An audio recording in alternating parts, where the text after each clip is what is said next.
All righty, we are live.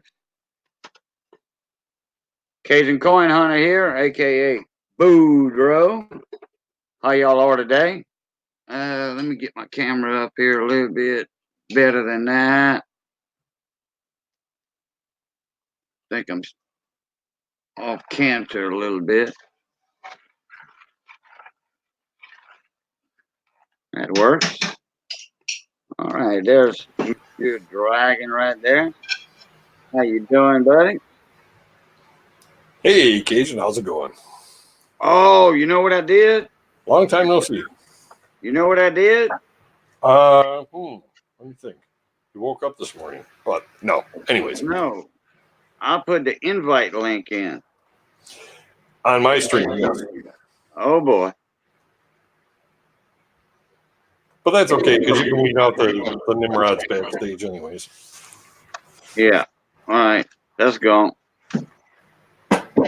Alex is in the house. I wasn't even on the YouTube side yet. I was in a rush. When you popped in, I said, oh, boy, I put the invite stream instead of the YouTube side. I bet you a lot of people's clicking that. Maybe, but then again, like I said, you can always weed out the Nimrods. Yeah. Live comments. All right. I'll be listening because I'm doing invoices and stuff in the background here. Oh, well, yeah, I believe you on that. Yeah, I just made some shipping labels and stuff too myself. Cool. Okay. Oh boy. Okay. Ramon Juan. How you doing, mon ami? What's going on? Alex Conway is in the house, scratching bow on the go. How you doing? Did you change your name, Scratching? I think I remember that avatar with a different name. RPM Group, how you doing?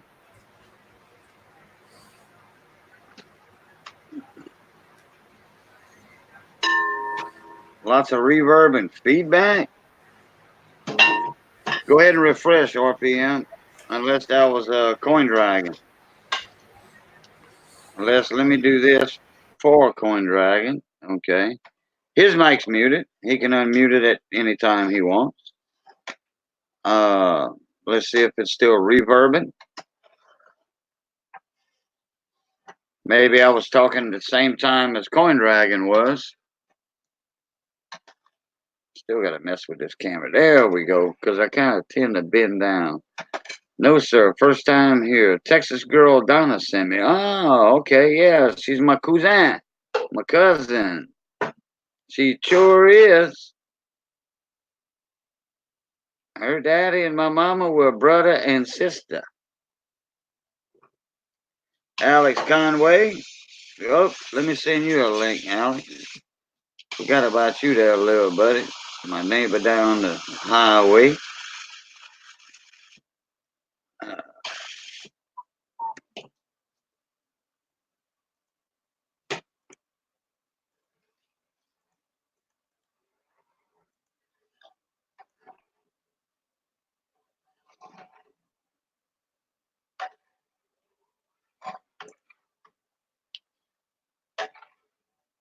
Did I change my phone number one? No, it's still the same one, but still the same one. Rowan Henriquez, how you doing? I seen you in the auctions tonight.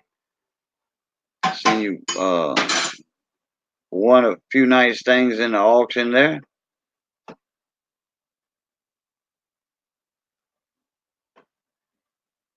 What you mean she was a great friend of yours? I know she was in the hospital.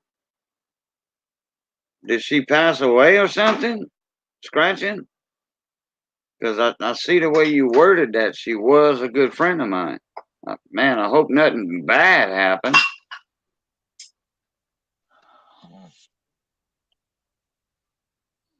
What's up, little buddy? How you doing, brother? Oh, I can't complain. Uh-oh. My cousin died in Texas.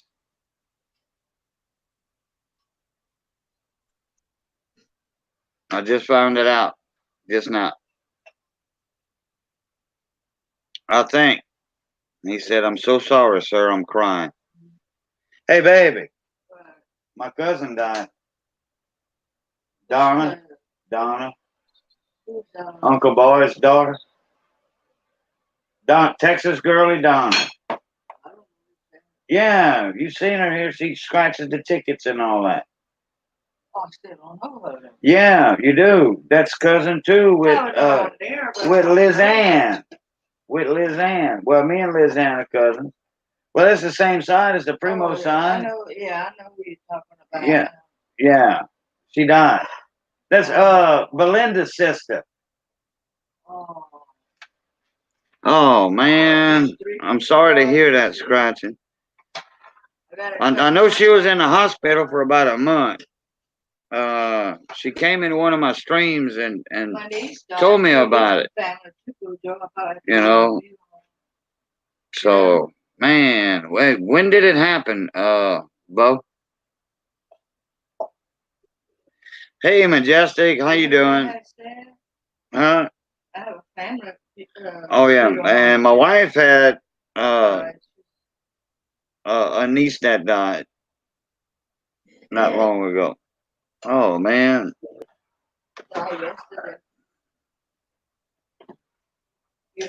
Hey, Miss Andrea. Yeah, and Andrea, you knew Texas girly Donna. You knew her.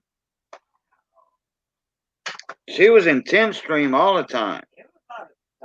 Tanya Z, how you doing? I gotta get to my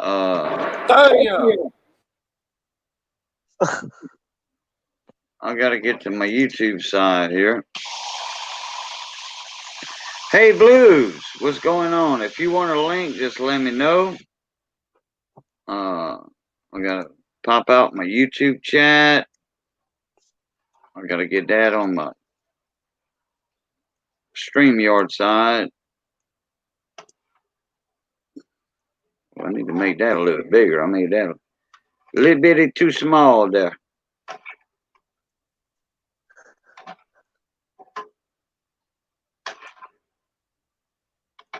Let me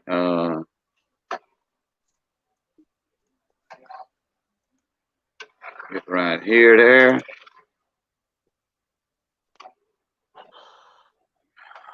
Boy. I just can't believe Donna died and her old man was in the hospital too and all that. Thank you, Andrea. Let me see here. I'm sorry I didn't have no one else to talk to. Well, that's good, Scratching. Appreciate you letting me know, man. Appreciate you letting me know. I'm gonna inform.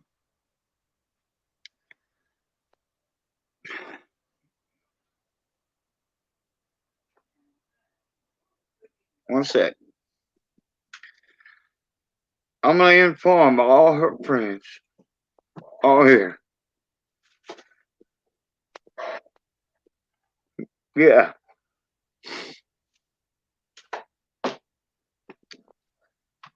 Y'all give me a second.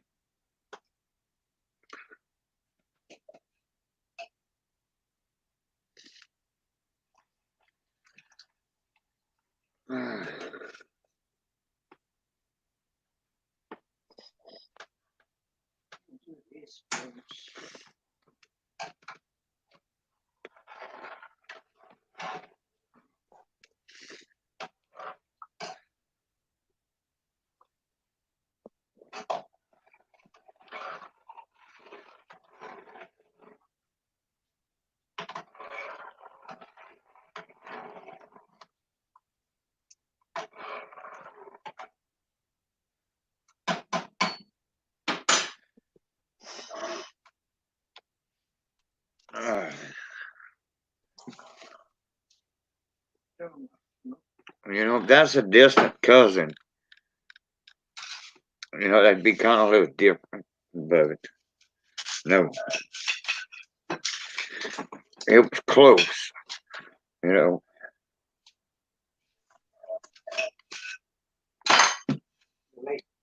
Oh boy.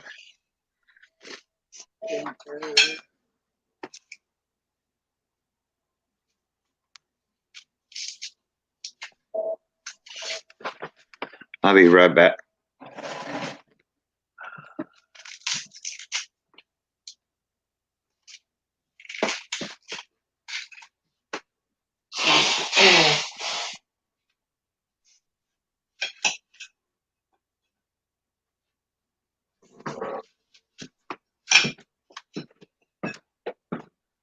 What happened to her, Bruce?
What had happened to her? She was in the hospital for over a month. Where is the house? Beautiful at? Oh, I don't know. In Texas, I know that. Okay, I'm back. Thank you for that moment of silence.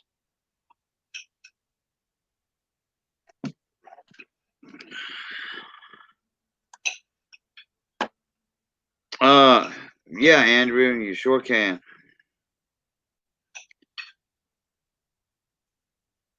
Let me copy this.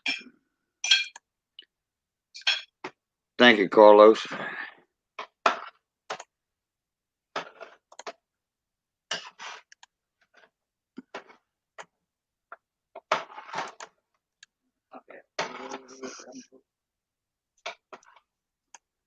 Yeah. And talking to my dad, I'm cooking their favorite food right now. Shrimp gumbo. That was a favorite.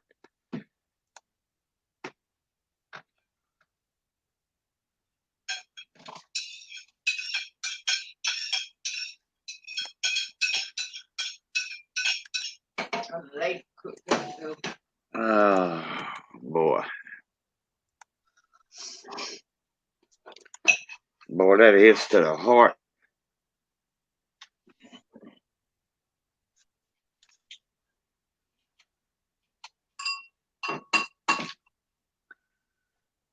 Oh, I sent it, Miss Andrea.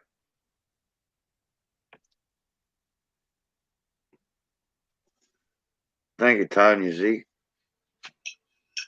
I'm sorry for your loss, Cajun. Oh, I can tell.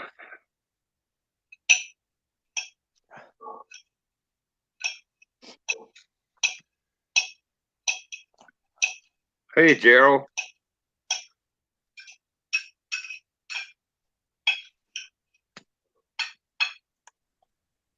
Hi, Cajun. Hi, everybody. Hey, girl. Okay. If you don't mind, real quick, Cajun, I'll just say a prayer out loud for you, okay? Okay. All right, everybody. If I could just have a moment with everybody, okay? Dear Heavenly Father, right now I just lift up Cajun, Bo, and everybody that is part of Donna's life. Father, I lift all the families up to you right now. Father, I ask you that you just bring comfort and joy and love to all of them. I may not have known Donna personally, but she was a part of the community. Father, I just ask for comfort for their hearts. Help bring joy of memories they all shared with her. I know that the hearts will always miss her. And Father, I just ask that you touch each and every one of their hearts and just comfort them. Help them smile and just remember their memories with her. Father, I ask this in Jesus' name. Amen. Amen. Amen. And I will continue to pray for each and every one of you guys. And I'm very sorry for your loss. Something that God has taught me a long time ago. I quit mourning death and I celebrate life. When my dad passed, that was the hardest thing in my life. And now I have taught my children that we celebrate life because life is a beautiful thing. And I don't know Donna. Like I said, I don't know her personally. But I am hoping that everybody can just smile and joyfully remember her. And, you know, I'm sure she was a wonderful woman.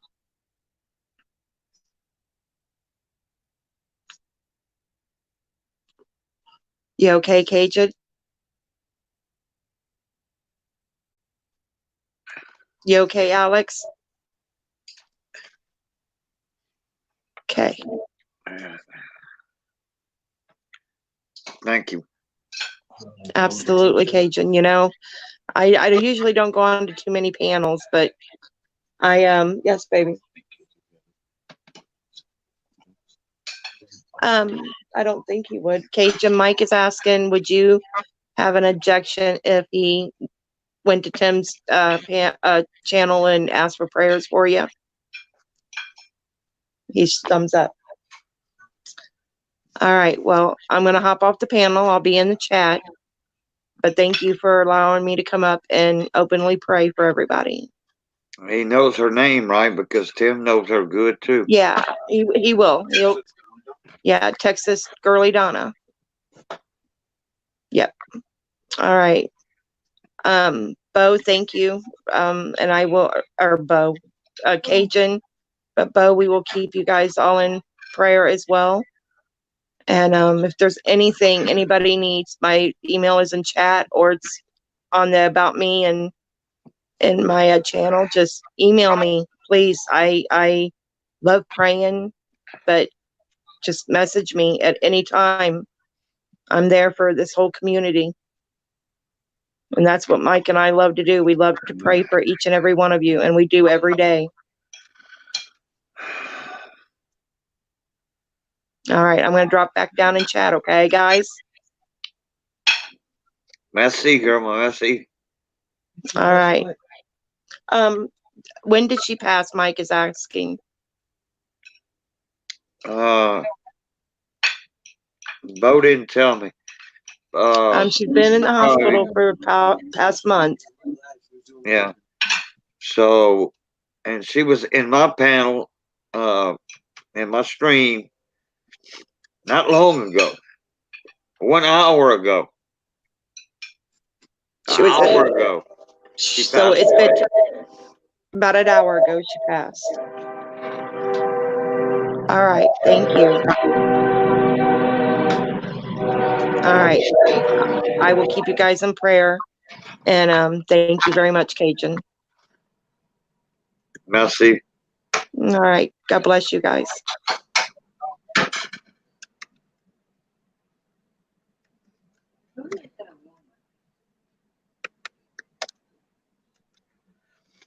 That's Mike's wife, baby. Miss Andrea.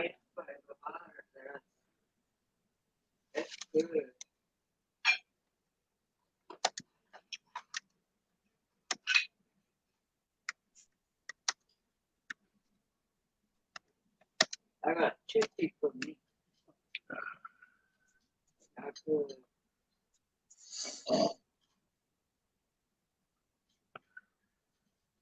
Thank you, Phil.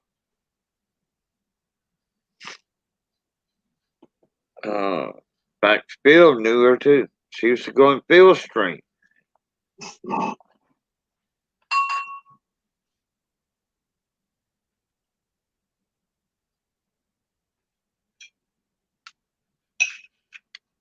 Thank you, Hid. Thank you, Andrea, again. Roy. Brian, how you doing?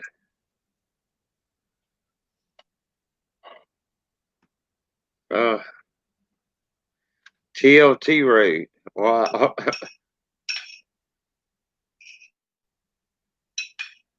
Thanks, Mike. Hey, Joe.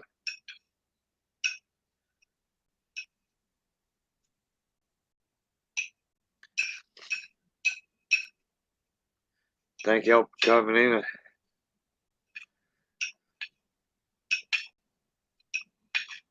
For the support. Support.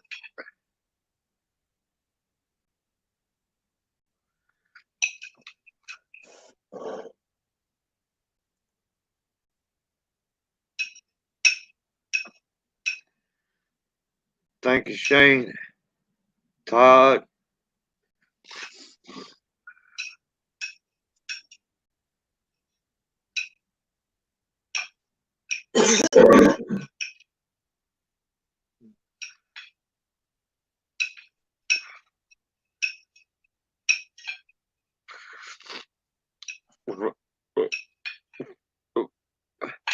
Ramon. Thank you. TLT. Candles.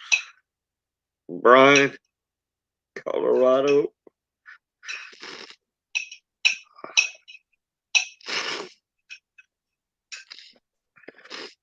John TLT. John Wolf. John Francis. Marosa. Brian Whiteout. My first cousin died an hour.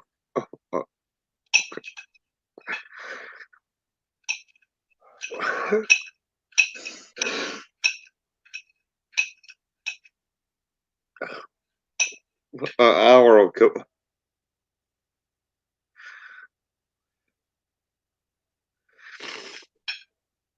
Thank you, David. Todd. I'm here for you, brother, if you need anything, man.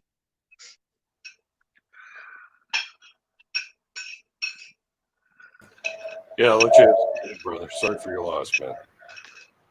Thank you, Dragon. Frank. Thank you. Colorado.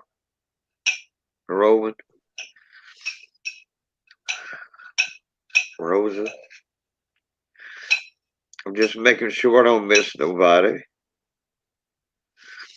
Thank you, Deborah.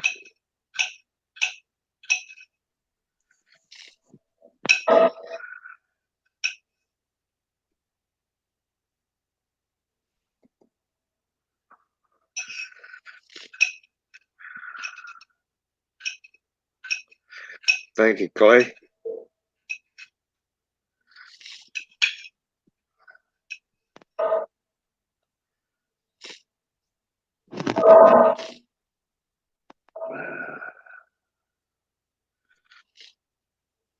You know, her dad died. My uncle. My mom's a brother. My mom died. So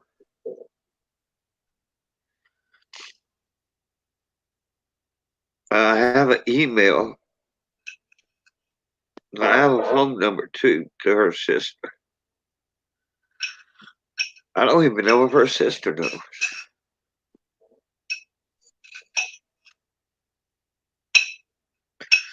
Hey, bye, boys. Thank you. I know you and her were close too. You know, I mean, friends. Hey, Andrew, how you doing, bud? Bob Boys, I know you and her were friends on YouTube for several months now. But I have her sister's phone number and brothers and all that, so I'll try to get in contact with her on that and see. She lived in Houston. She moved from Port Alta to Houston, South Houston.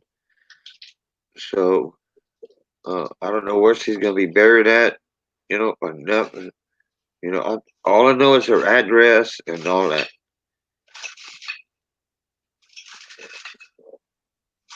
I didn't have her phone number.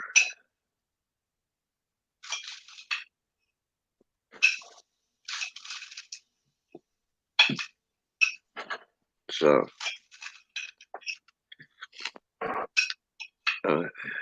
thank you, Hoover.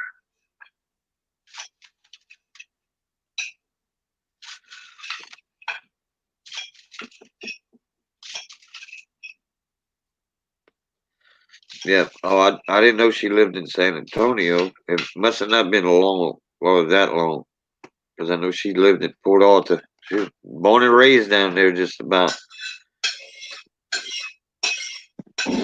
Oh, okay, Scrat. Okay, Bo. Because I do have her sister Belinda's number, and her sister Belinda lives in Waco, in the Waco area. Merci, Madame Jessica. Merci, merci. C'est blaye, blaye, ouais. C'est blaye, blaye.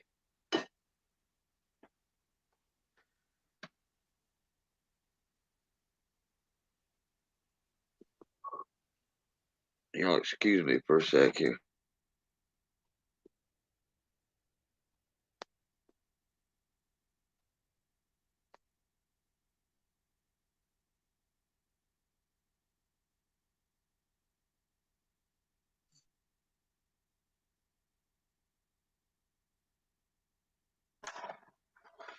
Oh, I will, Andrew.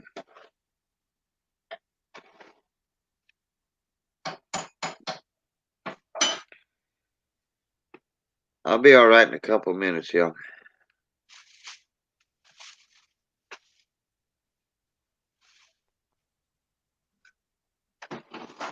Oh yeah, it's gonna be alright. I'll make sure I'll take care of him. Y'all heard what Missy said. Oh. Hey, Craig Durbin, how you doing, mon ami? Thank you, Craig. Appreciate it, buddy. Hey, Rob Parkins, how you doing, man? Thank you for coming in.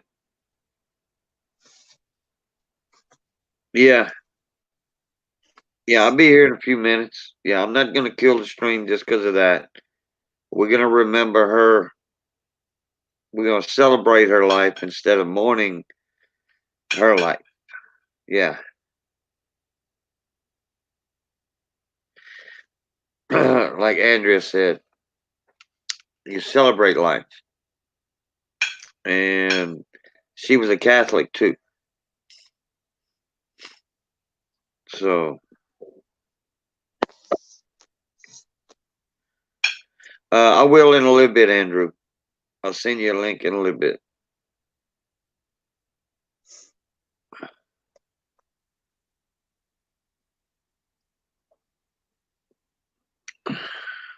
Oh, love the candles.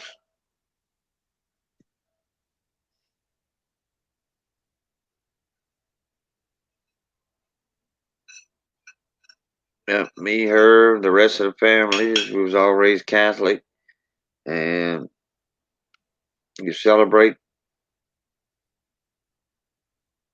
You celebrate it, but in a sense. Hey, Michael Lee Fires. Thank you. You and Miss Irma.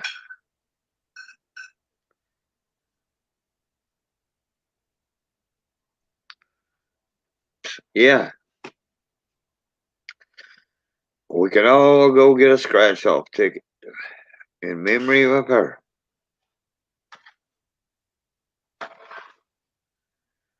Hey, Miss Victoria.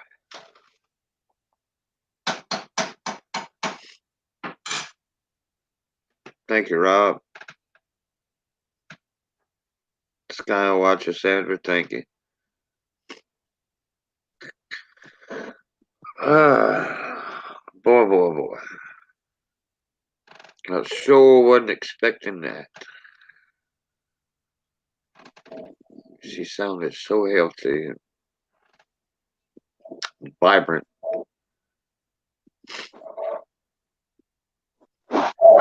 Time travelers, thank you.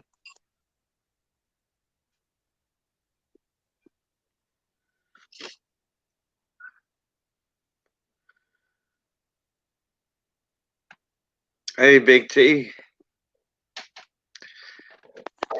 Thank you, man. Appreciate it.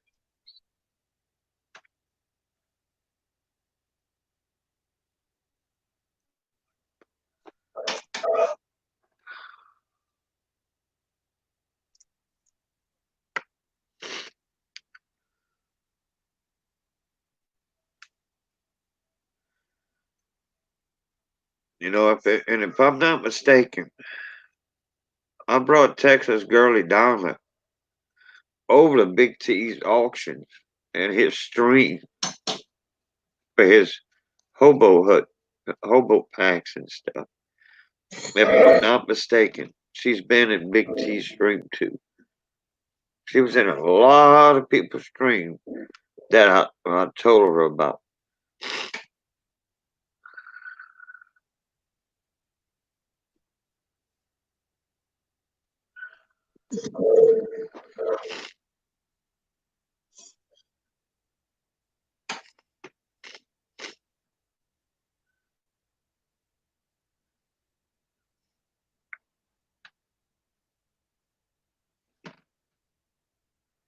Hey, no coat. Thank you, man. Appreciate it very much.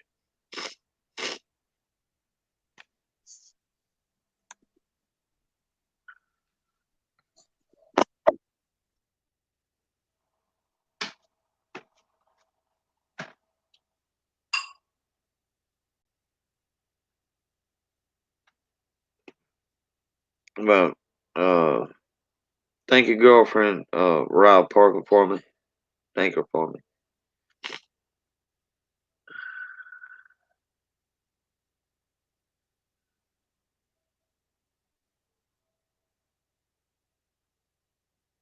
Okay. I think I had her number. I'm not sure, but maybe I did. I know I had her address.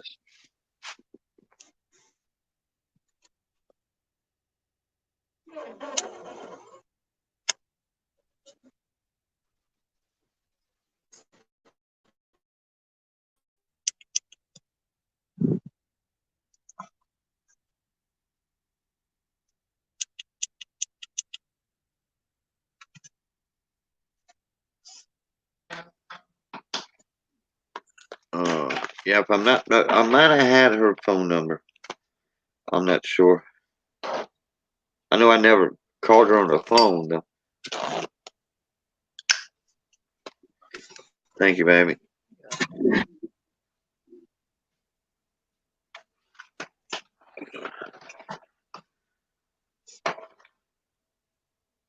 If you need anything, Cajun, me and my wife will be here for you, buddy. Yeah, thank you.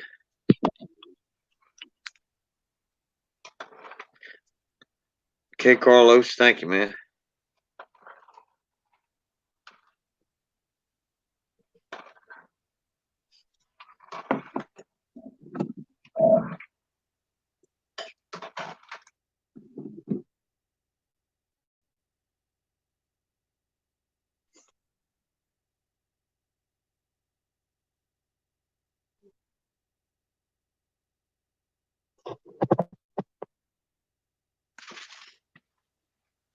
R3, R4. Yeah, okay.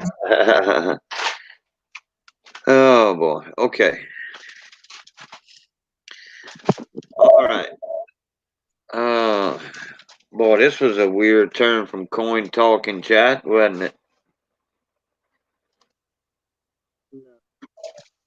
Man, strange turn. Man, I'm just glad Bo knew me from over there. And Gerald. Well, Gerald didn't even know. Thank you, Redneck.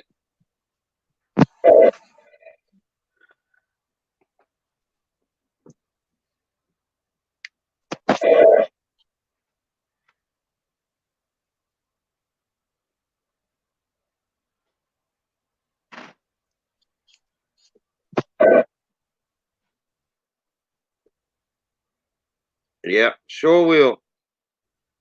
Sure will, Rob. No problem.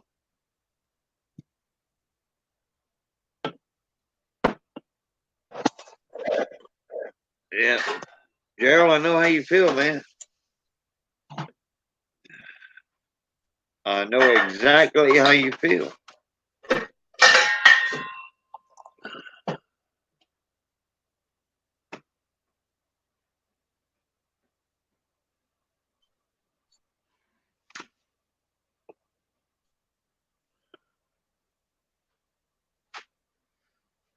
And yeah, like Dave says, I want to thank everybody in chat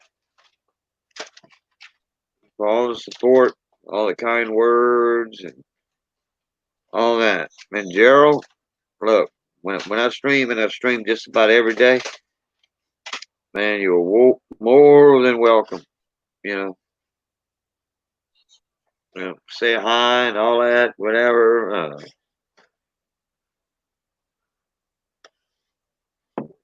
Because I remember you from the scratch off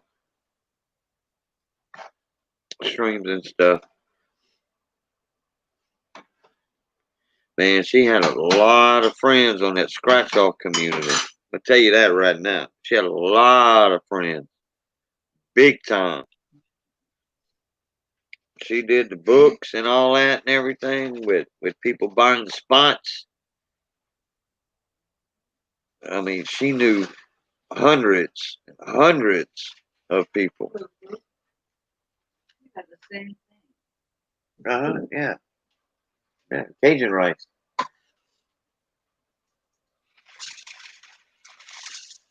Oh yeah, yeah. See, I'm speaking with a lot of them now. Oh, okay. Yeah, that'll work. At least you're spreading the word out. You know. Hey, Captain Jerk, what's going on, bud? Thank you, Gerald. At least you're spreading the word. You know that she passed away, and not to wait on any more streams from her. You know. It's a sad time right now, Captain Jerk. First cousin passed away about an hour and a half ago. We've been talking about it a half hour or so, but it happened an hour and a half ago.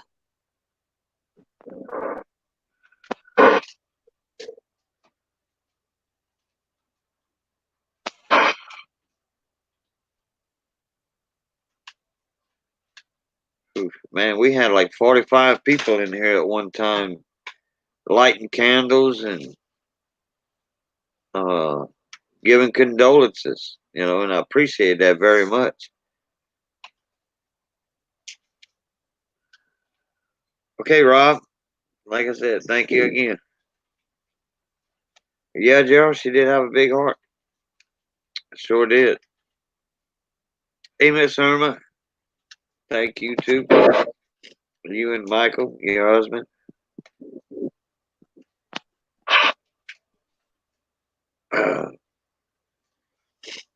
Craig Durbin. Oh no, I ain't going nowhere, Greg. I ain't going nowhere.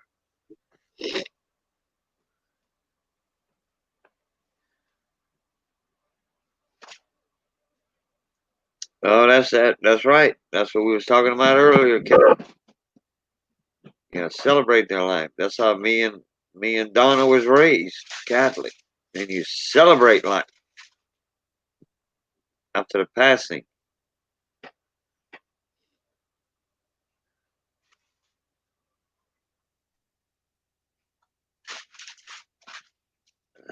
Okay, Rob. Appreciated that. Or, you know.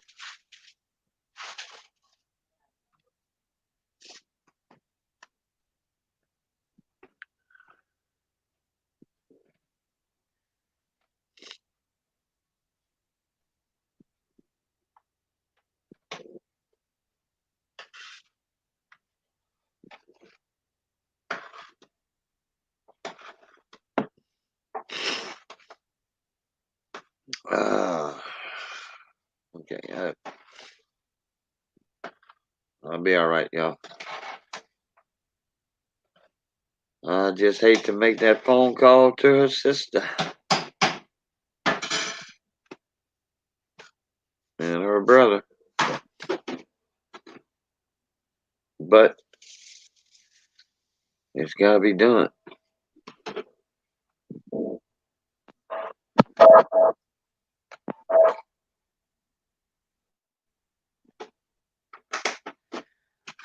You see if I got her sister's number in this phone.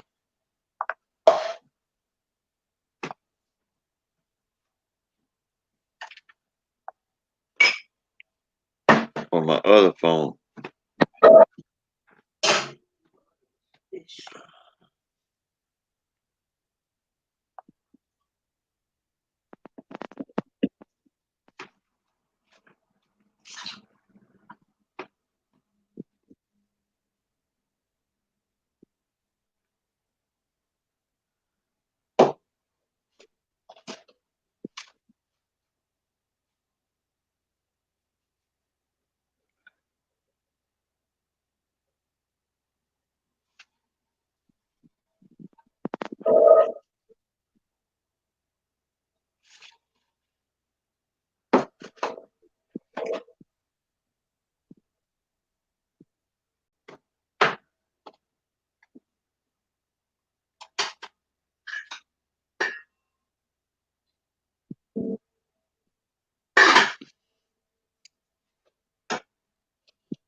Okay, I don't know if that's still a good number or not. I'll have to check for her sister, but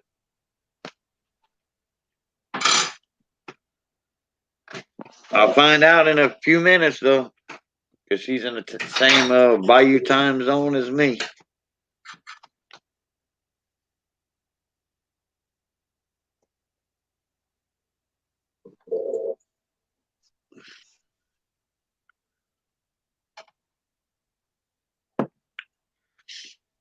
Oh boy, that's right, Sandra.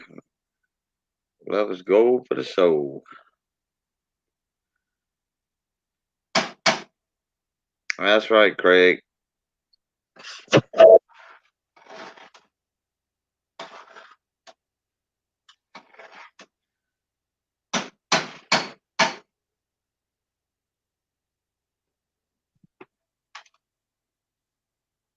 Oh, Gerald. Yeah, well, that was awesome of you to do that, man.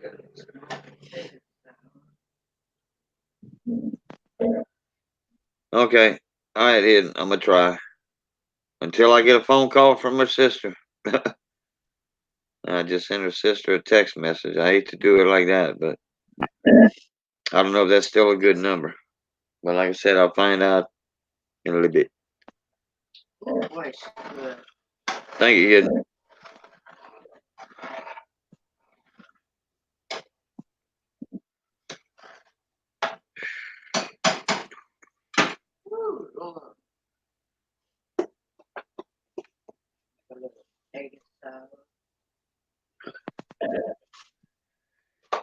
Oh boy. All right. So what you been up to, Alex? What's the temperature over there? I know it's cold. Not as cold as last night, but it's cold. No. I don't know. My wife keeps up with the temperature. I don't. Hey, babe, that is 80 degrees. What it said? She said it's 40 degrees. 40? Yes, sir. Oh, well, that's better than 26 or 27 like it was last night. Last night about this time it was 28 or 29. And my red heater, my big old heater just finally turned off. But we cooking gumbo tonight, so you know, and her favorite too, shrimp gumbo. She loves shrimp gumbo. She was raised on the coast, you know, Port Arthur.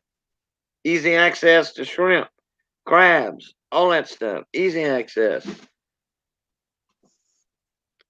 Hey, Brandon, what's going on, buddy? BS Small Engines. Brandon, my brother.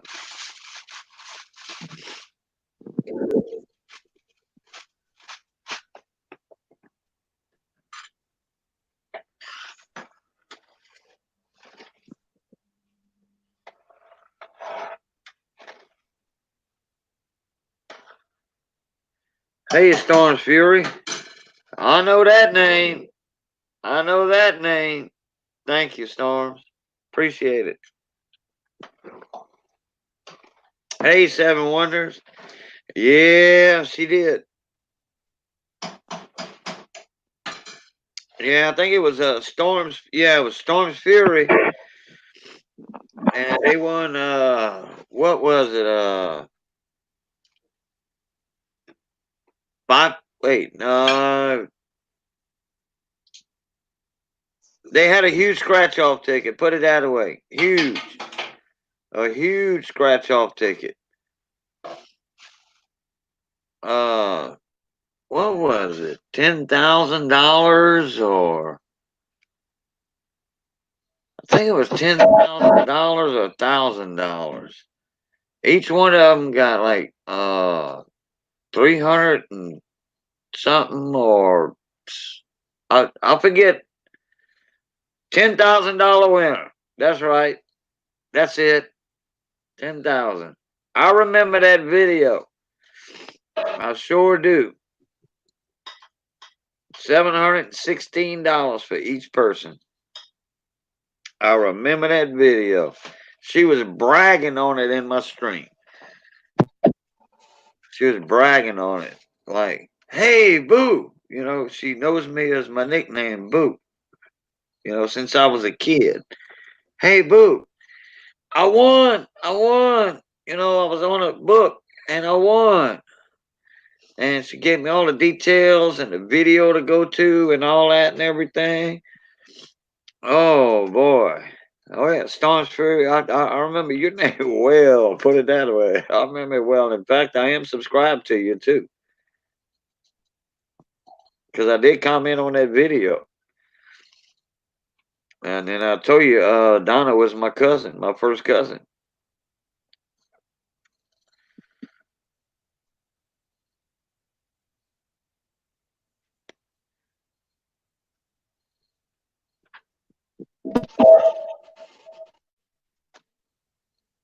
Oh, boy.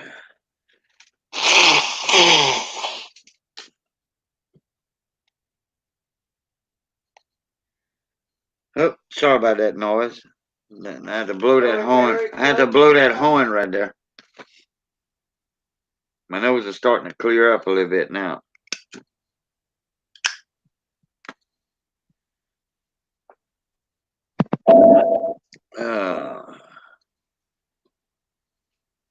Hey, found it, Derek. How you doing, bud?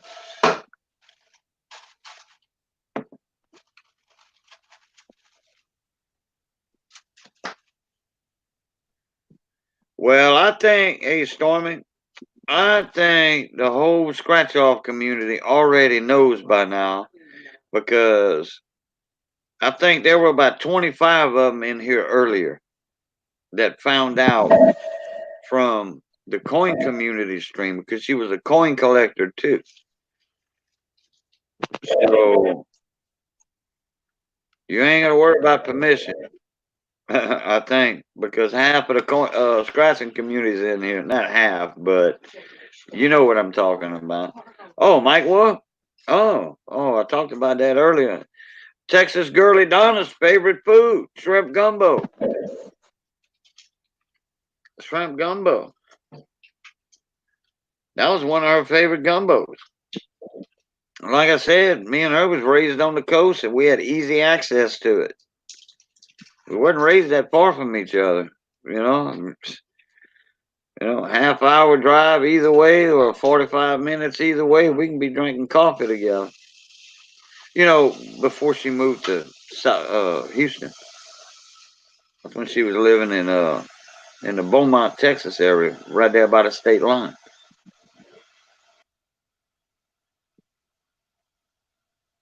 Yeah, Storm. Hey, Storm, if you want to make a video, man, that'd be awesome, dude.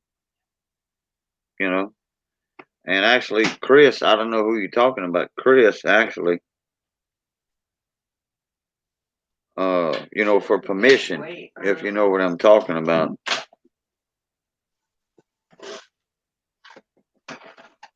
And I'm missing stuff in chat, but yeah, I'm gonna rewatch that stream. Yeah, I remember now. David Carlisle, it was 18 degrees this morning, breaking the record set in 1911. Yeah, that's an early cold front we had come through. Early polar vortex. That was early, because it don't usually freeze till after Thanksgiving over here. Don't get below freezing. Or a frost, like 38 or whatever. Sometimes they'll hit 39, 38 in November, but that's rare. Oh, okay. Okay, Stormy. Yeah, you're talking about Firewolf. Okay.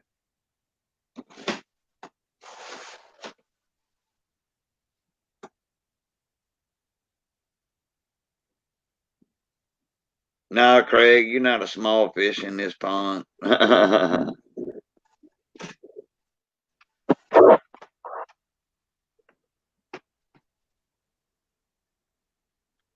Yeah, like I said, Storm, I think half the scratch-off community knows about it now, because that spreads like wildfire, especially when she was that close to a lot of people and she was that popular. She was very popular. Hey, Sporting, welcome back. Welcome back.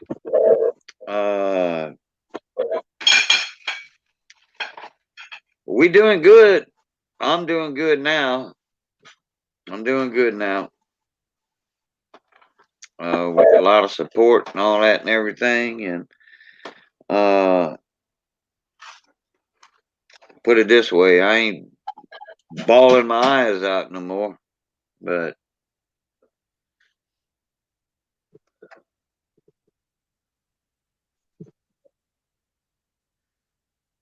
I'm gonna persevere over this death. Yeah, that's right, Stormy. Yeah, she was very popular on YouTube in that community.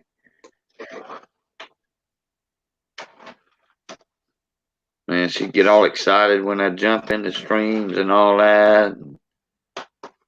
Oh, yeah. She'd tell everybody, hey, look, Cajun, that's my cousin. And give them the story and all that and everything. So, I thank y'all for the candles. I appreciate it very much. And everybody appreciates it. Yeah. And I didn't know, it would turn out that way. I knew she was in the hospital for, over a month, but I sure didn't know it was going to turn out that way. That's why when Scratching Bo came in, he said, "Yeah, she was a good friend of mine." I'm like, "Wait a minute, what you mean she was a good friend of yours? You know, uh, did she pass away?" And he couldn't even type.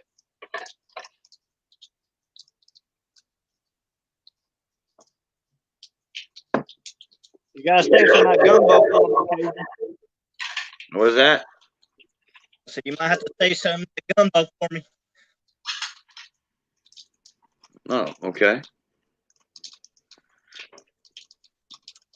Yeah. Yeah, your YouTube family is same as Donna's. Yeah, because like I said, Donna was a coin collector too. Sports memorabilia. You know, uh, all that. Oh, bet you Alex lost connection.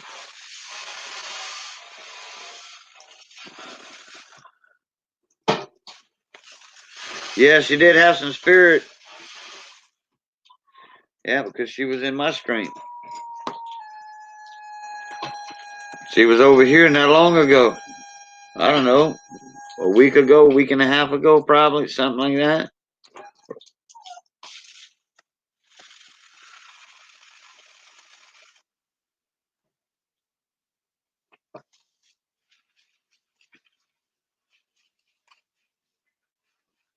All right there, Andrew, you still here?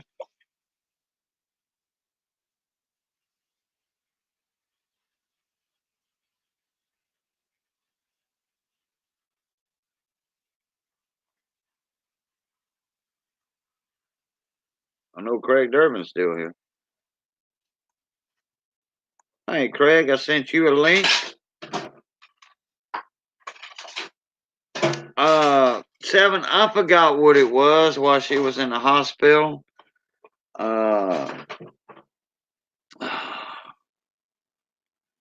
It was, it wasn't nothing that major, but it turned into something else. Thank you, Storms. Appreciate it, bud. Andrew, I sent you a link. Craig Durbin, I sent you a link. As always, Craig, I hadn't had you in here for a while. I would like you to come up if you don't mind.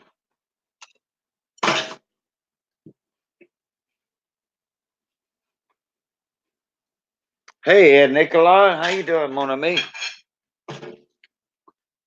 In fact, Ed, I got an envelope, a small envelope, not that much. Got an envelope to send out to you. I just got to get my stuff out of storage and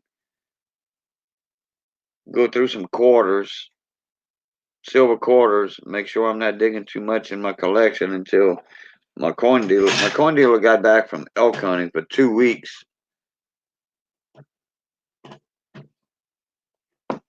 For 2 weeks. So, I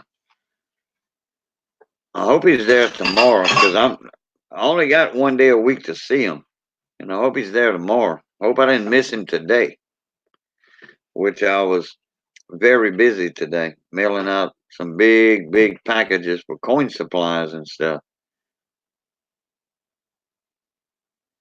Since I'm a guardhouse coin supply dealer now,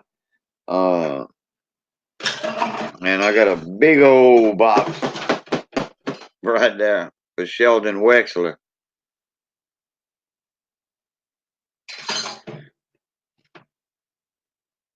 And I tell you what, that one box I had it packed in, it wasn't sealed yet, but it didn't matter anyway, because I could have cut the tape on that. But I weighed it, and it said they wanted like $30 to ship it to Hawaii. And I said, wait a minute, I can put all this in the medium flat rate for like $14. I mean, sure enough. And that was the regular ground parcel. And man, it's funny how the post office works. At least they save you money on certain things.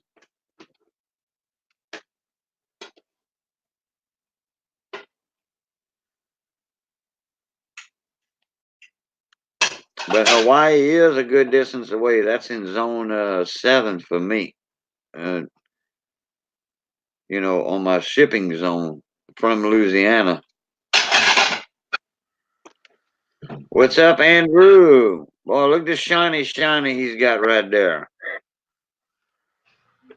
Yeah, I finally panned out that stuff from Miller Prospecting, Dylan at Miller Prospecting, actually. Oh, yeah.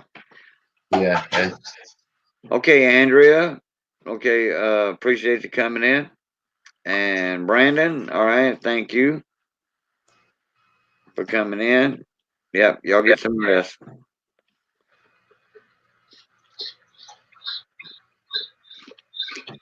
So all of that came from Dylan Miller? yeah, that's one bag that I won for being a $5 Patreon member.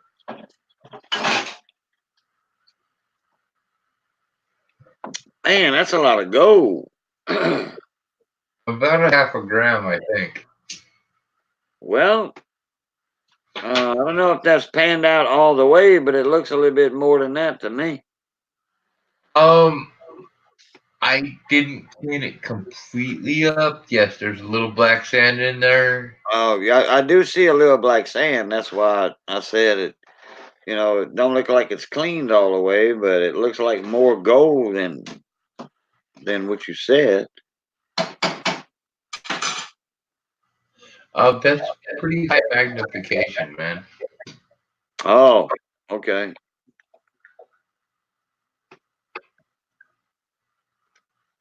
Yeah, Captain Jerk said there's some nice boogers in there.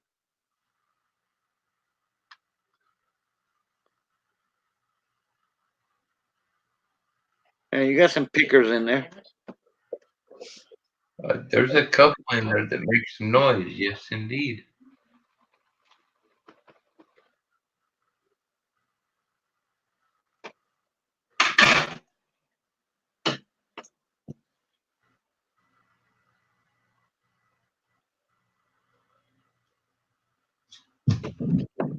Hey, Liberty Seeker. Thank you for that very much. Appreciate you.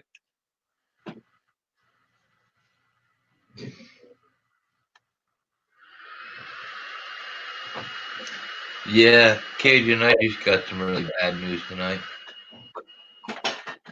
Okay. Today, I should say. Okay. Kenny informed me. Actually, it wasn't even today. It was yesterday. That's why I disappeared for a couple of days. Kenny informed me she's filing the divorce. Oh man. Yeah, I know. But here's the worst part is this just she is not being her, which is just weird to me, our daughters, everybody. I mean, it's so weird. Yeah. Well, you got my support too. I know, bud. I didn't even say anything on my last video, but because I did the Morgan video, yeah, I'm gonna try to stream very soon. I want to stream very soon, but Yeah, you uploaded a video today. I saw that on your Morgan, on your Morgan die. yes, sir. I saw that. I sure did. I didn't comment or anything. I just hit the like button. You know. Well, I do appreciate that. Yeah. Hey, Jeremy, how you doing, bud? Thank you for coming in. Hey, Texan Detective. Texan Detective's in the house. Another Texan. And I think Texan Detector knew my cousin Donna, if I'm not mistaken.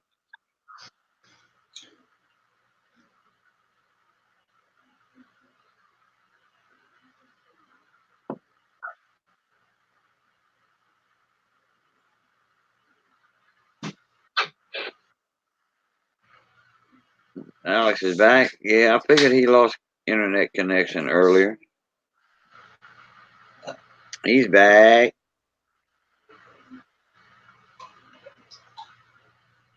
Oh boy. Adios, mío. Let me check my cell phone for a message.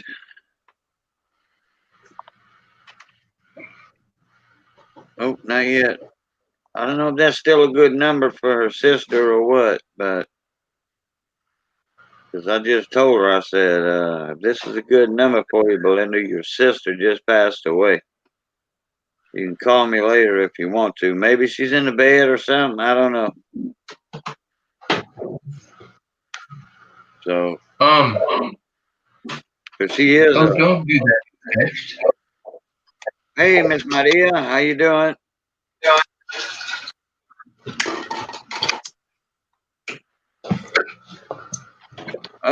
So far so good, Jeremy. So far so good. Hey, SMK. You just got out the car. I was listening in. Okay. Thank you for coming in, SMK.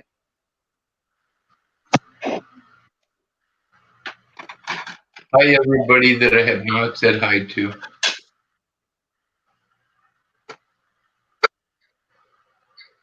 Oh boy. How many likes we got in here? No food, but hey, just in case I haven't said it, I did put Richard a lot. Wait. Hey, Andrew, you're breaking up.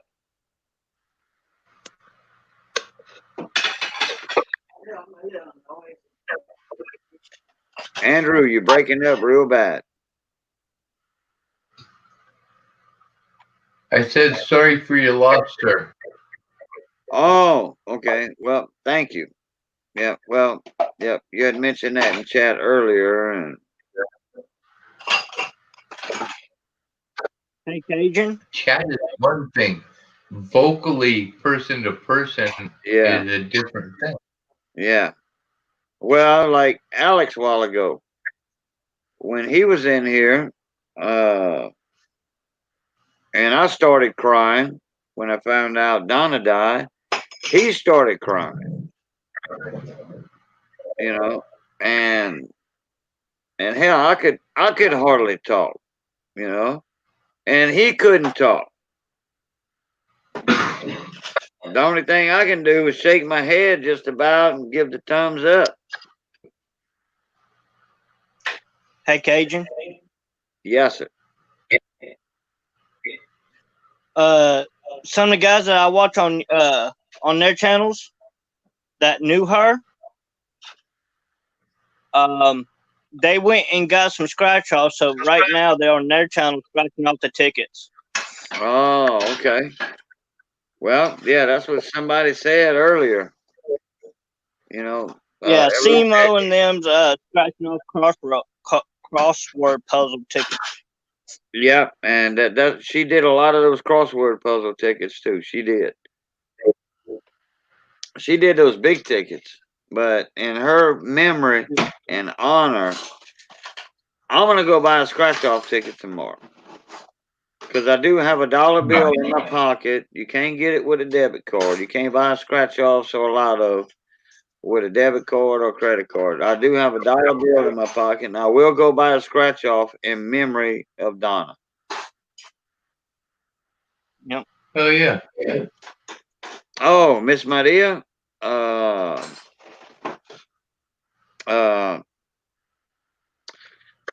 a guy that knew me from my cousin's channel, and she was in the scratch off community and the coin community.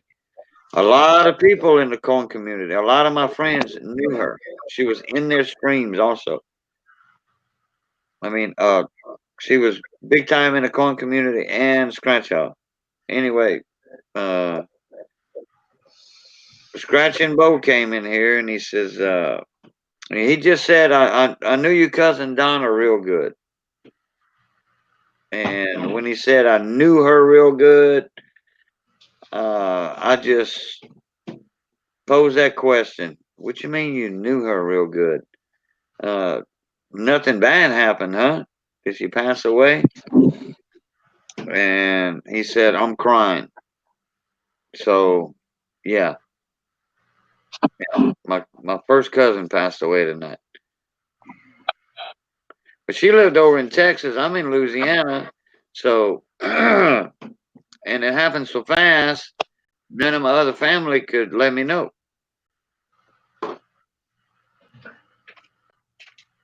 And then all of a sudden we get like we get 45 people in here all at one time. From the scratch off community and TLT,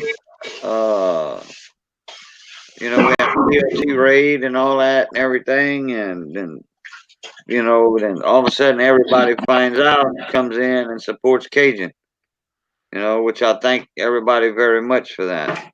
But yeah. Yeah, we're going to support you, bud. That's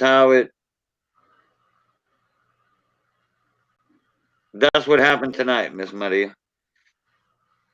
Oh, check this out. My dad showed up today. Oh, really? Yeah.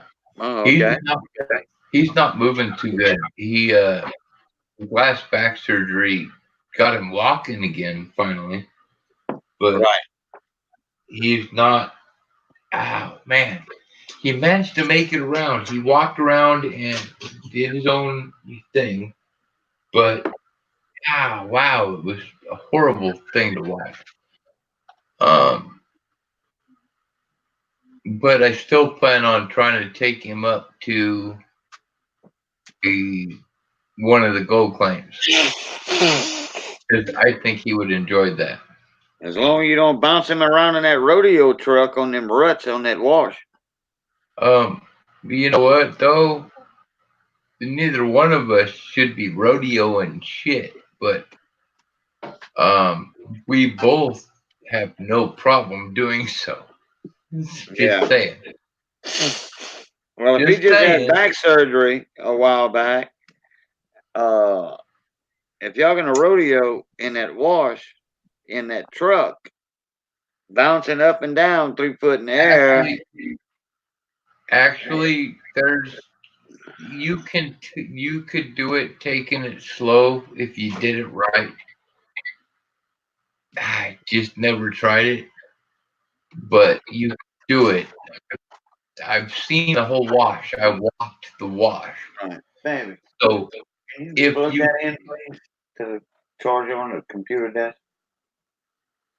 Thank you.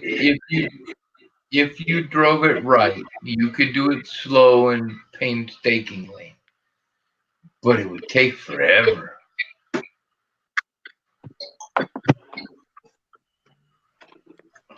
But I will do that with my new vehicle if that's what it takes. Right. I'll do that. If to get my dad up there, to get my dad to my gold claim, I'll do whatever it takes. I'll crawl through that. I can't carry him, but whatever. I'll go through it. I'll get him up there no matter what it takes. Right. Well, if you had a buddy of yours that had a 4-wheeler, that way he could ride the bank, like a small trail on the bank, and then you take the 4-wheeler off the trailer or something, or at the truck, and then let him ride the high bank, and then you bring the truck to the claim with all the stuff in the back. Well, you can't put a four-wheeler in the back of the truck with all your equipment, so that knocks that out. What you got there, Andrew? Go. That's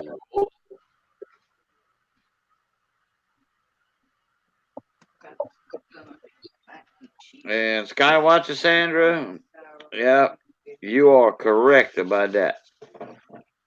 I won that gold from Dylan at Miller Prospecting. Very awesome channel. Check him out. He's freaking cool. Does awesome pay dirt reviews. Yeah, he does. I know Dylan. Dylan's from New Orleans, Louisiana, matter of fact. And this, I won this gold for being a $5 a month Patreon member. And there's probably half a gram there. Seriously. Yeah. It's a good bit. Well, to me, it looks like more than a half a gram, but like he said, you got to understand, Cajun, it's not all the way cleaned out yet, panned out yet. They still got a little black sand in it, and it's under magnification. I actually, we talked about that. I removed more of the black sand, and there's a very, very tiny amount of black sand there. Yeah. Take a toothpick and kind of separate it in the middle a little bit. A toothpick? I don't have a toothpick. Well, or something. Just kind of separate it in the middle a little bit. And that way we can compare the size to whatever you're using. Okay, a pencil. All right. That's a knife tip. Oh, a knife tip. Okay. Yeah. Okay. Yeah, you got a couple little boogers in there. Especially that big old piece right there. Yeah, that's a booger. That one. Oh yeah, that one right there. Yeehaw. Hey, Temporal Coins. Welcome, welcome. How you doing?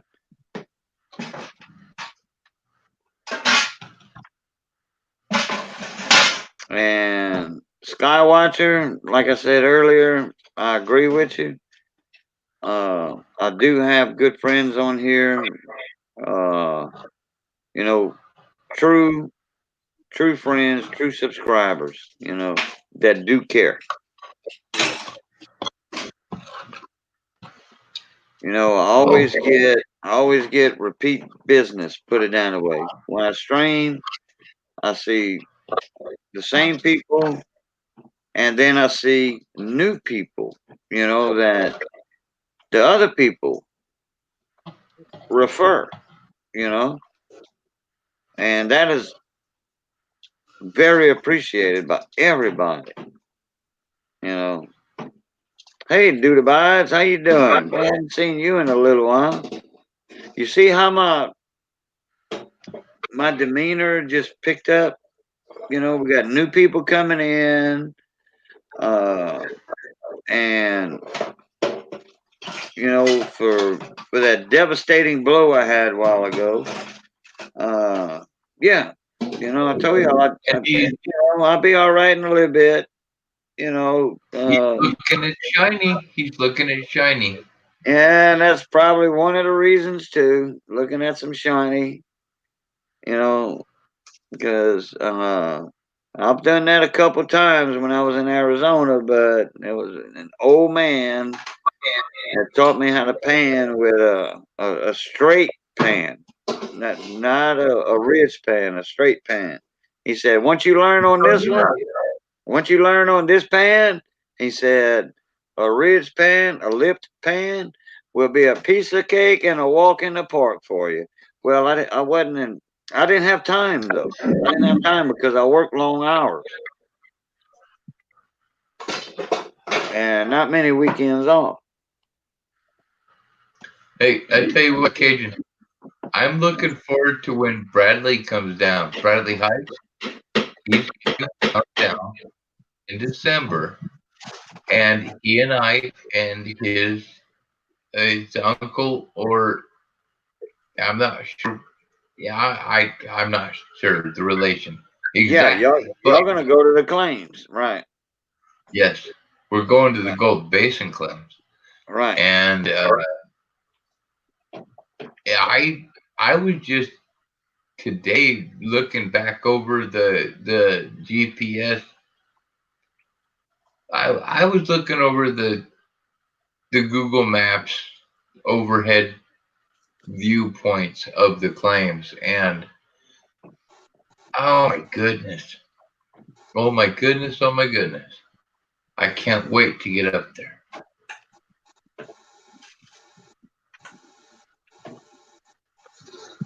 Well, Jeff Brown, hey bud, if you heard about Donna, my cousin Donna passing away from another stream, and then you left their stream to come in here, I appreciate your time very much. Thank you very much. Hey, Cajun, do we know why? And Miss Victoria, thank you for coming in very much, as always. Hey, Vic. Hey, ma'am. How are you doing? Then Miss Maria, as you can tell, I have become a big fan of yours. Just about here every night. That's right. Might not speak much, but I look, listen, and learn. Well, thank you, Miss Maria, for your support also, as always. Hey, Well, And Cajun, Cajun. I want to get Jeff off here Brown, so I can get some sleep. was that? I want to get off here. I got to wake up in the morning, buddy. Okay, Alex, thank you for coming in. No problem, brother. You All have a right. good night, buddy. All right. And No, Jeff Brown, like I said earlier, if you took your time to jump out of another live stream because you heard about Donna passing away, thank you for coming in very much. Appreciate your time. And Temporal Coins, yeah, I'll let everybody know. I'll announce it. hey, Ramon. If everybody look at Temporal Coins, he's having a 100 subscriber giveaway, 100 supporter giveaway, and he says he has a lot of giveaways that's going to be on it, or well, but he's going to have a giveaway. I don't know exactly what he's doing, but if y'all want to add him, subscribe to him, enter the giveaway. Hey, you might win something. If you don't Just enter it, right. you can't win it. If you don't enter it, you can't win it, and it's free. Y'all check out Temporal Coins, y'all. He comes in here quite often. He's a supporter of my channel, and I sure will give him support back. I will. Thank you, Temporal. Appreciate it, bud.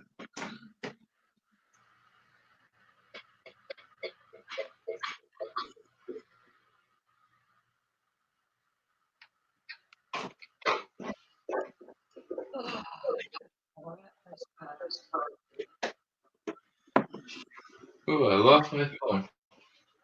Oh, it dropped right there. Okay, Miss Sandra, thank you very much for coming in. I appreciate it as always. Oh, man, almost completely forgot. I'm going to show off my very special personalized gift from Miss Rainbow herself. I had a herring, Cajun Coin Hunters, Wheel of Silver, or you can put it another way, Cajun Coin Hunter, aka Boudreaux. That's my intro on my channel, on my streams or videos. And it's a camouflage hat, very high quality hat too. The NFL uses the same company as these hats, and that's camouflage with the blaze orange, the hunter orange. And she sent me 2 of them. There's another one with the American flag on the front. It's camouflage on the bill. Mossy oak. This is real tree. The other one's mossy oak. And it's got the flag on the front. And the words are in black. And yeah, it's awesome too.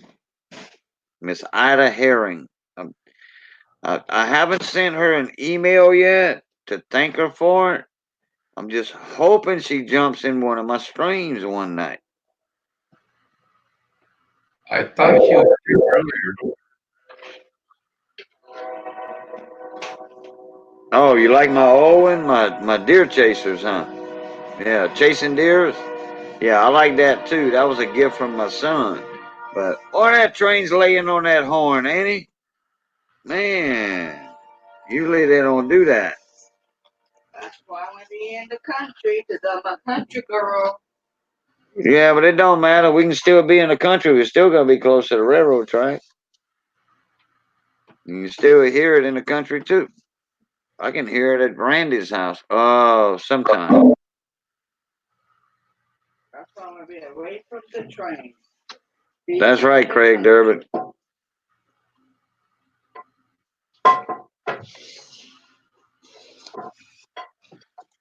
Oh. Hey, Cajun, I gotta go, bud. Oh, he's living in the Okay. country. All right, Andrew. Thank you for coming in. Hey, if you would, could you promote my Morgan dice game? Hey, look.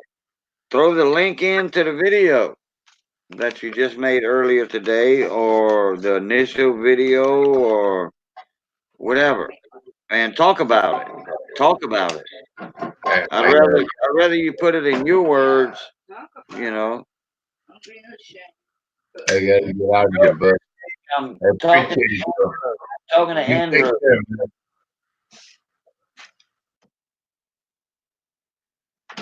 Oh, Andrew popped out. Oh, he needs to go get the link or something. Look, Andrew O'Neill has this these Morgan dollars he's doing. And the silver Morgan dollars.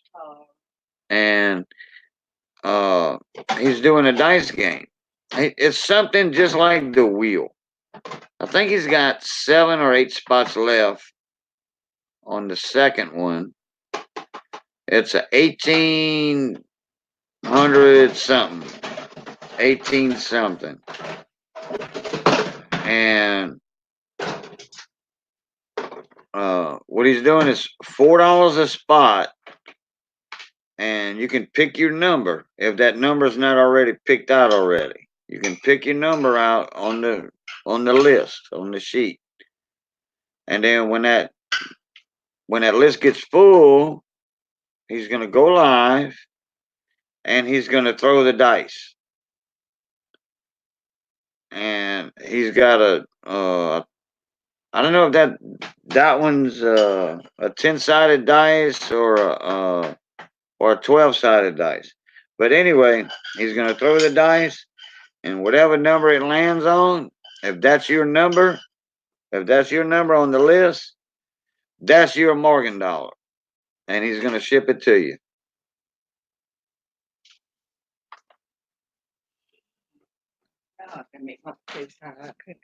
Oh yeah, Justin lives in the beef country now. Hey, we got a lot of cows down here. Louisiana's beef country too, big time. And the tobacco leaf central. Tobacco leaf.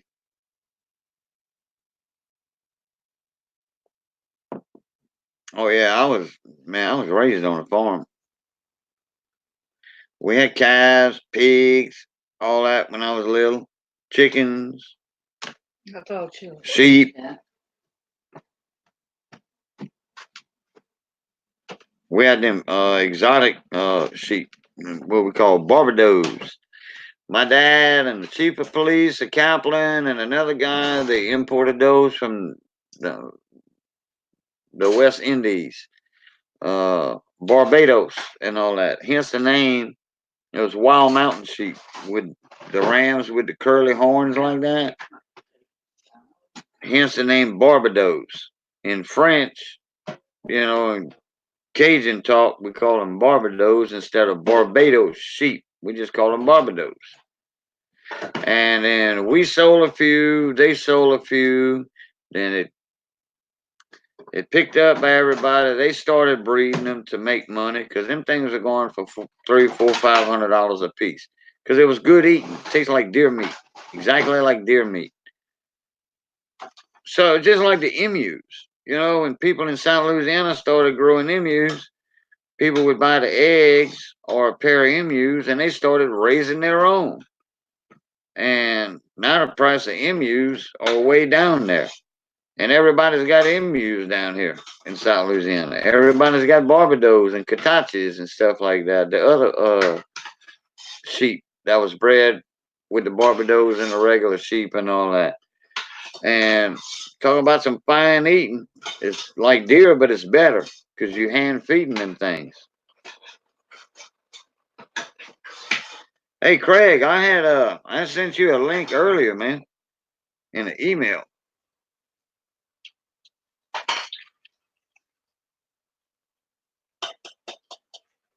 But I tell you what, them Barbados, that was like tame deer meat. Put it that way. It was a wild mountain sheep, but it tastes like deer, but even better. And it wasn't tough. It wasn't tough like deer meat. But when you're a Cajun, you know exactly how to cook deer meat and stuff where it's tender. Because to some people, the only thing they want is the back strap. That's the tenderest part of a deer is the back strap. Because they don't know how to cook the rest of the deer. No, Craig. No, jump up in here, man. I want you to. All that's gone now. No problem.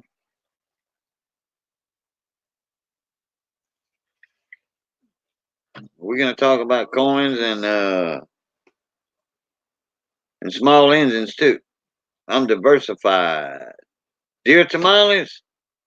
No, not yet, Miss Maria. I don't think. I eat deer chili though, I know that. Cook it slow and low. There you go.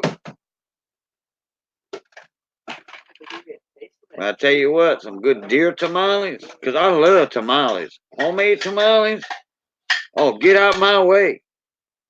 Get out my way and don't put your hand in my plate to grab one of my tamales because you're going to get a fork in it. I love tamales. Oh, man. Yeah, Texan Detector agrees with me on that. Oh, temporal coins? Andrew O'Neill, the guy that was in here, he's the one doing the dice game for that Morgan dollar.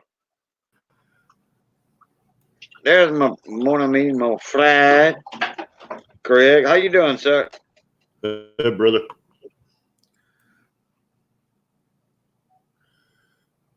What's going on?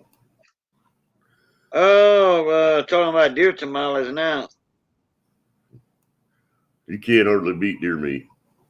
Oh, we enjoy it. We enjoy it year round. Thank you, Temporal.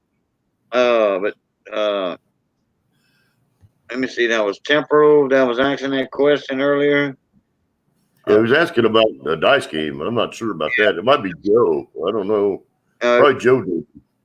No, it's Andrew O'Neill that's doing the dice game, Morgan dollar. And that's what I was telling Andrew while he's still in here. Once you post a link, to the latest video you got, that way I don't have to jump out of here. Not out of here, but look the link up and stuff. I wanted him to put the link up and talk about it. Well, we can talk about it. Let me grab that link because I got my laptop in. Oh, okay. Yeah, it's Andrew's latest video, the update on the Morgan dice game. So Temporal, stick around a sec. Craig's gonna grab the link for you. For everybody, matter of fact. Oh, deer boudin? Well, I never had that, but I had deer sausage many times. You know, I'm pretty sure there are some people that made deer boudin in South Louisiana, but they can't sell that in stores. Because, you know, deer meat's a game animal, and it's illegal to vend the meat at a vendor at a store. Now, if you make it homemade, that's perfectly fine. I posted the link in the chat there for Andrew O'Neill's latest Morgan dice video. And, Thank you, Craig. You know, Andrew's a good dude. He's spot on. He knows a lot about coins and stuff. So if you want to get in on that, you know, go check him out, and he'll be posting some announcements and stuff, I'm sure. Yep. Yeah, he gives an update about every day or something like that. I can honestly tell you, there's always something going on in our community. It doesn't matter where it's at, daily. Yeah, that's right. That's right. Speaking of Irma, Irma's in the chat, Cajun. Yeah, I see her. I've been seeing her. Over 1,000 tamales. I remember Maria saying one time that they get together and they make a lot of tamales. It's hard to beat a homemade tamale wrapped in a corn sill. Man, that ain't no doubt. Hey, Liz Ann. Hey, Kutan. Uh-oh. Uh-oh. That's my other cousin in Texas. She ain't found out yet.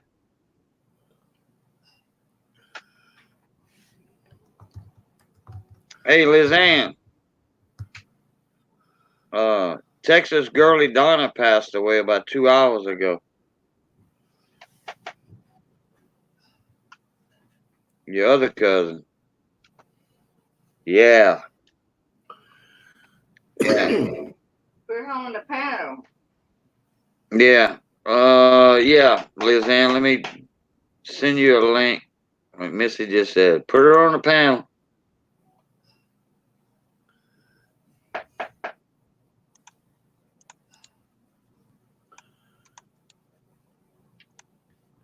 I don't know if there are any details yet.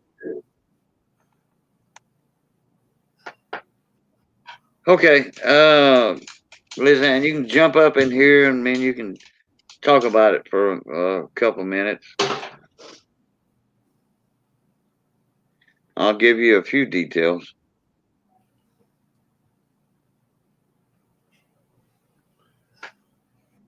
Because I don't remember if you were in my stream tonight that she came in. Oh, and I wish Bo would have told me. Because I forgot what she was in for. I know it was something small. And then it turned out to be some bigger stuff. And then boom, boom, boom. It just excavated, I guess, or something. That's why I hate going in hospitals for something minor. You know, I told Missy, if I get pneumonia, do not bring me in the hospital. I don't want to go to the hospital with pneumonia because I'm going to come out feet first and it hurts. That's the worst thing you can do is go to the hospital with pneumonia unless it's bad, bad, bad. Go to the doctor's office.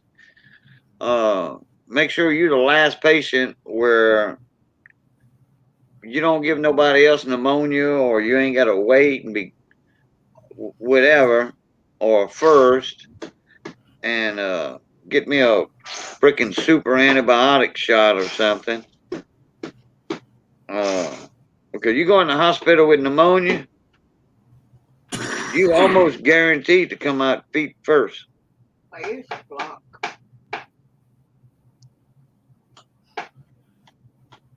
Poor potato. Be a lot. Well, yeah, there you go. Michael, yeah, went in with an infection. 4 days later, he was gone. And pneumonia is, It's a respiratory infection. yeah, respiratory infection, and the hospital's full of germs. Yep. Pneumonia spreads like wildfire. Man.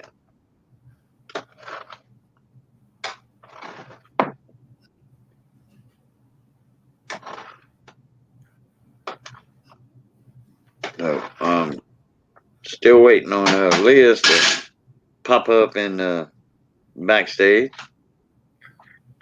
Yeah, they can save your life too. I mean, I do know people that came out of the hospital alive with pneumonia, but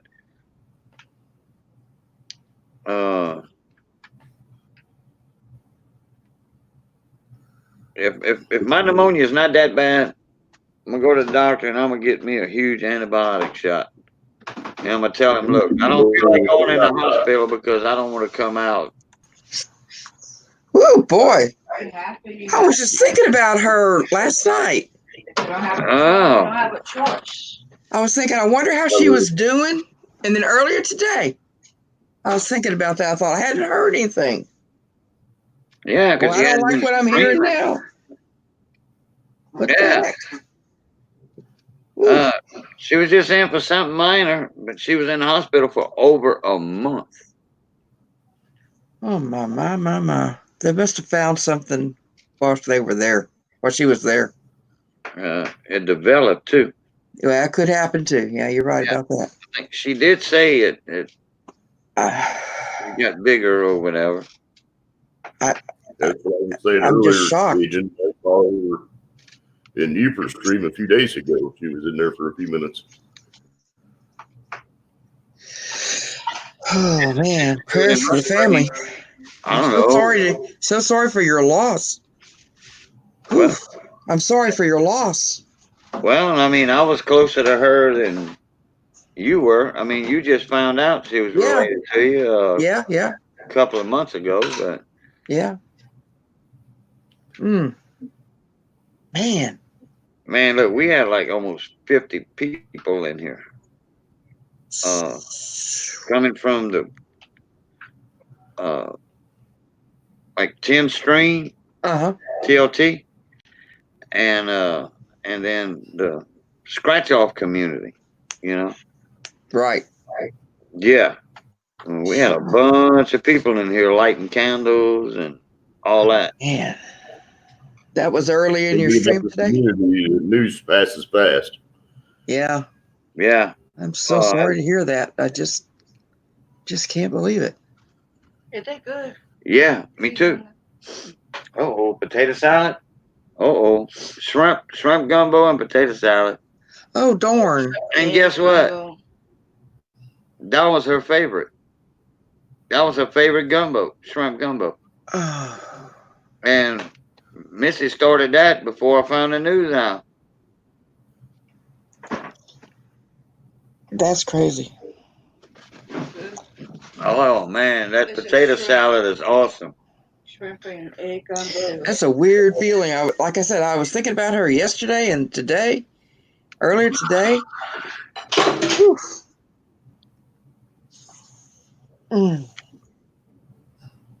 When I made it salad, you know, and a lot of people say, hey, Cajun, I mean, I think it's about 10 people, at least 10 people. Hey, Cajun, if you want to do an auction or, you know, like a fundraiser auction to help the family, you know, with expenses or whatever, I'll donate coins. That's awesome. Community. The coin community is just so awesome. But she took care of business. I'm pretty sure her expenses are going to be paid for with insurance. But you never know, you know, because every time something like that happens, insurance doesn't cover everything, and you always got to pay something. Yeah. Yeah, they're always they always try to take advantage of you. Well, now, how you ever say your name, HK Han, yeah, they don't need to mess with that man like that. They don't. I agree with you. They don't need, leave that man alone. Yeah. Leave that man alone. He's a businessman. I watched that House of Representatives hearing today, and it was about a joke. None of my moderators mess with that comment, please. Not a problem. I agree. Now, look, I had another moderator just approve that comment he just made. So everybody agrees with me on that. Well, you know what? They're upset because he isn't part of that established political arena. And I'm thankful for that because the man has done a lot for not just certain classes of people, but he's been level across the board. Yeah. You know, he's and gotten a lot of. They don't even talk about it. Oh no, they don't want him to look successful at all. Yeah. He's been so successful with so much, but the news media and so forth does not want the public to know because they just don't like him. Now, HK Han or H Con or whatever. I know I'm butchering your name, but your comments are welcome like that. But keep the comments down to a minimum, if you don't mind.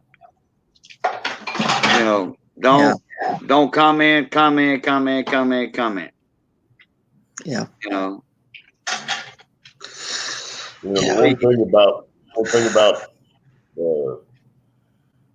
almost lost my train of thought there. The one thing about it is that, you know, the American people should be honored to have a guy that will give up an income of billions of dollars and go work for literally $1 a year to try to get all of our people into a better place.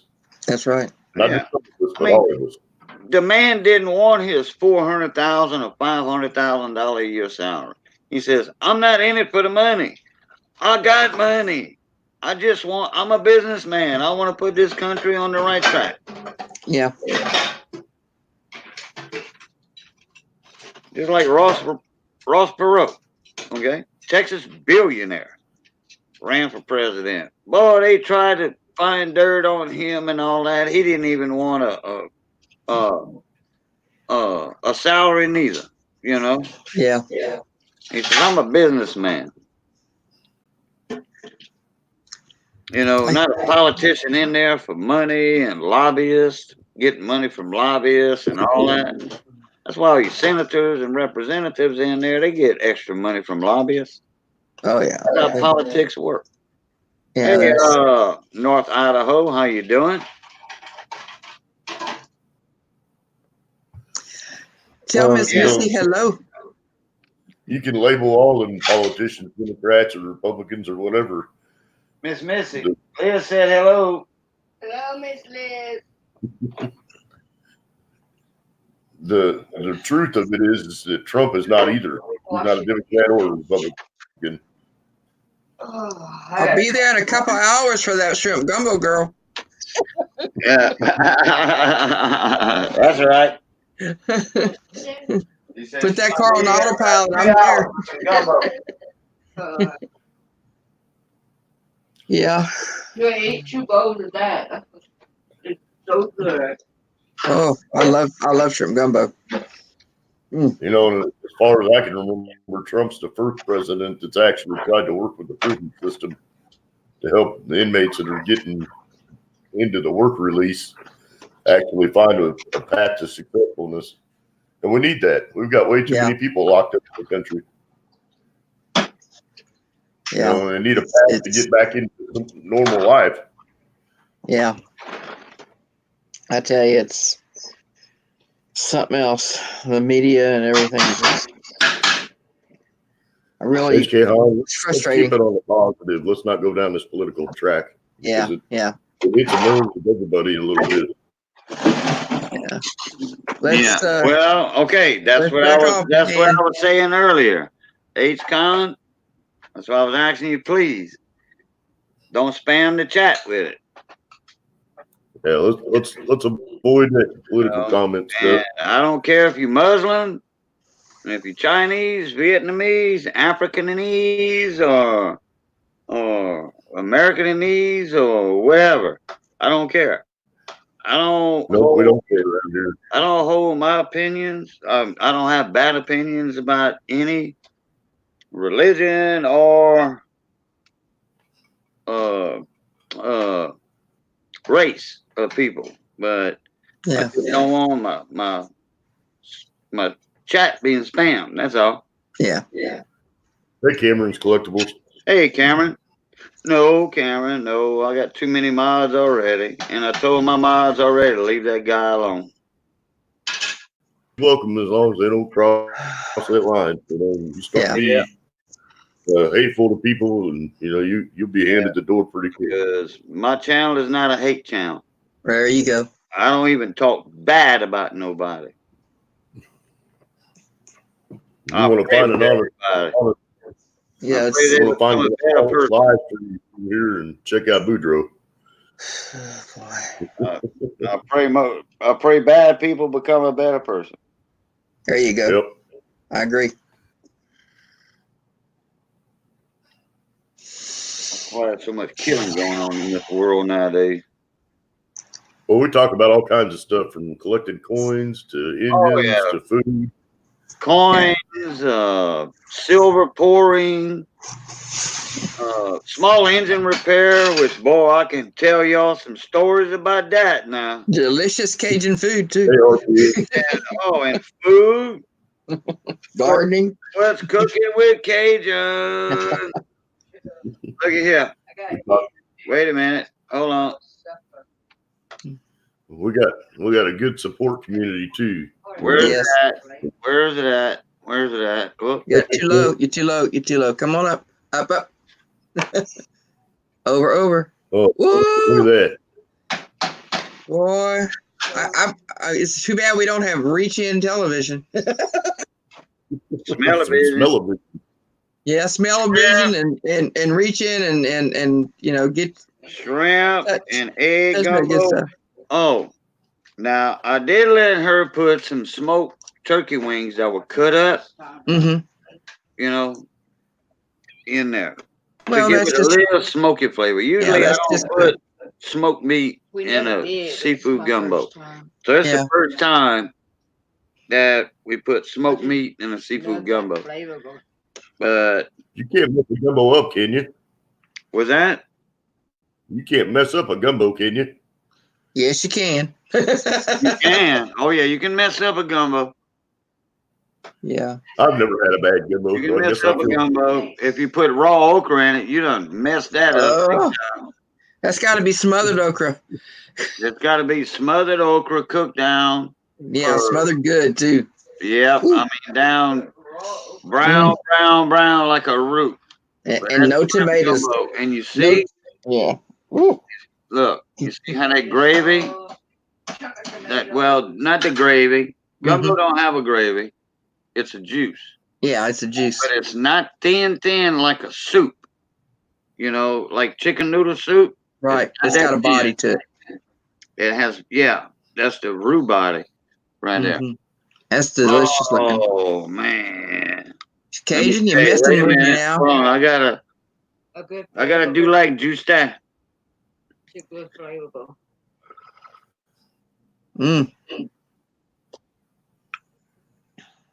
Oh man. In memory of Donna. In memory of Donna. Man. In memory of Donna. Thank you, Liz.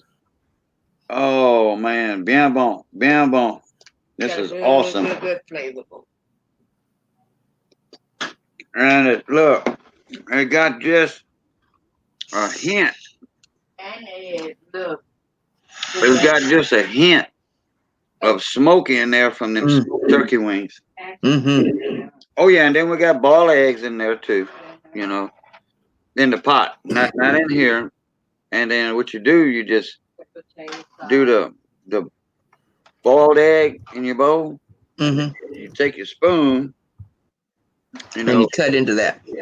yeah, you cut that egg in about 4 pieces or whatever, and you take a little piece of that egg with some juice or by itself, and then you eat gumbo. You know, you Oh man, it's so good. put the egg, kind of Wow. space the egg out, Right. you know, can break it in the into bowl. gumbo, but I very can't eat eggs Or you can anymore. put your potato salad Yeah. Yeah. in the bowl of gumbo, like on the Mhm. side, and then that makes that potato salad even better. Yeah. Or you can put your potato salad in a separate bowl, and then take a bite of gumbo, a couple of bites, then take a bite of potato salad. Mhm. Potato salad is eggs too, eggs and potatoes. But oh man, there ain't nothing better on a cold night than gumbo and potato salad. Well, that's Yeah. kind of the difference between Creole and gumbo, isn't it? Yeah. The Oh, Creole that's a Cajun tomatoes in it. gumbo. Yeah, totally different than Creole gumbo. Mhm. Totally different than a New Orleans gumbo. Unless the people, the restaurant in New Orleans that is making the gumbo is from Southwest Louisiana and not Southeast Louisiana. Yeah. They make a white gumbo or red gumbo down there. We don't make a Yeah. red gumbo. Yeah. And I don't care for that either one of those others at all. Yeah. Yeah, you make a roux gumbo, Yeah. a dark roux gumbo. I tell you that, yeah, that just what they're doing over there with the white and the red stuff, that just ruins it. Yeah. You know, No tomatoes in my gumbo. even in Grand Chenier, Yeah. which ain't far down the road from you across the state line, Yeah. there's a couple of people over there that make that clear gumbo. Oh man, No, they're messing up the name of the stuff. I tell you. Yeah. Well, they not from that area. Yeah, they don't know what they're doing. That's all there is to it. Yeah. Bigfoot. All right. How you doing, Mon Ami? Hey, I got something to show off after a while. I got something to show off that Bigfoot sent me.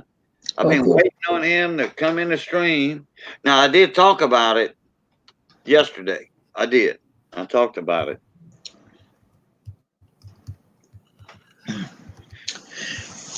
Yeah, I can't eat the eggs in the gumbo though, Cajun. I'm allergic to egg. Oh, yeah. Yeah.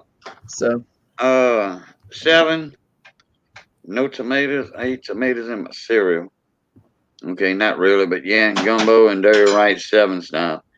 Now, what some people do when there's roux cooking, you put a little bit of tomato paste, like in a shrimp stew or in a shrimp gumbo. yeah, well, in a stew maybe, but not. Yeah. Some people in a gumbo, they'll put like a tablespoon of tomato paste, Mm-hmm. and then they'll mix that in there, and then what they do, they throw their bell peppers, their onions, and their celery in that roux and that little bit of tomato paste. What that tomato paste does, it comes up real thick and fluffy. Now, if you use too much tomato paste, you can taste it in the gumbo. If you use just a little bitty bit of tomato paste, you're not going to taste it in the gumbo. Yeah, I can't. But if I you can't use handle too the much, taste. oh no, I was gonna put a can of tomato sauce the way you like it last time. I didn't know if you want that this time or not. What? Tomato sauce in there. Remember how I Oh, made it yeah, like? yeah. More like a Creole. Do you want me to Yeah, put a can? well, no, actually, Creole gumbo is a lot thicker. That's true. Yeah, Real thick. but if you put some tomato sauce in it, it leans that direction. Yeah, or too much tomato, and then it's a red gumbo. Mhm. You know, but we never make a red gumbo. Never. Yeah. But Well, I am so sorry to hear about Donna. This is different. I'm so sorry to hear about that. I do need to step out, Gage, and thank you for inviting me up. Okay, Liz. Missy, have a good evening, hon. Oh, Love you, sweetie. okay. Thank you for stopping in, Lee. Liz, hang Thank you, around in Craig. the chat. Hang around in the chat. I'm gonna be showing something. Okay, About I'll hang around a little bit. I haven't Coming gotten up. much sleep the last couple of days, so I need to hit the hay pretty quick here. But I'll hang around. I'll hang around a little bit. Okay. Well. Yeah, I want to see what you got there. I'm gonna show it real quick. It has to But, do with 2 wheels coming up. uh, Okay, let me see who I Hey, missed in chat. let me know if there's what you find. Well, you let the community know what's going on. I'm sure you will. If you Yeah. find out any arrangements for Donna, I'm not going to be able, probably not going to be able to go, but definitely keep. Yeah, I don't I'll know be where keeping the she's gonna family be in my buried prayers. at. I don't Yeah. know if she's gonna be buried in South Houston or in south of Beaumont over there somewhere. I don't know. Hard to say. Hard to say. You Well, know. God bless everybody. Y'all have a blessed week, what's left of it, and weekend, and Cage, and I'll be keeping you and the rest of the family in my prayers. Right. All right, so I'm gonna step out, but I'll be in the chat. Okay. All right. Good night, all. Night, Liz. Bonne week. All right, Captain Jerk. Thank you much, Bonne week. I know I missed that earlier. Let's see. Scent Hoarder, how you doing, mon ami? Okay, Bigfoot, okay, I got you over here. I'm fixing to give you a big, huge shout out, which I already did. Okay, Dudabides, Irma, boom. Okay, I just didn't want, I wanted to make sure I didn't miss nobody. Okay, here we go. I got this right here. Excuse me. It says, Mr. Cajun Coin Hunter, hello, my friend, with a smiley face. I hope all is well there with you and your family. Enclosed are 2 American Silver Eagles for your silver wheel. Okay. These are but a token of my appreciation for all the unsung heroes out there in the community. I have laughed, I have cried, and I have prayed with many during my short time here. In reflection, all vanity aside, I applaud each and every one of them for helping me grow as a human being. I am asking that you do 2 wheels. This request is as follows. Okay. Spots, question mark. Okay. Wheel number 1. Okay. And he has 5 names picked out. Now, I'm not announcing the names yet. That's going to be a surprise for everybody. Okay. The remainder of spots at your discretion, you can sell them or give them away. Okay. All right. Wheel number 2. Please choose 5 of your choice from your chat. So the second wheel, I have to pick 5 people. And I don't know how he wants me to do it. People that never won, never been on the wheel, or haven't been on there in a while, or what. But he'll tell me in a sec. Wait, Missy. Okay. Then the remaining spots are at your discretion. Thank you, buddy. Bigfoot. Okay. And all Bigfoot has to tell me is anybody in the chat or people that never won or what? You know, I mean, I can pick 5 names, you know, supporters, new people, people that been on the wheel, you know. But man, these are BU, and I'm talking about BU condition. These are ultra fine 3 nines, 1 ounce of 3 nines fine silver, 2017. And these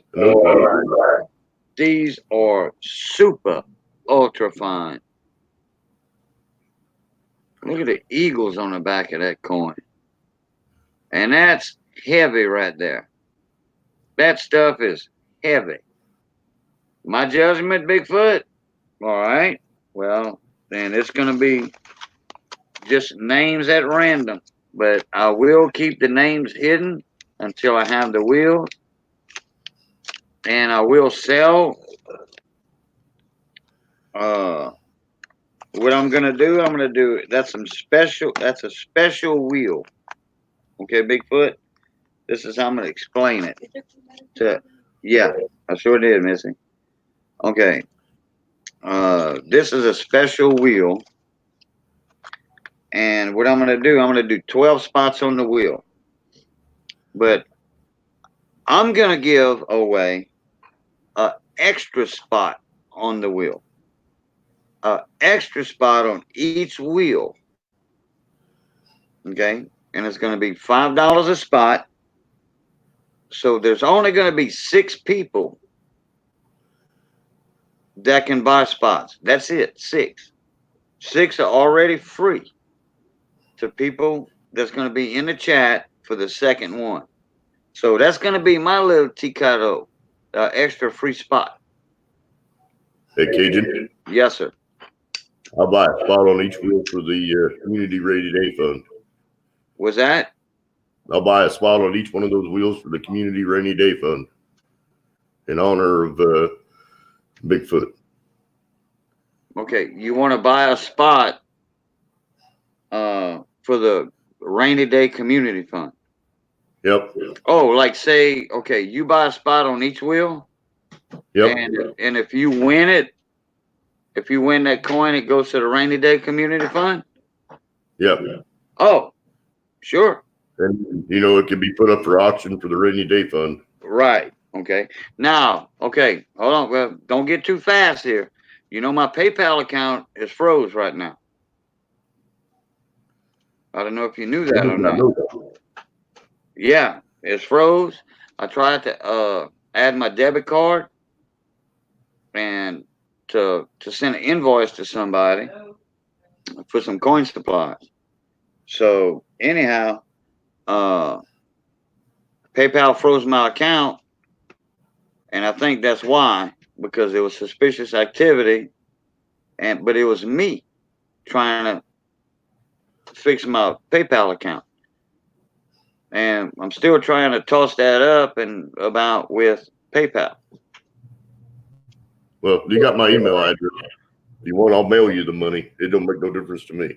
Yeah, you can just mail it to me. That's fine. Either way you want. You can do a check or a money order or whatever. Or if you feel comfortable doing cash, that's fine. You know. Just send me an email with your mailing address, and I'll ship that off to you tomorrow. Okay. You know, if it happens to land on that community fund, and those coins go to the Community Rainy Day Fund for auction, I'm sure there'll be a hit. Right. Definitely a thank you to Bigfoot. Do you? I mean, do you still have my my package I sent to you? Yeah, I think the wife's got your address. I'll ask her. So yeah, because my address is on that package. She usually is pretty good about writing that stuff down. She's in bed right now, but okay. Well, we'll get it sorted out. I'll get that to you. I'll expedite that tomorrow. So okay, gotcha.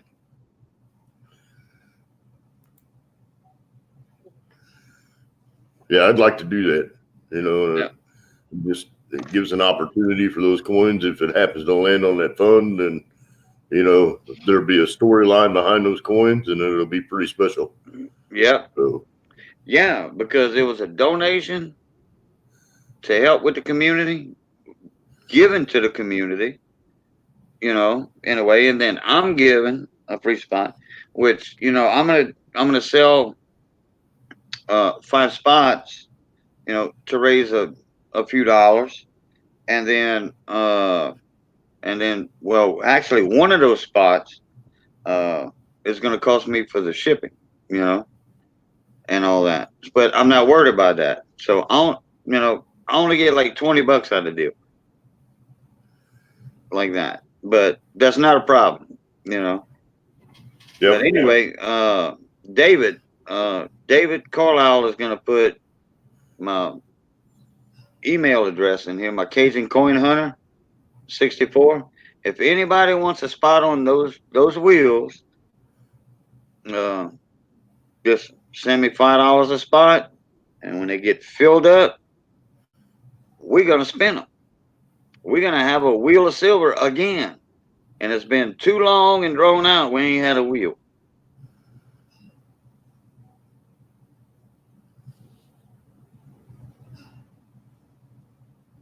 right, look, SMK just jumped on the bandwagon.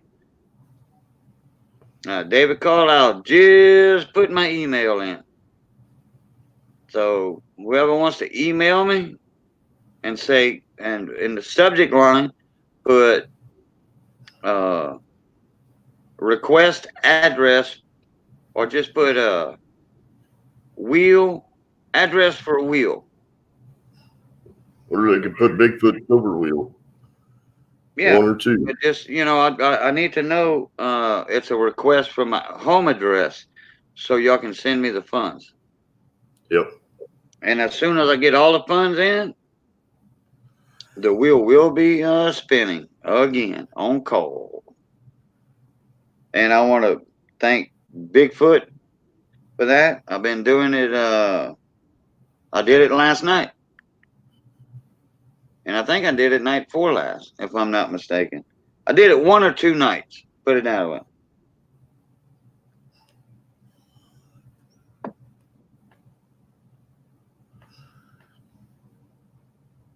Okay, Scoutmaster. Thank you very much. Yeah, you already have my address anyway. Okay. You sure do. I've sent Scoutmaster K a package already.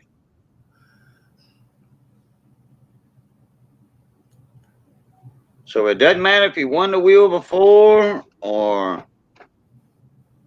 if you bought spots on the wheel, if you're in the chat, somebody's going to be having a 1 in 5 chance of getting on the wheel.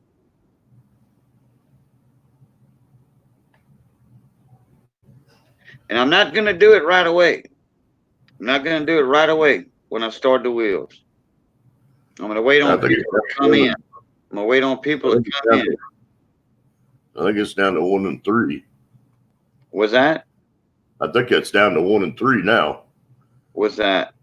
Spot. There's 5 spots for Bigfoot, and Kay's got a spot, and I've got a spot. So there's 3 spots left on that wheel. Yeah. Well, that's to buy the spots. Yeah.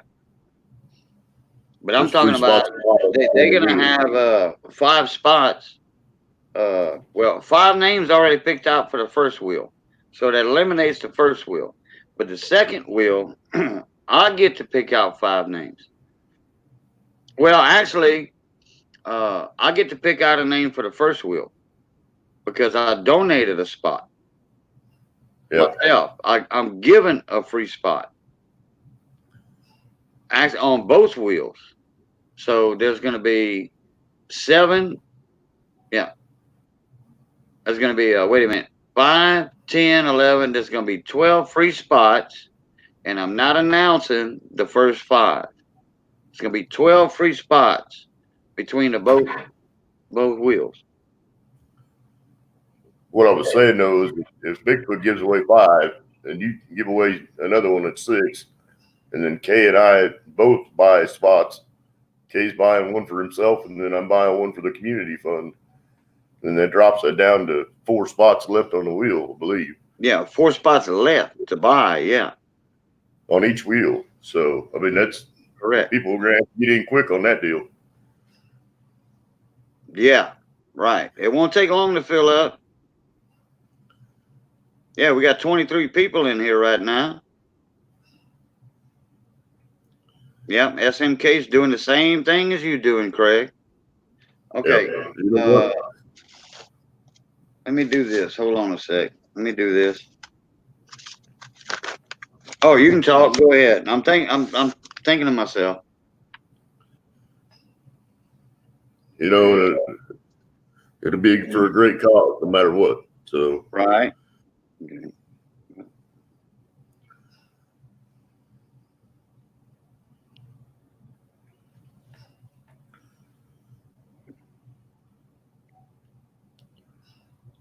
Okay.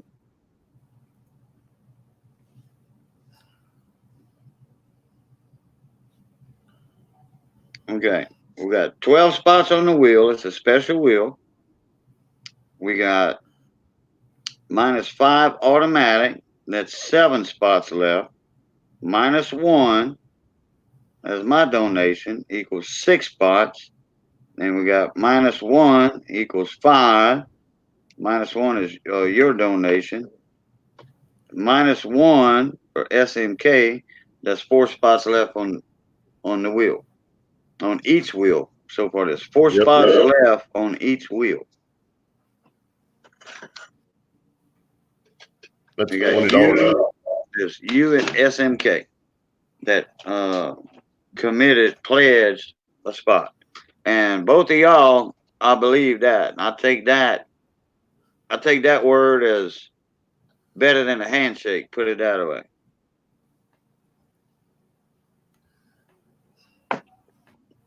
And so there's 4 spots left on each wheel.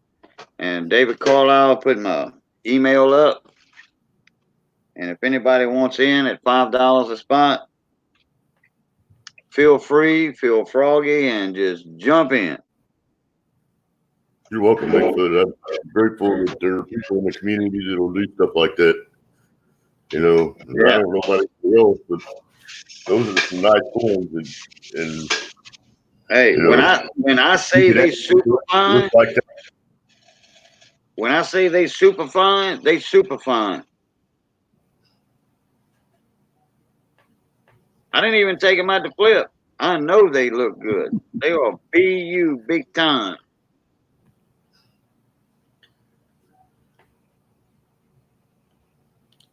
Uh-oh, Miss Maria's wanting to jump in. I'll check that in a second.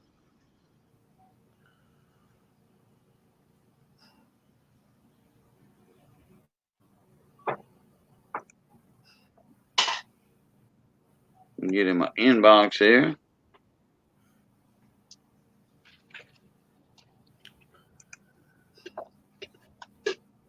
Okay, I got Miss Maria that wants my address. Miss Maria, I sure can. Hey, Hector. Mi amigo.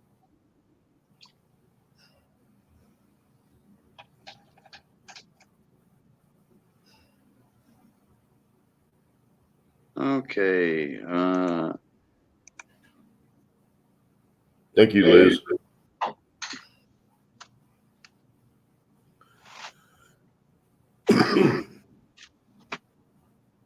Yeah, thank you, Liz. She's helping David out.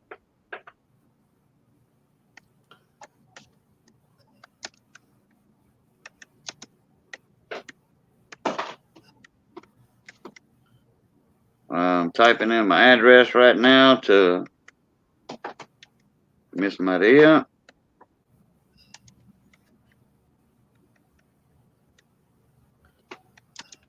I'm not that fast, but I am pretty quick.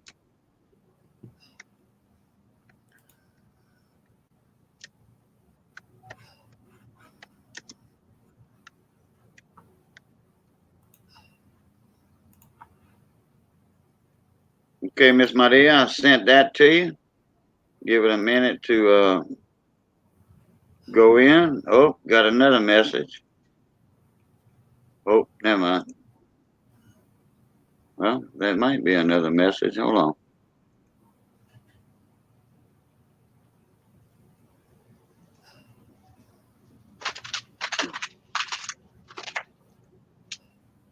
Okay. All right. Oh, I know what that was. That was something else. That was about my cousin that died. Okay.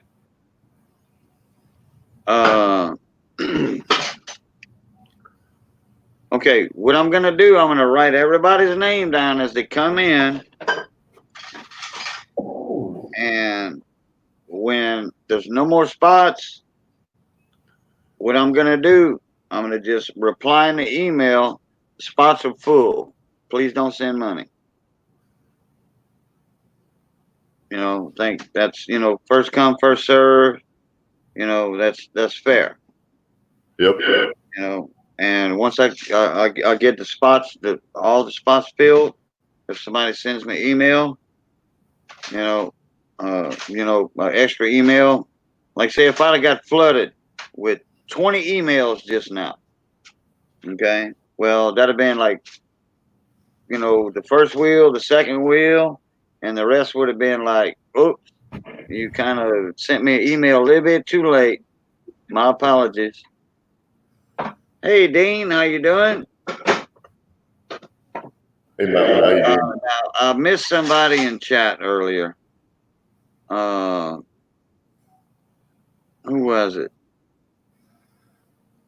I missed somebody in chat.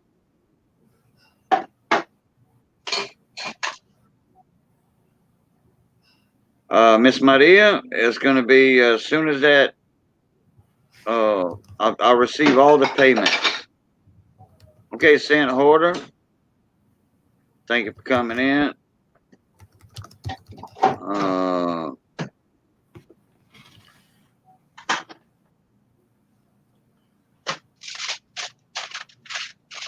I missed somebody earlier, or a question about Donna, I think, about her passing away.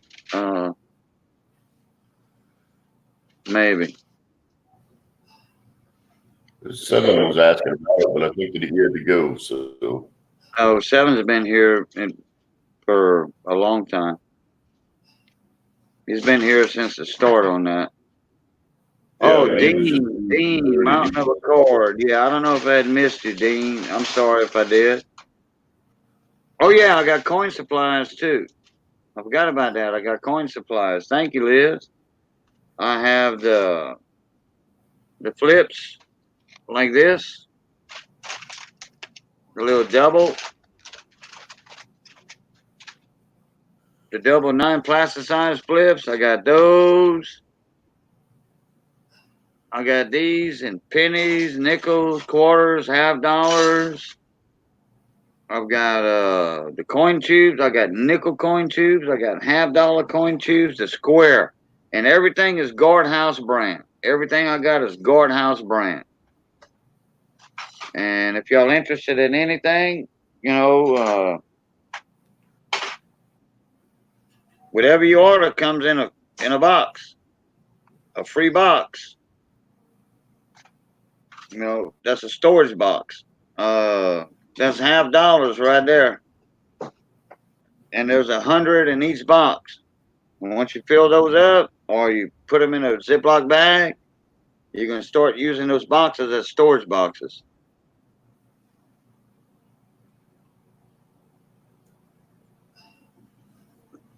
And I got Midnight Silver Run's name for 100 clear flips, like I showed earlier.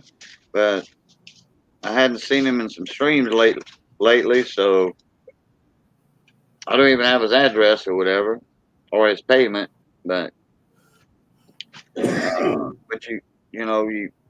give y'all prices. Y'all just let me know what y'all want, and then I have to charge shipping on that.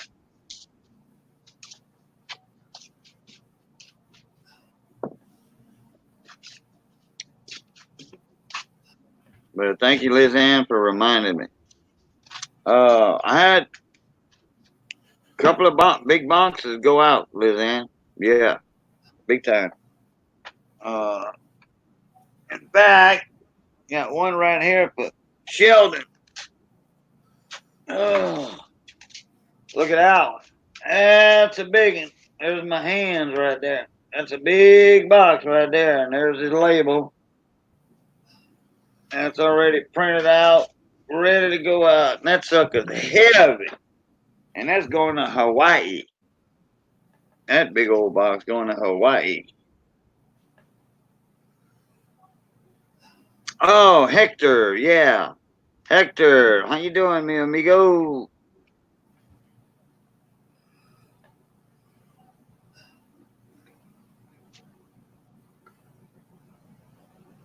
I got to bounce out, Cajun. All right. I'm going to say a prayer for your cousin and for you as well, and your family and whatnot. So, all right. Thank you my much. condolences.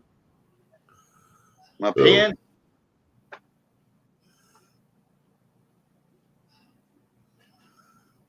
All right.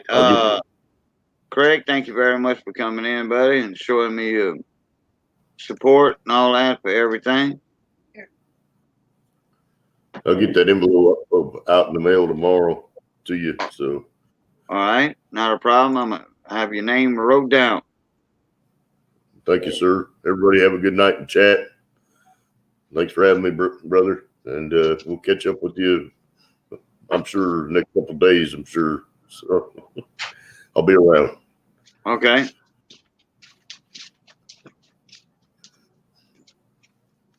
I appreciate you too, Kay. You know, and everybody. The community is another family. And like I said earlier, you can't measure wealth in dollars when you have people like our community. It's just unreal. So, on that note, I'll see you all later. All right, Mr. Craig, thank you much, buddy.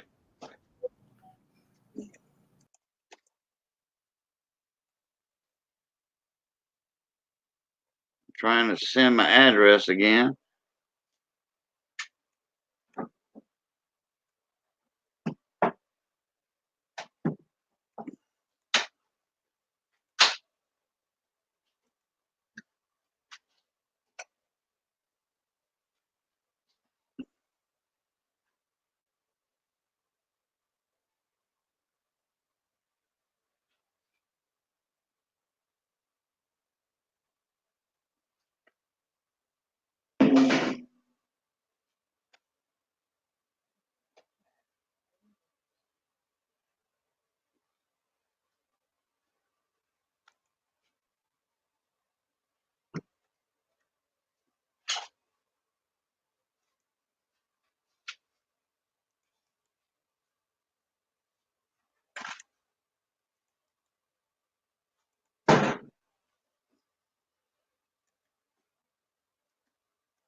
Okay, let me get back in here.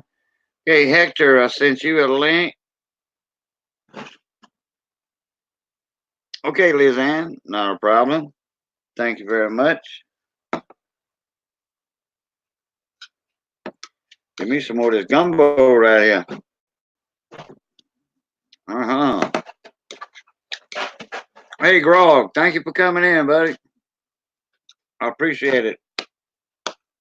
Appreciate it very much.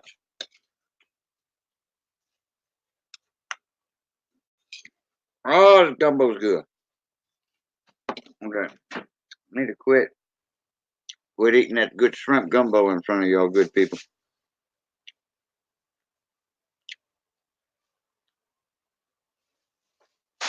Hey, SMK,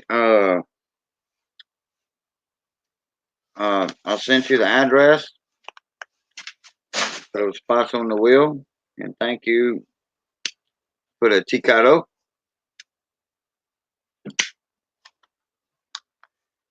That's always appreciated.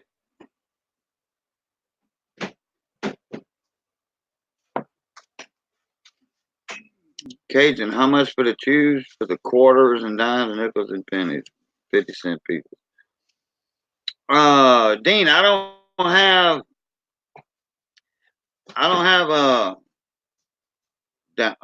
quarter tubes and the dimes and the pennies. All what I have in stock right now are the half dollars and the nickels. But I'll give you a hint. You can use the pennies for the dimes. You don't have to have the dime tubes for the dimes.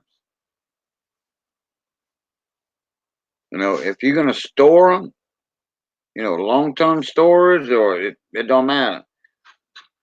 I don't use dime holders anymore. Cardboard flips, I don't use that anymore. I put my dimes in the penny holders and the cardboard flips. It just doesn't pay to buy the extras like that. It doesn't pay. And it saves money.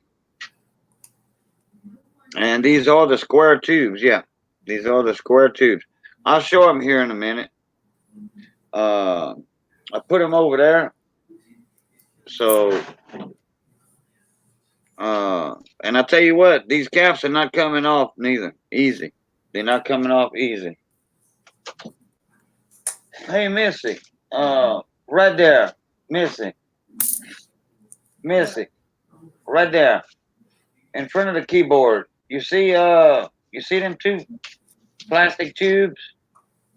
Yeah, there you go. Thank you. Okay. Let me present myself. How you doing, Hector? I'm doing okay, thank you. I didn't want to interrupt you. You're welcome. That's a square tube. That's a guardhouse brand. That's a $50.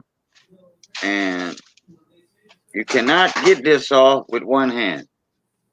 And you can fill this halfway with coins, and you can do that. It's not coming off. That cap is hard to get off. It's hard. And it wasn't even closed all the way. And I got the little, y'all see them little teats on there? You'll see the 4 teats?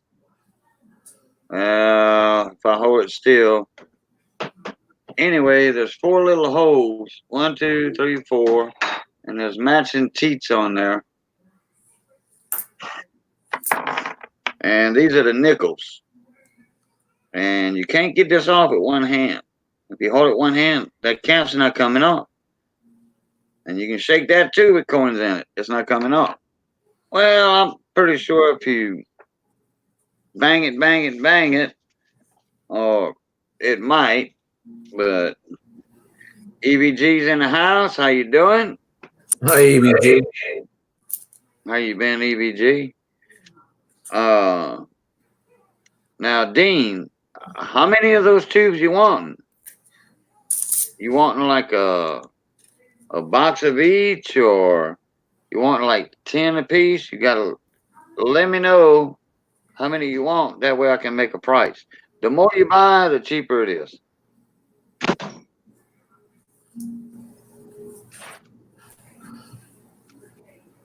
Kitty, kitty, kitty, what you doing? What you doing in here, kitty? Mama let you in? Mama let you in?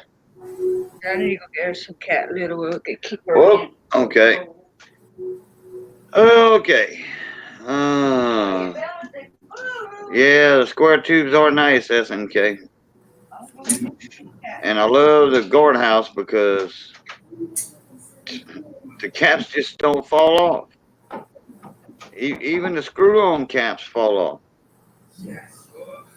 They're so thin. And if you nut up on them, you know, if you screw them too tight, if you go just that little bitty bit over, you strip the threads. And if you turn the tube over, guess what?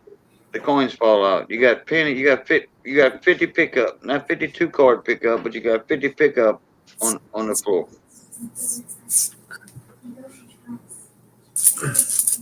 So, well, Hector, I don't guess you found out yet. You didn't hear, huh?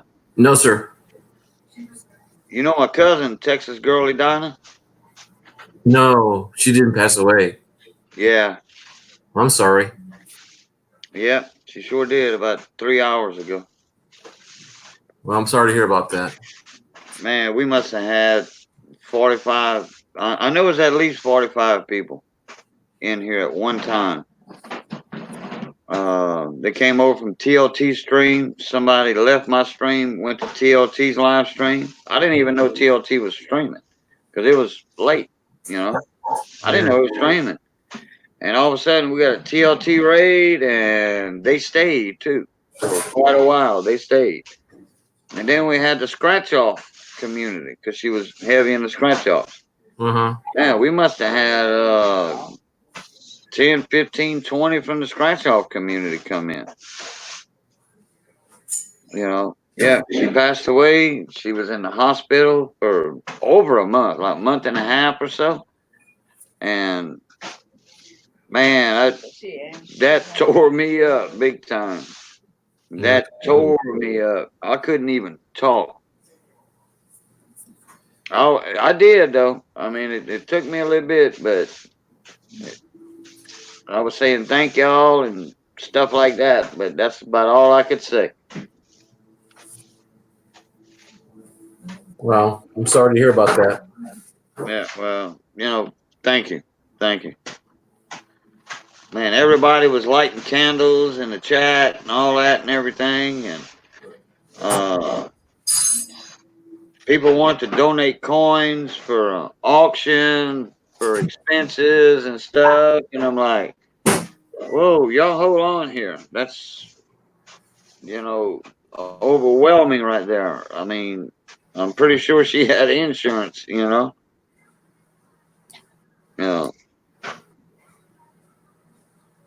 I mean, I'm assuming that, because she took care of business. She had her business straight.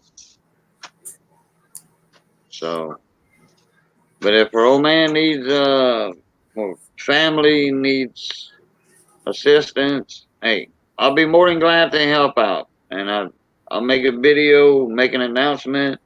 Hey, all the people that said that they would donate coins for an auction, I'm gonna give it a week. We'll have an auction. I'm gonna have to get her old man's PayPal or family's PayPal or whatever.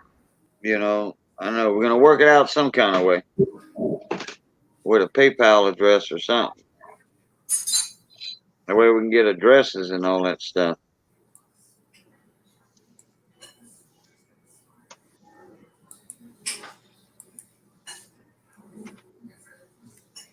I need to get my butt to sleep and I'll be up in 6 hours. Oh, I gotta be up in 6 hours. Yeah, well, you will be up in 6 hours. All right, Dean, not a problem. Just send me an email or whatever. Tell me what you're interested in. And like I said, I got the pennies, the nickels. I got the quarters, the half dollars, and the flips. I got the plastic flips. And all that comes with a free box. Whatever price I give you, that comes with a free box. Now shipping is extra. And then I got the tubes. And I'm out of coin albums. The 80 coin albums, I'm out. Well, I got one I was going to keep for me, but I can order me some more. I got one left. Where's it at? Right here. I opened it, but I didn't put nothing in it yet. Oh, I put one coin in it, but that was it. I got one coin album, and those 80 coins. And that one's H.E. Harris. And you open it up, and it's got the 2x2s in it, like that. And then those 80 coins, you can bring that to a coin show or to a coin get together or whatever.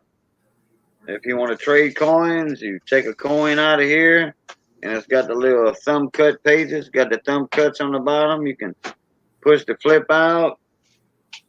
So I got that one left and that's $5 right there. So if anybody wants one of those, it's fine. Sheldon bought 3 of them things. He bought 3. He loves those things. I think he uses them also to put his stickers in too. Was that? I think he puts them in the stickers in too. His stickers? Yeah, the channel stickers. Oh, you can't use that for that. I think he did. I'm not sure, but maybe it was something similar to that, because I know it's too small to put the stickers in there. But I'm thinking that it looks similar to that. Oh, you can put stickers on the outside. Oh, the outside, yeah. But I think you can't put stickers on the inside unless it's small enough. No, they're the regular size. I think it looks just like it. It's just I didn't see what the ones inside look like. Oh, they 2x2. They like the pages. Yeah. Yeah, because you remember I was out of the pages? Yes, sir. The 3-ring binder pages that hold 20. Yeah. On a page. Okay, I was out of those. So Sheldon bought an extra one of these, which is the same thing. You know, it's got pages in it, built in on it. And there's what? Let me show you right quick. Hold on. Let me put one in here.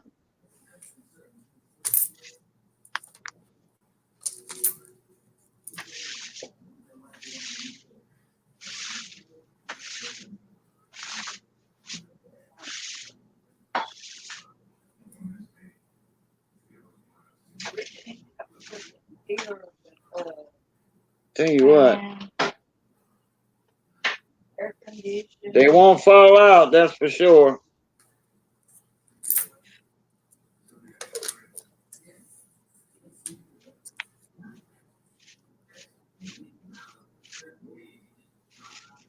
Let me put this other one in there right here.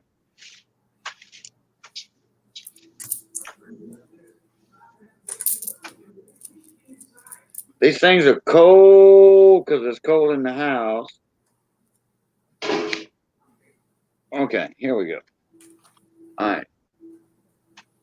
Y'all see how that flips in there?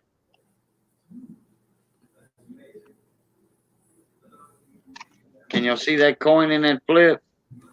I didn't put no insert in it, but all right. I didn't put it in all the way. But there's one here on the side. So there's 2, 4, 6, 8, 10. Wait, 2, 4, 6, 8, 10. And they got 8 pages in there. That's why it's an 80 coin album. Nice. Let me see. Yeah, now I could probably put this sticker in there. Hold on. Yeah, he was mentioning SMK. He did put it in a book, but I'm not too sure what kind of book it was. Okay, there's a Bradley Heights sticker. Yeah. Okay, now that will fit in there because he's got a small sticker. It's not in all the way neither. I was just showing that, you know, to show that the page. You know, it's only 2 across per page and 2, 4, 6, 8, 10 down. 2, 4, 6, 8. Well, 1, 2, 3, 4, 5 down. But anyway, Sheldon bought 3 of them, and I got 1 left. Somebody else had bought 1. But I should have ordered a couple of more, I guess. But I'm going to be making another order pretty soon. But that's $5. And that's the only thing I got beside cardboard flips in boxes. And if you don't want the box, and you want to save on a little shipping, you know, but the money you're going to save on shipping, you can get the box free anyway. So, you know, because if you buy a box, the box is $3 plus shipping. So,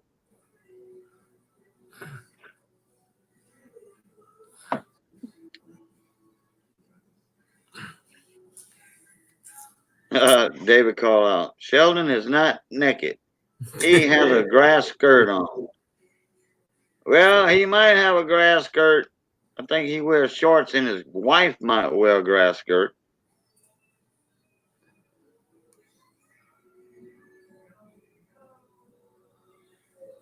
And Bigfoot, thank you very much for the condolences.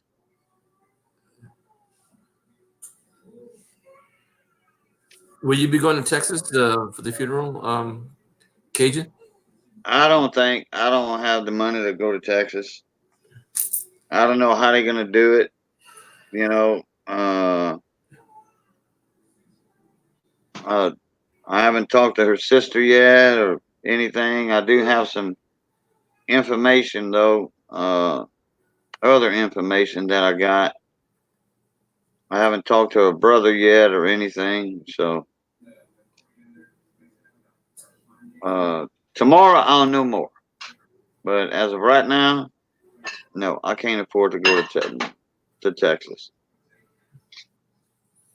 if my PayPal account wouldn't have got froze, yeah, I think I could have swung that.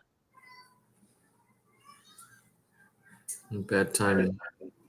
Yeah, very bad timing on PayPal getting froze.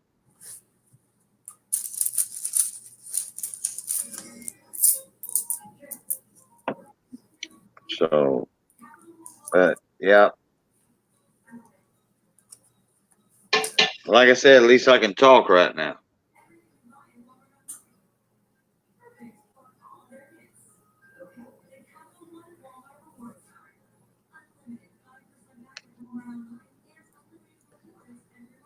But we did have a few moments of silence earlier. Man, that shrimp gumbo is awesome. Good God. Man. And that smoked turkey wings she put in there was cut up real small.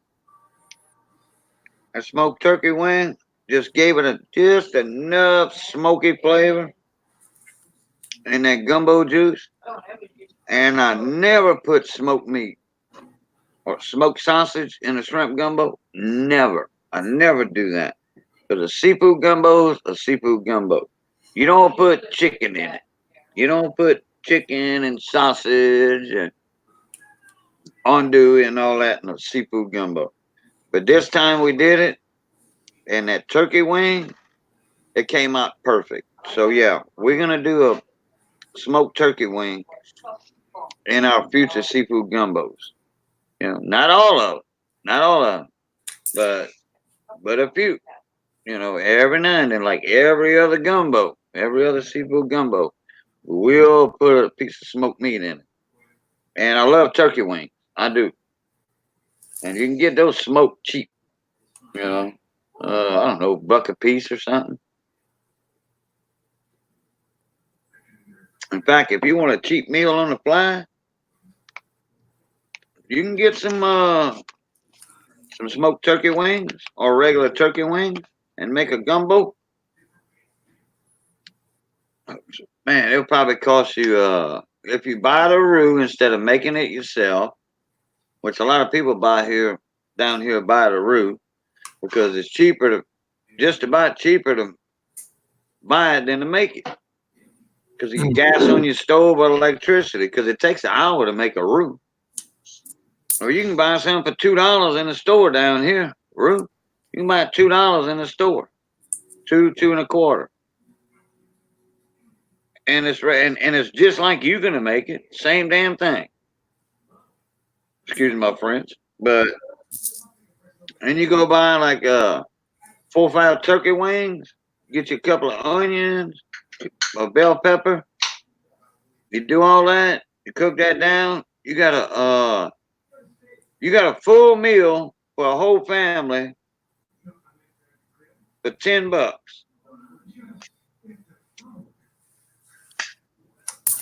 You can make you can still make a $10 gumbo. Because the turkey wings are cheap. But if you go buy a hen's $10 by itself, cut up. Or it don't matter if it's cut up or not. A gumbo hen is $10. Turkey wings are $1 a piece, if that. And if you buy five turkey wings, a jar of roux, turkey wings are huge.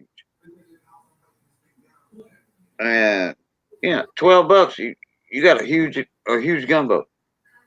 Huge gumbo. That'll feed 5, 6 people.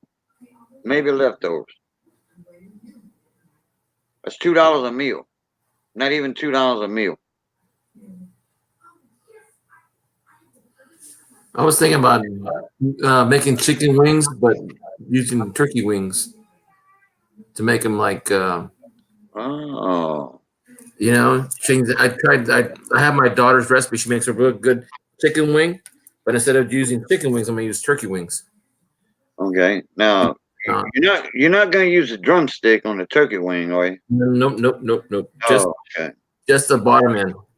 Right. Yeah. Just the V part. Yeah. Yeah, yeah, it'd be too hard to cook. yeah. It would take too long to deep fry that. Right. Yeah. So just the bottom part, and probably not even the tips. I probably just eat just the middle part. That one part. Yeah, but them tips got meat on it too. Yeah. Well, maybe you could separate them. maybe depending on how well they cook, or they'll cook through, but not make them too dry out. You know what I mean? Right. Yeah. That's why I say you separate them. You know, you cut them off, Mm-hmm. and you cook the bigger ones first. Then you cook the smaller ones because the smaller ones have meat too. Yeah. And if you're talking about like buffalo chicken wings, I know what you're talking about. Yeah. Just to try it out, experiment. Yeah. Yeah. I mean, I'm all for you on doing it. No problem. Yeah.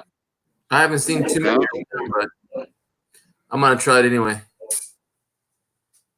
I'm pretty sure there's people that might have tried that already. Yeah. Maybe. I would not doubt it. If not, well, they don't know what they're missing out on. Shoot. What I used to eat as a kid, people threw away. Well, I'll tell you what, when we sat down to the table when I was a kid, and we all sat down at the same time, you know what I mean? As a family, at a big kitchen table, and whatever you got in your plate, you ate. Right. And if you didn't want, I mean, but I was raised. Look, I ate everything in my plate. I didn't turn nothing down. When I was 5 years old, I loved spinach. You know something? I had to eat spinach because I didn't eat spinach until I got into my, I would say my dating age, probably in my 20s. I didn't eat salad that much because salad was a foreign thing in our family. It was mostly just, rice and beans and some meat. And if it was anything like corn tortillas or flour tortillas, that's mostly our meal. And like we would do tortas de papa, which is during Lent. You may have some recipes for Lent too, Cajun, and you may know about this. But we did a fried patty of mashed potatoes with a little bit of egg and cheese, so they stay together. And then we made an onion sauce, white onion sauce, that go on top of it because we couldn't eat meat in those days. We couldn't eat out for 40 days. Right. So well, we had during Lent. Yeah.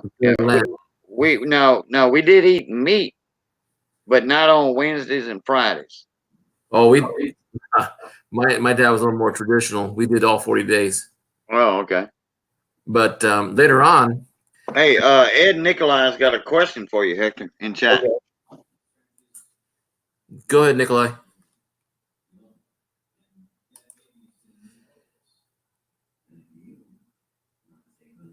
No, actually, that Basque Fres, the one in, if you're thinking about the one that's on Blackstone, no, it's not there anymore.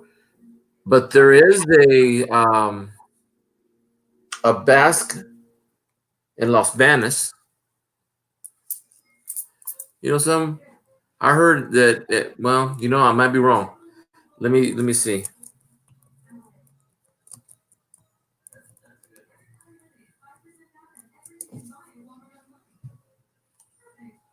I know what the one you're talking about. I've only been there once.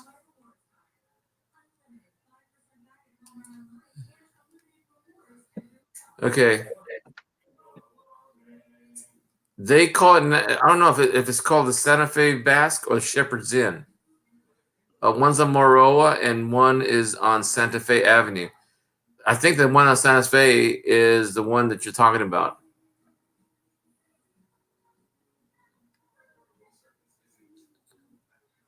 The Shepherd's Inn.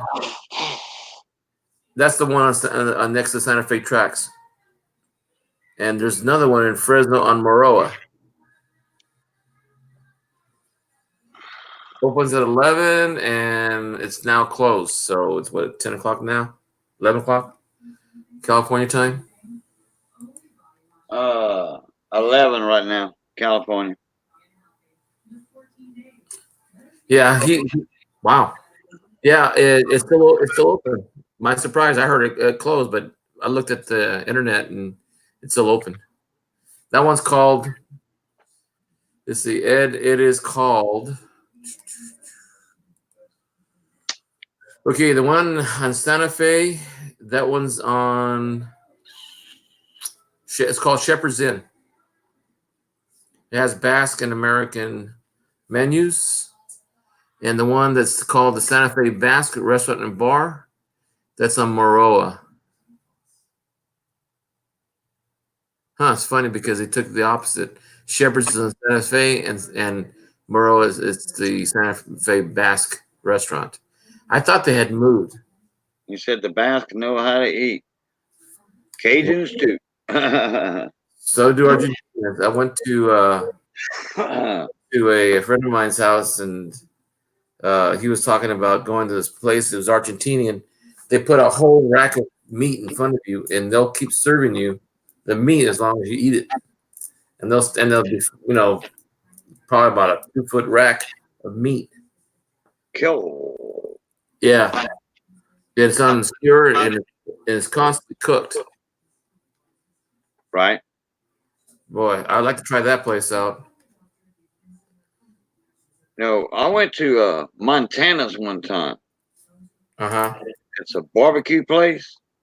It was a small chain.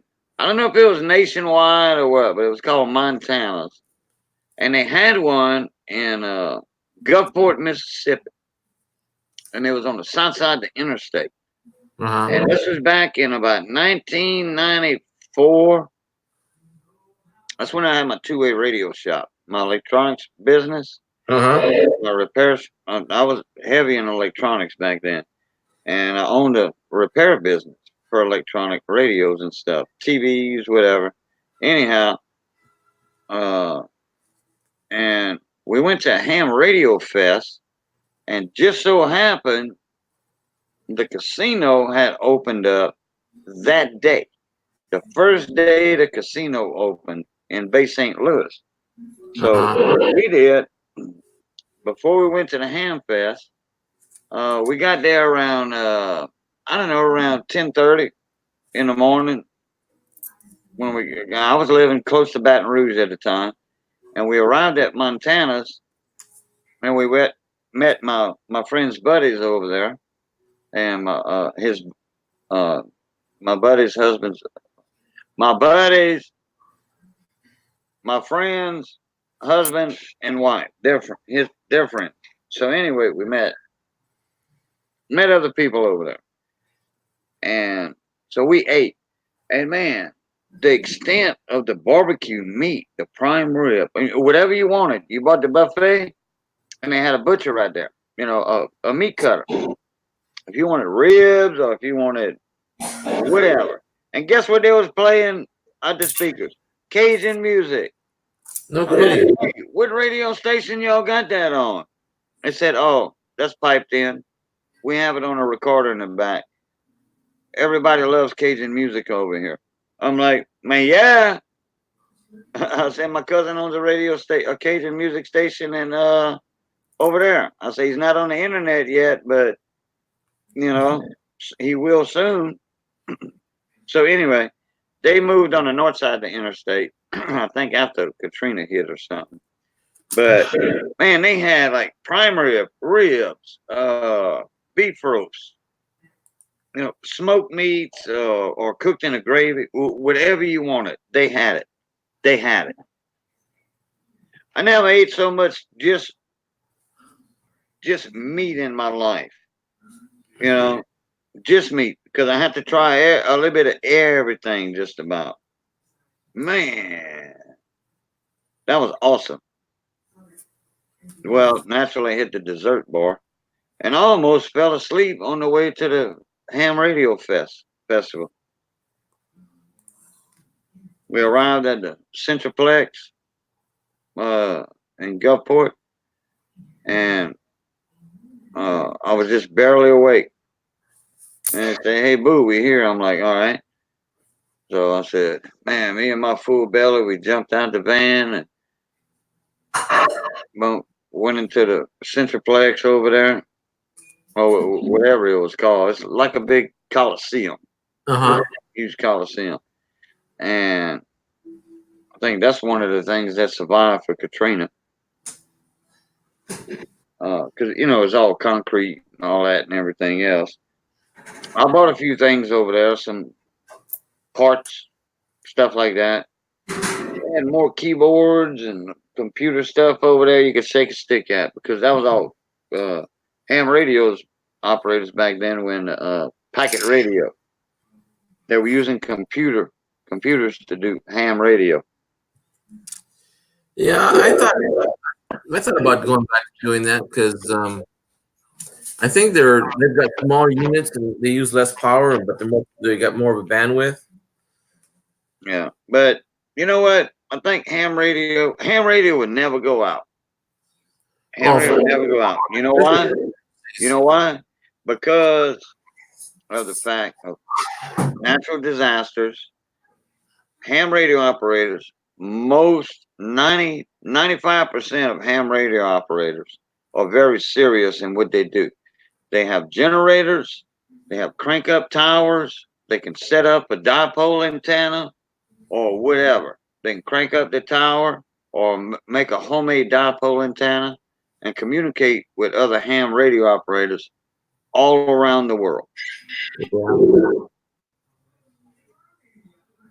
So ham radio would never, ever die out. But internet kind of took that over. Yeah. If I have a generator, if I have Wi-Fi or internet available, I can communicate with people all over the world, But you have to have internet, though.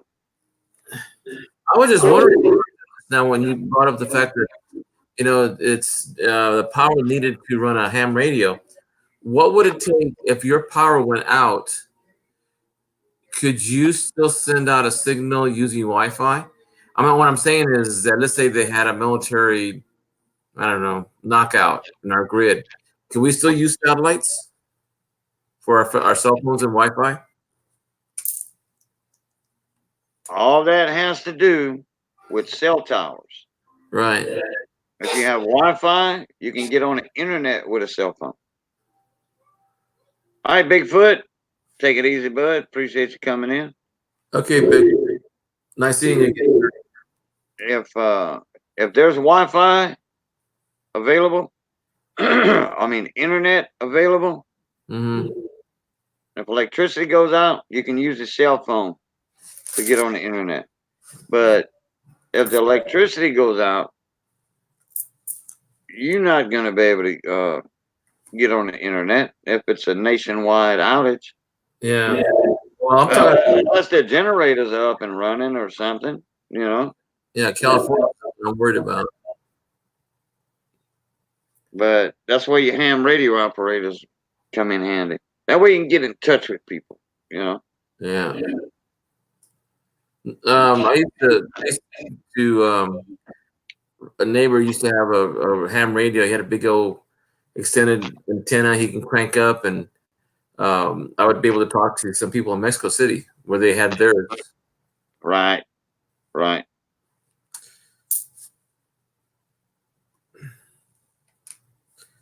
Ham radio, in my humble opinion, will never go away. Well, it seems a lot of other things are coming back. With the PG&E and Edison down Southern Edison down in the LA area, with all the fires we have and the power grid, we have so many people that's got old infrastructure that, the companies can't keep up. I found out also during the time I had my internet problem with my computer. They said they're not going to take anything over because of 5G. Right. And then with the fires we have in California, power outages, rolling blackouts, brownouts, whatever you want to call it, all that. Right. The something. That's why I keep things charged all the time. Even a battery, my batteries in my car. You know, the ones I have for my truck. I keep them going. Well, if you got a spare battery or something, yeah, but you don't have to keep a truck battery or car battery on a charger, no. No, I haven't taken because I don't drive the truck very often. Oh, okay. So it's not a tickle.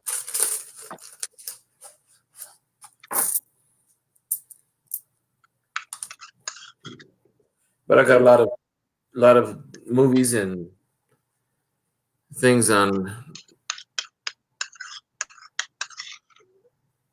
recorded so that if I ever wanted to see something, I can always see something later. One good thing to invest in is a USB solar charger. Yeah. For a cell phone, a notepad, iPad, what have you. That's a good thing to invest in. I have one that I won from Marlboro or something, I think. Solar charger. But it said the instructions said charge it with the wall charger first, and then use it, and then let the sun do its natural thing. Mm-hmm.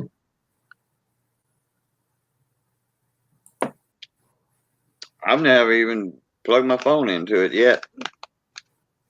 Hey, D. Reese, how you doing, mon ami? Hey, D. Well, back again. That wouldn't be bad anyway because of the fact that we might have, there hasn't been this week. Last week was when it was hotter is when it happens. I'm wondering if it just happens when it's how should I say this?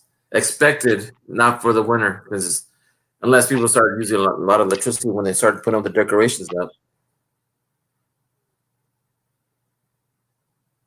Okay, SMK, thank you for coming in. Thank you for your condolences earlier also. Thank you very much.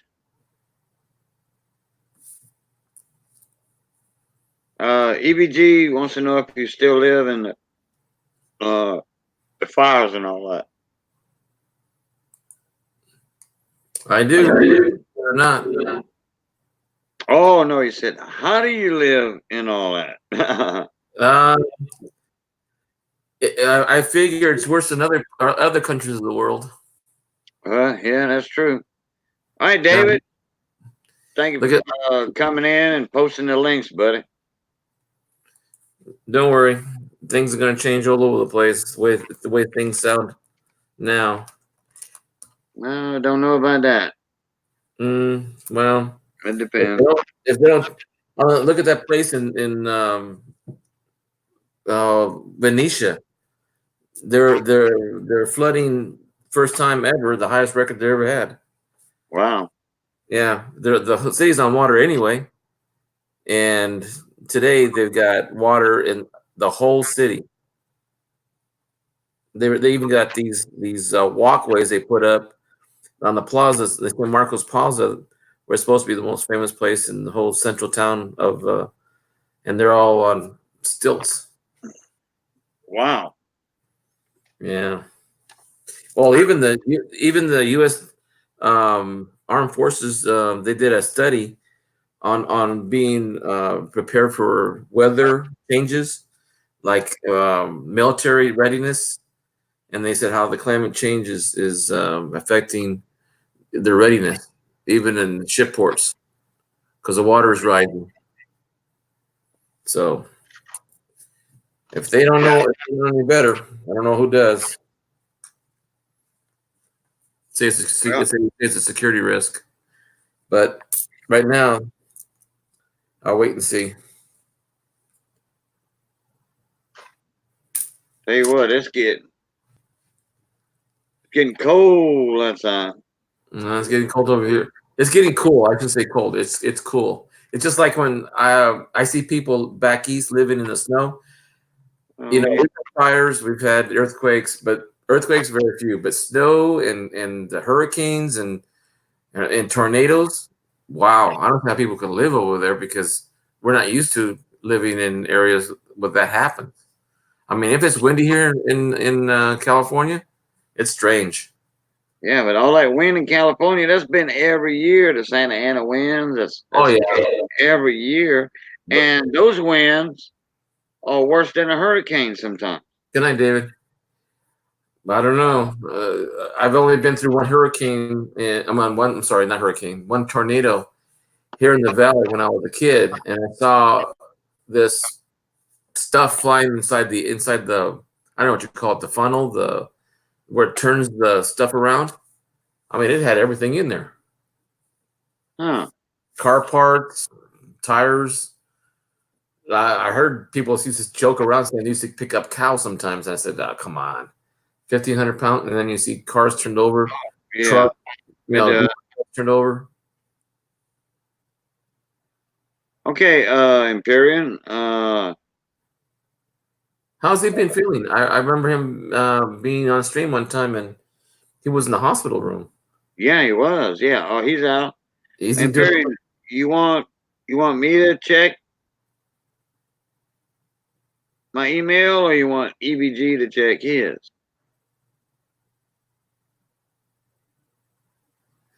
Yeah, EBG, you've been right about that, but you know something? The infrastructure back east, we got it bad here in California, but I see bridges and houses blowing up because there are gas leaks and the water in Flint, and I don't know, hurricanes. Empyrean, check your email tomorrow. Oh, okay, tomorrow. Yeah, later on. Okay. D says hurricanes, tornadoes, no biggie. Okay. When I see little pieces of rock, sandpaper, your car, I've seen pictures of damage by hurricanes and tornadoes, especially Tornado Alley. My cousin used to live in Wichita Falls. Oh, is that is that Kansas? Kansas? Yeah, that's Tornado State. Yeah. Dallas, Texas, and all that. And Oklahoma would be considered like Tornado Alley, but Kansas, that's the Tornado State. Yeah, he was my station there. My dad would not go visit him there because he said it was just too many tornadoes going on at the time. That summer that we were there, we were planning to go, and my uncle said, "Nah, don't come more because we're having one almost every week." I think he was exaggerating, but I don't know. But what you've never been through, it's scary. Yeah, and D. said, I lived in Florida since '79. Been through dozens of boats. You know, I've never been through tornadoes. I mean, I've seen two in my lifetime. One scared the living holy bejesus out of me because I was going north and that thing was going north, but I was in an 18-wheeler that weighed 100,000 pounds, so I knew I was safe.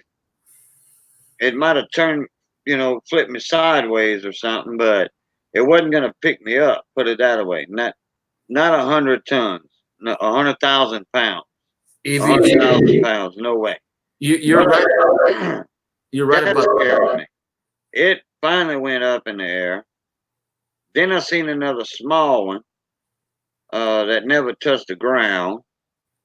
That was short-lived, 15 seconds. But water spouts, I've been in many of them. In boats, many. I used to run them big crew boats, big Gulf boats offshore. I've been in many water spouts. And they ain't fun.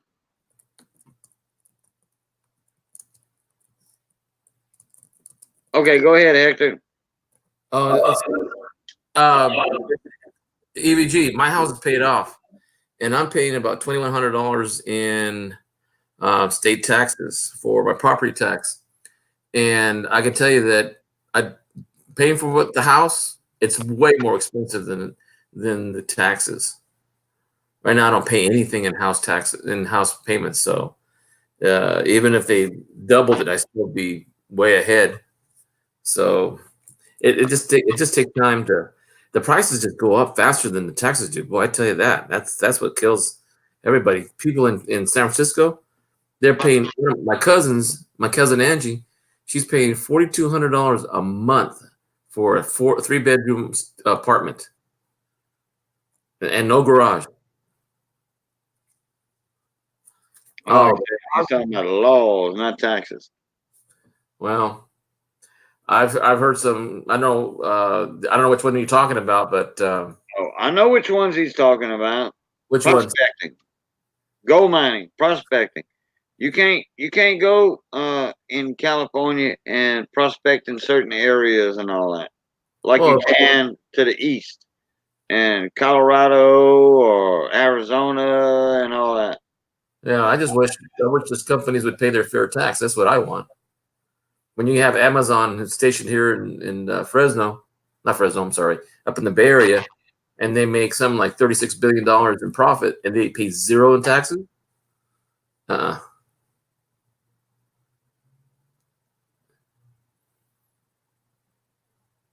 live in Central California, near Fresno.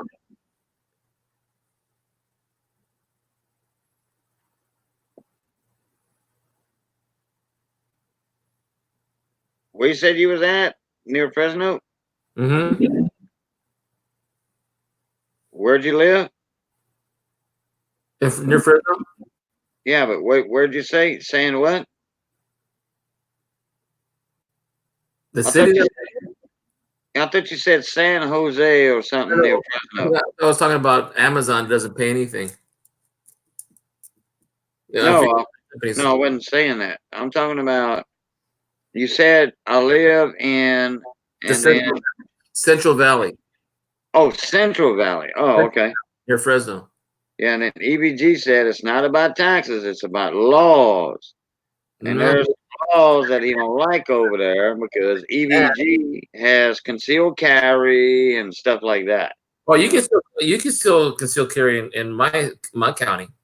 But, as a matter of fact, our chief of police encourages people that are supposed to be, like, for example, teachers and bank managers, store managers. I used to know a lot of people in my business. I never carried one. I didn't have to. When I carried bank deposits, and I had some really large bank deposits, but we still have we don't have open carry, but we do have concealed weapons permits. But you can't take it to another county. Gun laws and gold laws. I thought he was talking about property taxes and all that. No, he was talking about laws, not taxes. Well, but gold, okay. California, you can't prospect. Well, it's the same thing. You can't prospect on another person's property without their permission. Basically, that's what California. I mean, you probably could if you have, but public lands, like government lands or what have you. Well, it's just like if a company comes in and hurts your property, and they got to fix it if they do some damage. I mean, people just go into prospect any way they want without having a permit or even to restore the land back the way it was. I don't know. Yeah, but he's not talking about private. He's talking about public. Yeah, same thing. Government stuff, because they got rivers and stuff up in California that people want to prospect. You can prospect, but you are limited to what you can do. Right. Well, it's just like we're having a big problem with the water rights right now. There was a mining company way up in, I forget where exactly in the foothills, but they took the water, but they didn't let any people down there clean the water after they used it. and the water was coming down here, and it was poisoning or it wasn't being filtered. And when that happened, gosh, I wish I knew exactly which company it was too. But they didn't take care of the water; they just used it, and it became wastewater, and they couldn't use it anymore. Oh yeah, but you talking about major companies and stuff like that. Well, that's the same thing as if we get, let's say, people going digging up, for example, the Potomac River. They want to put a salmon run. We used to have a salmon run when my dad was a kid, and then they put all the dams, and most of the people in the valley paid for it, and the farmers profited so that we can get a 30-night set head of lettuce. Yeah. All right, EBG, I sent you a link.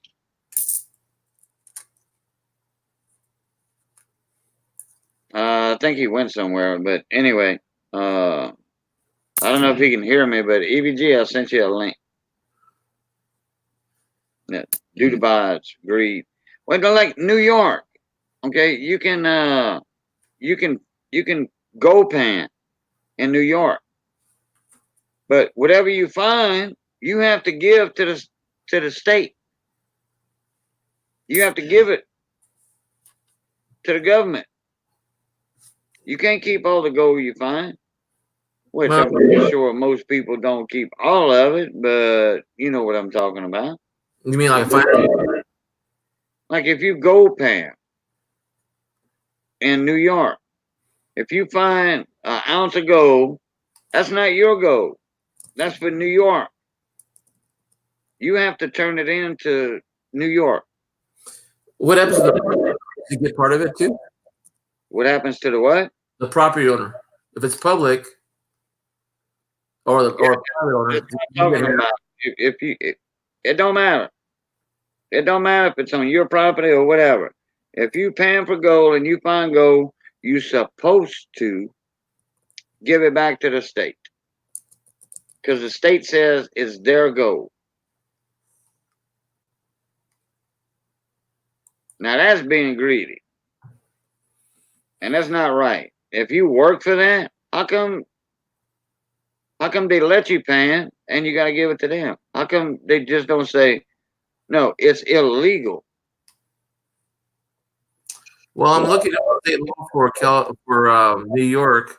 Even though there's no gold that exists within New York State, the usual practice place that reads that all silver and gold found within the state of New York are the property of the state, unlike other states that allow private landowners and claim holders to mine on profitable mineral deposits.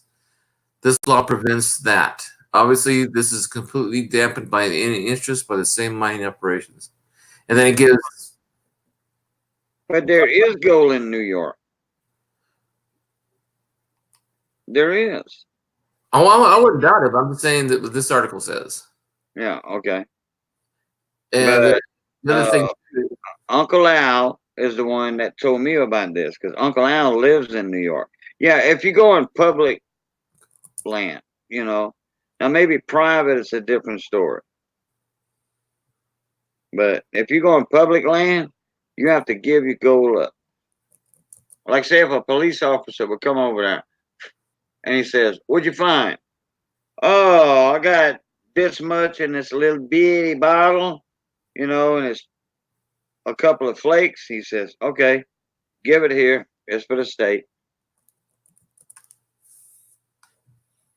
And you can't argue it neither. I'm looking at the BOG. It says mining for gold and other minerals on federal lands. The the Bureau of Land Management and the Forest Service manage the hard rock mining on federal lands. Two agencies manage 450 million acres of mineral land.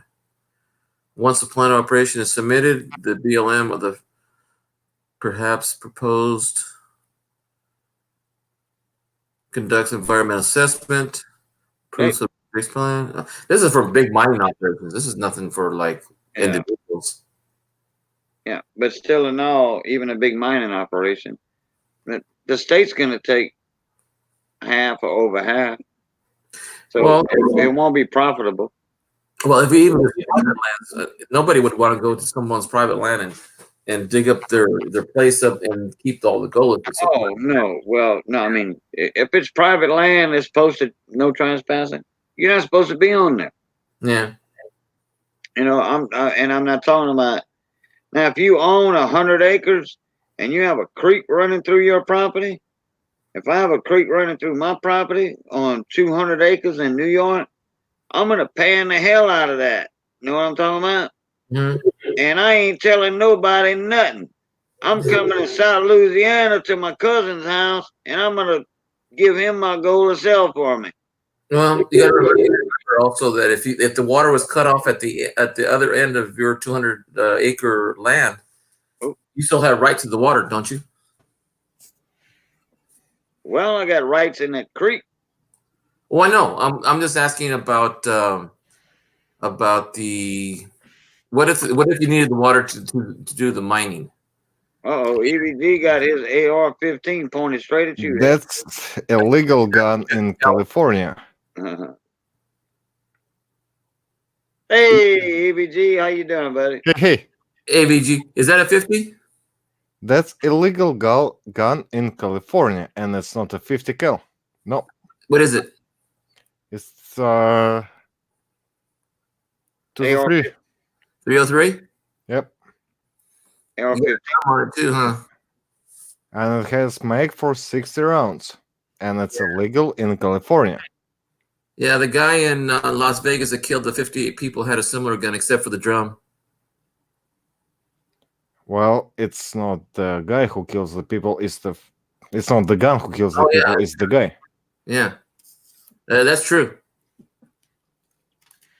And also about the gun laws, not the gold laws in California, you're not allowed to dredge because of the water laws. Mm-hmm. You cannot use any dredge at all. 2-inch dredge, half-inch dredge, whatever. You're not allowed to use it. Right. And it's a bullshit. Some of those laws were passed by the gold mining companies way back when they wanted It's only state where it's been passed. Oh, but companies pay legislatures. I mean, it's been known in our country that people pay for certain laws so that the little guy, the guy who does the pan and the guy who does it by digging a hole in the ground doesn't have the advantage. And there's a few people that are in the history of California, especially during the 1850s and late 90s, 1890s, laws were changed so that large companies could only dredge mine, I should say. I shouldn't say specific to a. No, it's specific. You're not allowed to dredge. Even mining? You're not allowed to dredge. You can mine, but you're not allowed to dredge. Very specific for it. You can mine if you get the certain permits from BLM, if you get the permits from DNR, if you get the permits from the state, you can mine, but you cannot dredge in California at all. And Hector, Mm-hmm. To clear up the term dredge, you would have to watch EVG's dredging videos that he made not long ago. Not long ago, he's got dredging videos he made. And it doesn't disturb the surface. It doesn't do anything bad to the water. But yeah, you're not allowed to dredge in California at all. January 1st, 2016, the use of vacuum or suction dredge equipment, otherwise known as suction dredging, is currently prohibited and unlawful throughout California. Right. And that's what he does. And that's what he does. He suction dredges. Which that doesn't do anything but help nutrients to feed the fish downstream. Yeah, and just pick up the nutrients, whatever was left, like whatever many years ago, and just picks it up downstream, and fish can eat it. Right. Most fish are bottom feeders. Anyway. There is. I mean, what they do, they eating, they sucking in water all the time, and they getting their nutrients through their mouth and back through their gills. Yeah. Mining activity not currently prohibited by the moratorium by the U.S. Federal and Wildlife. Let's see. Ongoing by the Fish and Game Code Section 5653.1 prohibits some but not all forms of mining in or near California rivers and lakes. Some, but not all, and dredging is prohibited. That's what I said. It's unlawful in California, throughout California. Yep. The only certain ones are allowed, though. Not dredging. I'm talking No about dredging, no. And it's the easiest way for people like me to go and prospect. Either you're gonna use the pen and shovel, or you have to go big and get all the permits. So pen and shovel is not gonna justify, it's not gonna tell you what ground you have. Mm-hmm. And getting all the permits, it's gonna cost you arm and limb, because it's a lot. For example, I have 140 acres in Colorado. Mm-hmm. And if I want to get all the permits that California wants, I have to pay $2,000 per acre in permits. So multiply it. 140 acres by $2,000. Yeah, 2.8 million. Yep. So how the hell I can start doing anything there? Would you do no freaking way? Or would you do a geological study and find out where the best areas? You cannot do it in California. No, you cannot do it. No, I'm talking about in Colorado. In Colorado, yeah, I can do whatever I want. Yeah, 2,000. I don't need to place any bonds or whatever. Okay. I just send them notes of intent that I'm doing this thing and this thing in this area, and that's it. Oh boy! Why do you have to be notified in Colorado that you need to you be doing this on your own private property? It's not a private property because it's unpatented mining claim. Uh-huh. So it's a public land, but it's a private claim. So everybody can walk there, but they're not allowed to collect any minerals. Only you. Only me, yep. So it's public land for the individual. It's public land for everybody else, but I own mineral rights on that land. Wow. Okay, I'm gonna unplug my camera. I'm gonna plug my coin scope in. There's a couple of people on here who want to see some coin. That would be a good idea. So I'm gonna plug my scope in. That's how it works pretty much in every state except California. Let me switch my cameras over. Get my settings. Hey, y'all keep on talking. Wait a minute. Somebody's backstage. There's Alex. There we go. Now I'm glad I saw him. Yeah. And the gun is pointing at him right now. I'm sorry? The gun is pointing at Alex right now. Oh. It's safe. It is, yeah. That big gun pointed toward you at Alex. Duck! Quack, quack! Quack, quack! Just don't shoot me. I'll be all right.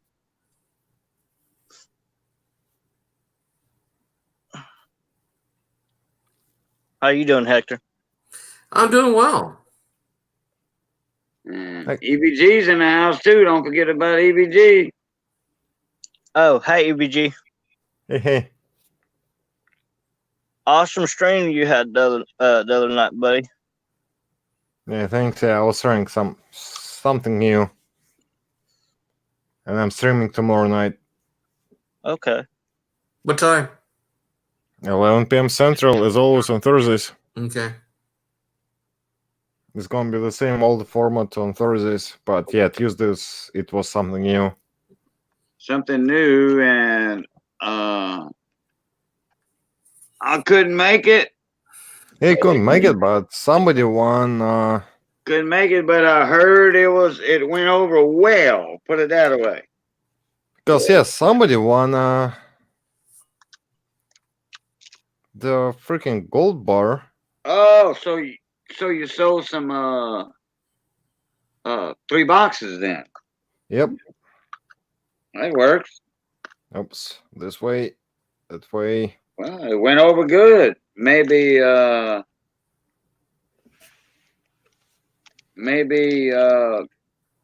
little announcement on my stream that the night before maybe helped out just a little bit to give you Maybe, some I don't know. advertisement. Yeah, you never know. But you did announce it a few times before. I had about the same amount of people during the stream, averaging like 25, 30 or so. Right. But I got twice as much views. Oh, yeah, I can imagine. EVG did a pretty good job. It was a little bit slower stream as always, like as the regular one, but yeah, it wasn't that bad. It usually takes me about an hour, maybe 40 minutes to go through a box. And yeah, during that one, it took me 5 hours to go through 3 boxes. Right.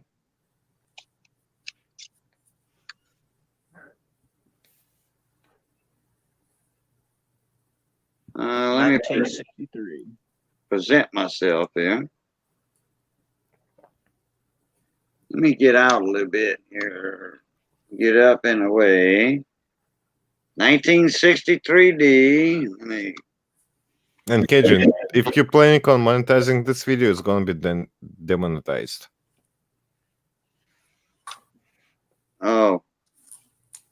Oh, yeah, but because of the because of the gun in the stream.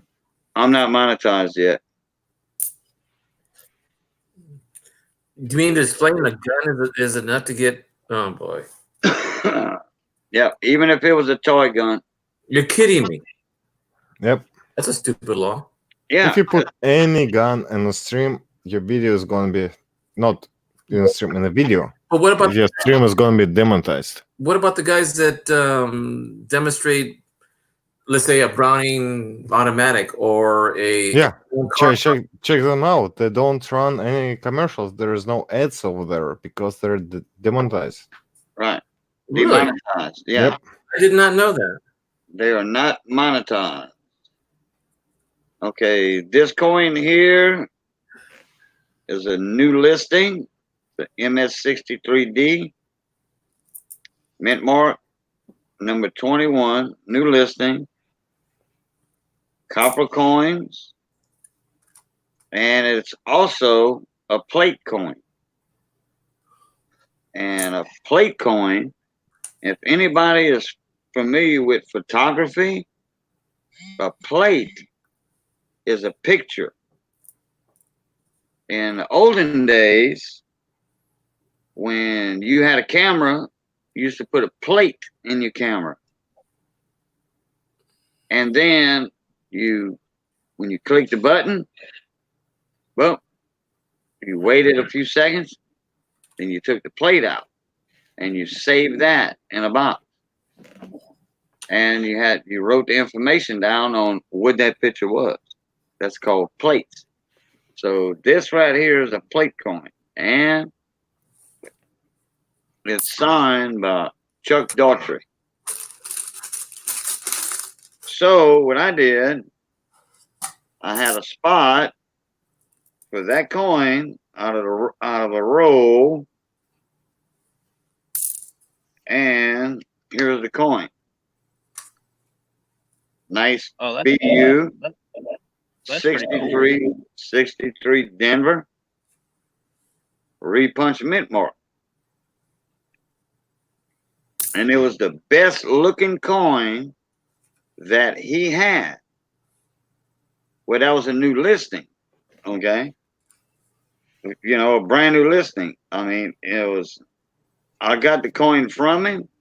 So my name is in the book on that.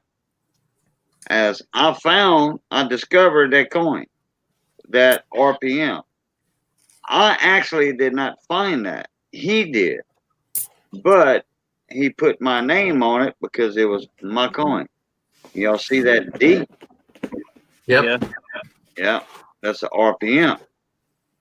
Let me get the penny out of there. Be careful. Very carefully. Very carefully.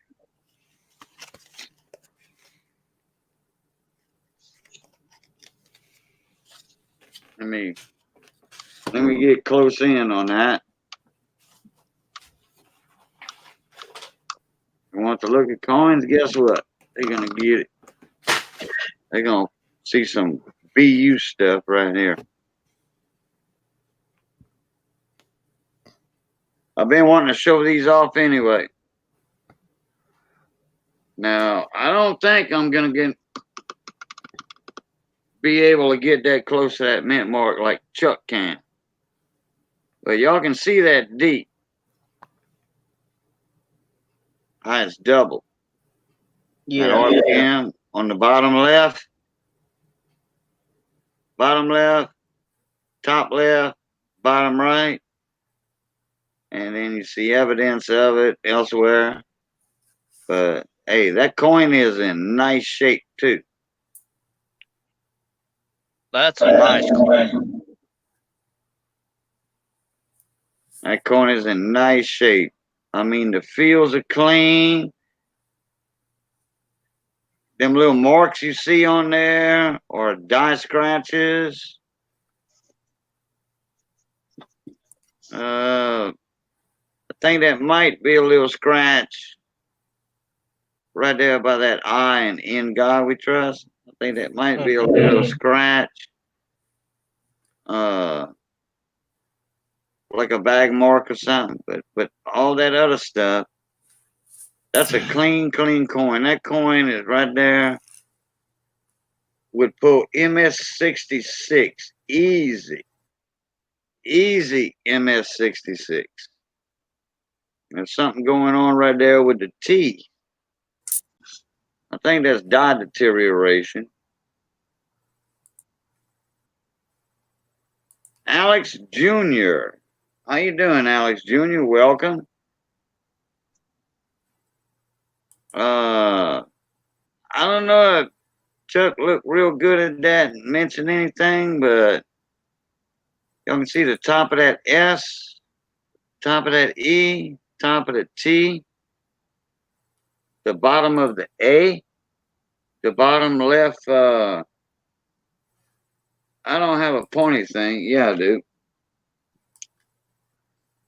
I can't get it under there anyway.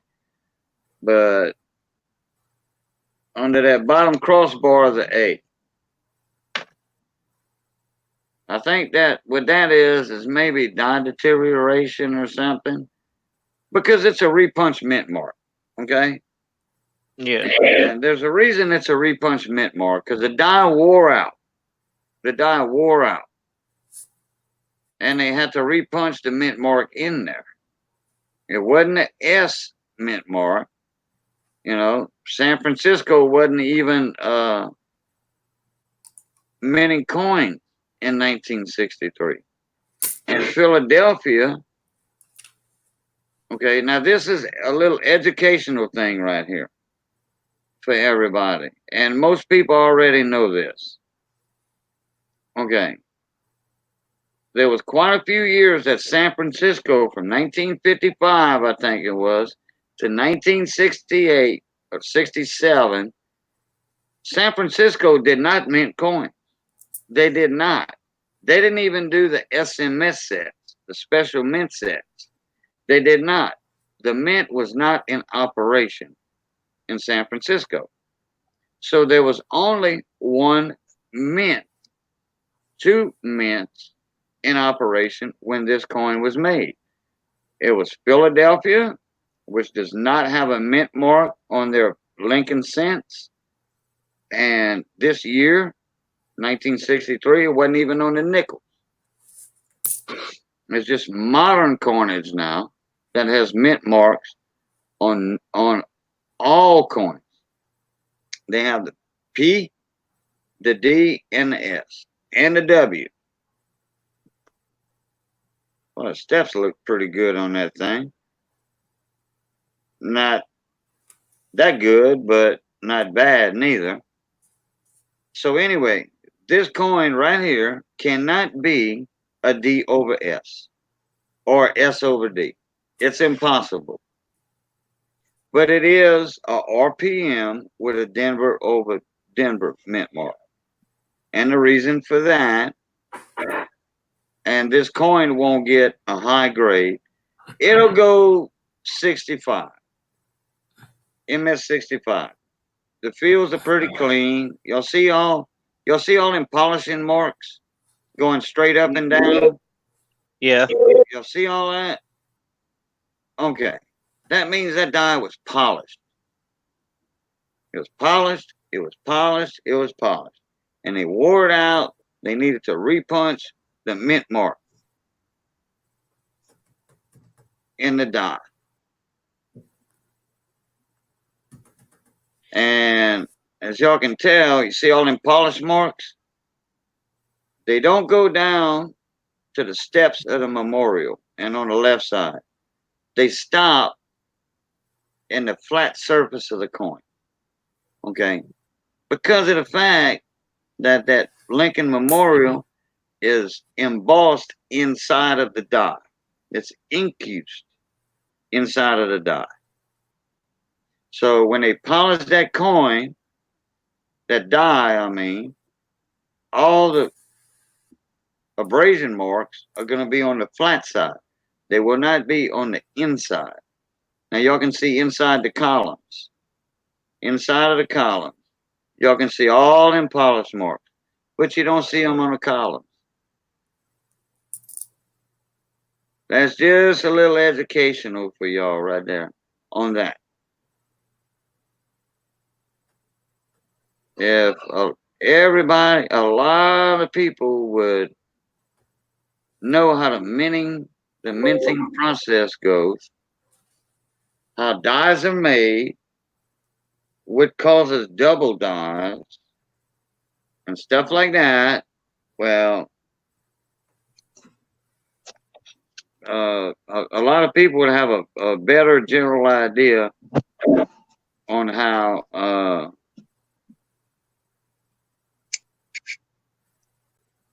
to grade their coins and stuff like that. That might pull a 65. I'm gonna say that coin will go MS 65, but that's gonna be the limit on that one. That's gonna be the limit on that 1 penny. Okay, let me break out another penny.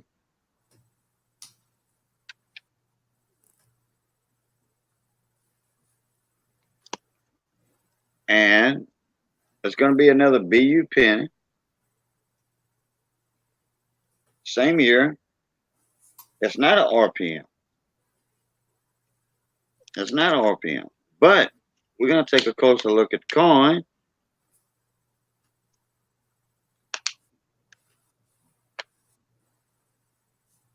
And check out the fields.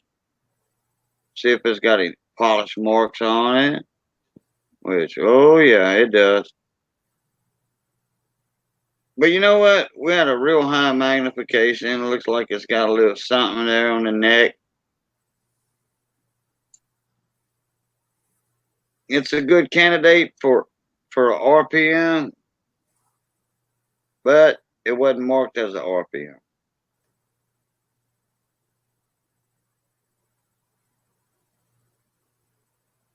That has polished marks or die striations.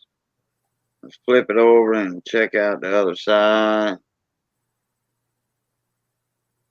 Yeah, got some polished marks on that.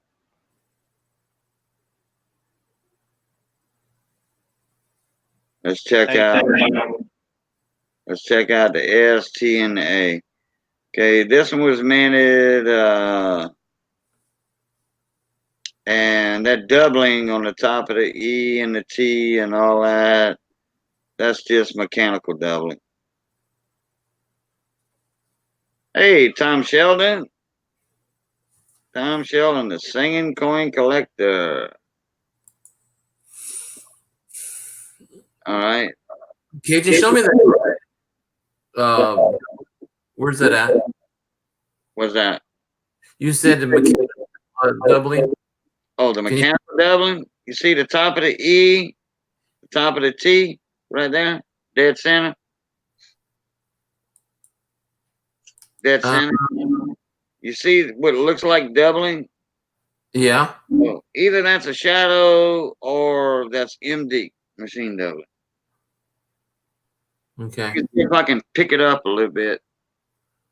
Yeah. You see how it went away? Yeah. Okay. That's just minute, very small mechanical doubling. Or a shadow. Let me get my camera away from it a little bit. That way I got a little bit of room to work with. Yeah, y'all can still see it right there. Mm. Okay. Yeah. See it went away right there. Now it shows a little bit. Now it don't show. Yeah. So if anybody thinks they got doubling, especially under a scope like this, all you gotta do is angle your coin a little bit, you know. Move it up on one side. If it goes away, yeah. Because you want to be looking at serifs and stuff. You know, good split doubling, notches. I'll be looking at all that stuff. You know, I mean, doubling would stick out like a sore thumb. See the top of that eye? And Yeah. yeah, that's nothing. That don't mean it's double. You know, probably a little nick on it. Some people would say, "Oh, I got a doubled eye." A doubled eye, not a doubled die. Anyway, I have one more coin to show that is a new listing. I'm not going to bore y'all anymore with regular BU coins. I'm going to show y'all another new listing.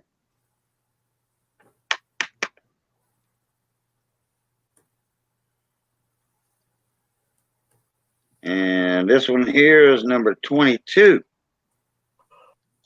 I found this one also. Well, Chuck did, I didn't. But my name is on it. My name is on this coin. It's a different RPM. You can see how different that D looks on that one than the other one. That D is totally different than the other D. That's RPM number 22. Same year. They got 1960s and 1964s that probably have 100, well, more than 100 double dot. RPM, double Ds.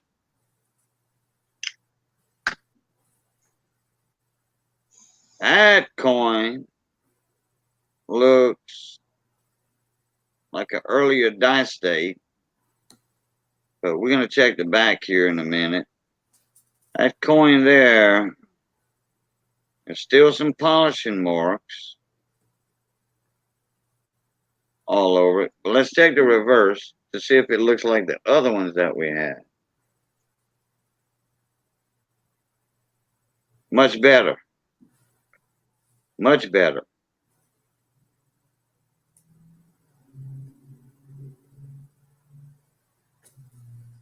So this right here would pull a 65 easy.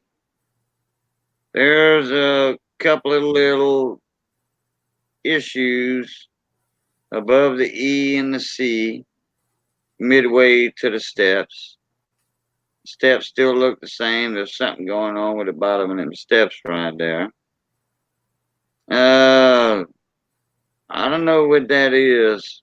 That 45-degree angle below the M going down to that column. So yeah. Yeah, this coin will pull a 65, and that's about it. I don't know what that is between the D and the S. No idea.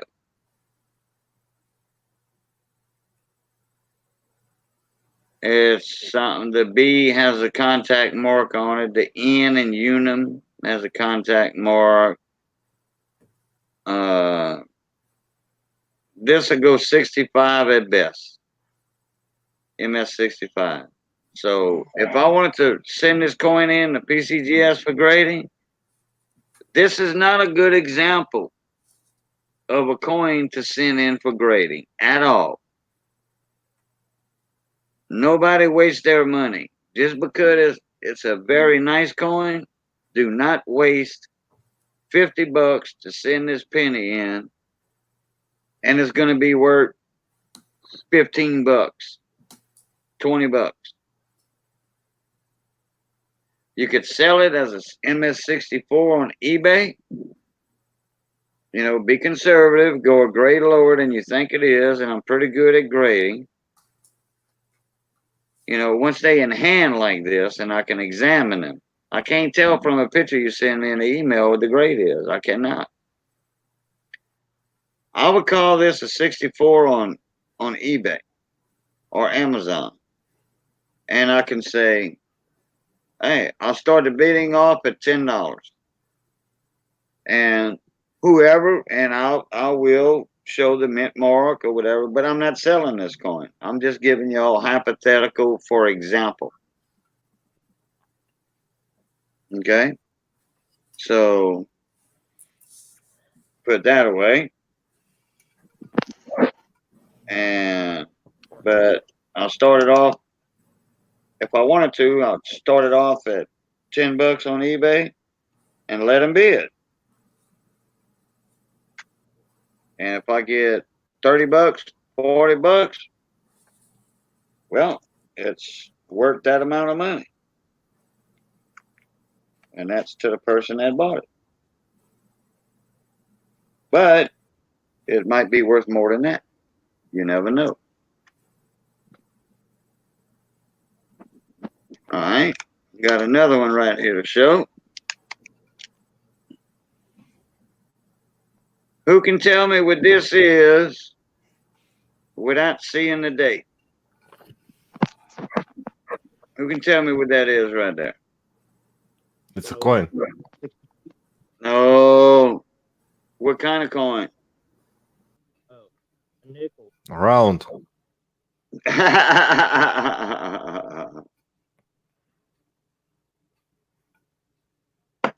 What denomination? Who's the president?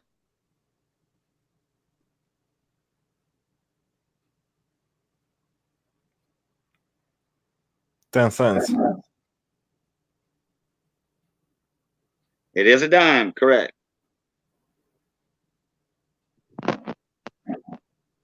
Roosevelt. Okay. It is a Rosie, correct. Okay. Whoever guesses the date on this wins a silver certificate. A $1 silver certificate. Whoever guesses the date. Okay, wait, hold on now. Don't start guessing. Whoa, hold your heart. I guess the most part for them. Come on. Keep your shirt on. Keep your shirt on. Yeah, you did. But I was waiting on somebody to guess the coin and the president. Oh, Okay. I guess the coin and the present. I'm not gonna go for the date. Do not. No. Hey, this is a free giveaway. You can enter. Okay. Whoever guesses the date on the, now y'all wait till my go. All right. No guesses count until my go. I'm not gonna guess. It's for chat. Okay. No, well, you in chat. I know, but yeah, I called the coin for them, so they didn't know what the hell it was. Well, yeah, no, somebody else said it was a dime too. Pocket change did 1, but he forgot to put the O, then he did 010, then he did 10 at the same time, almost exactly the same time you said 10 cent. Okay. When y'all see the go, all right, and we got 12 people in here, but I'm gonna limit it to 2 guesses a person. Okay. That way I can go back up and check for the right date because the chat's gonna fly. I'll have 24 guesses right away and boom.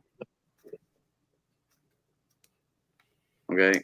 And oh, here's another hint. It is silver. It is silver. Okay. Now, when I hit go, y'all start guessing.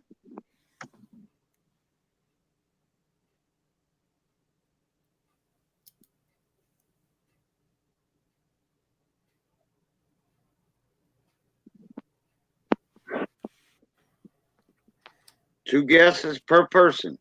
That's your limit. If you guess 3 times, you disqualify.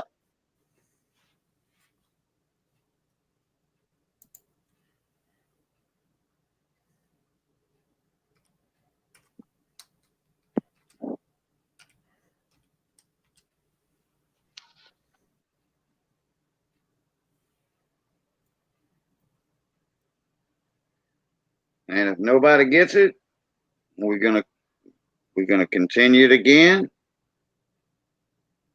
And after my go, we're gonna guess the date again. Same coin, same thing. And whoever wins is gonna get a $1 bill, silver certificate. We got 13 people in here, and we only got 3 guesses. 3 people guessing.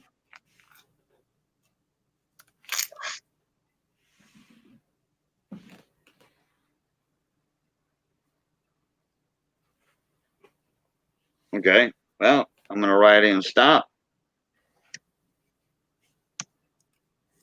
All right. Now, nobody won it. I'm gonna hit go again in chat. 2 guesses. And we narrowing the field down. Got a few dates up there. You know, none's the correct date. So just don't type in the same date everybody else did. All right. Hit the go.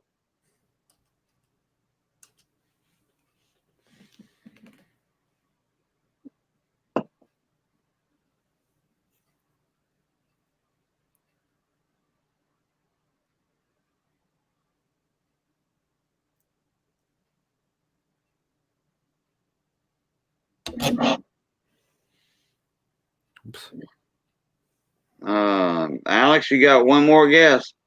You only guessed one time. You got one more, Alex.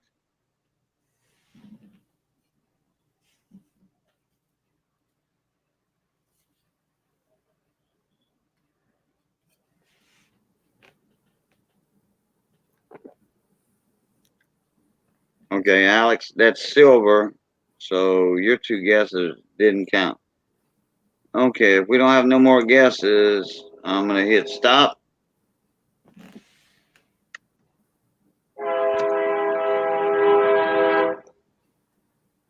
Okay, Alex, it's going to be 64 or below, and 64 is already taken. So them 2 guesses didn't count. But anyway, it doesn't matter. You only guessed twice anyway. Okay, I'm going to hit go again. All right, now we're going to do 3 guesses per person. 3 guesses. Y'all look up in the chat. It's going to be It's going to be below 64. Since 64 is already taken, it's going to be below 64. Everybody gets 3 guesses per person. this time. Okay, and when I type in go, that's when you hit go. That's when you hit your date, I mean.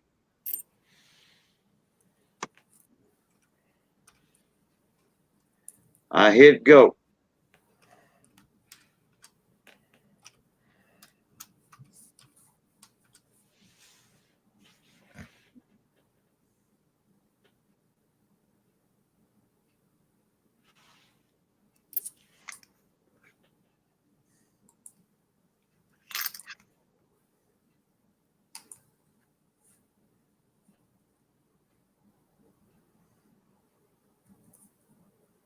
Nobody else cares. Okay, three guesses per person. Alex got his 3. I got my 3. Hector's got 2. Oh, he's got 3 now. And Hector came in with 1961 after EVG did, but that's not the correct date.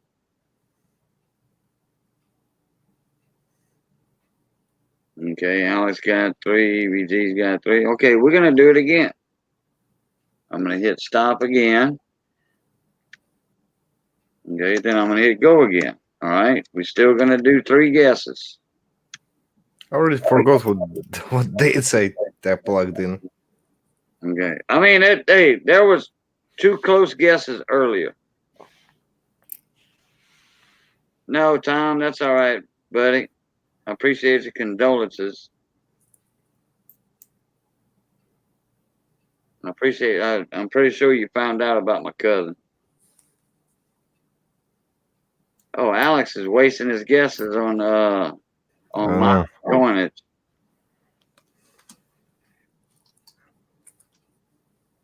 Okay, but I'll do it this way. I don't know. It's not really true.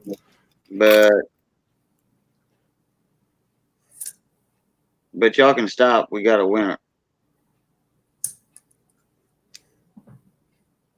I wish I'd have known that yesterday. I could have put that in with his package. It was Hector, 1951.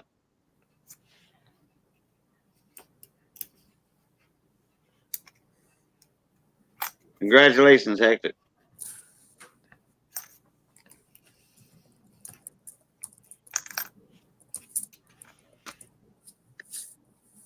Okay, I'm gonna put stop in anyway.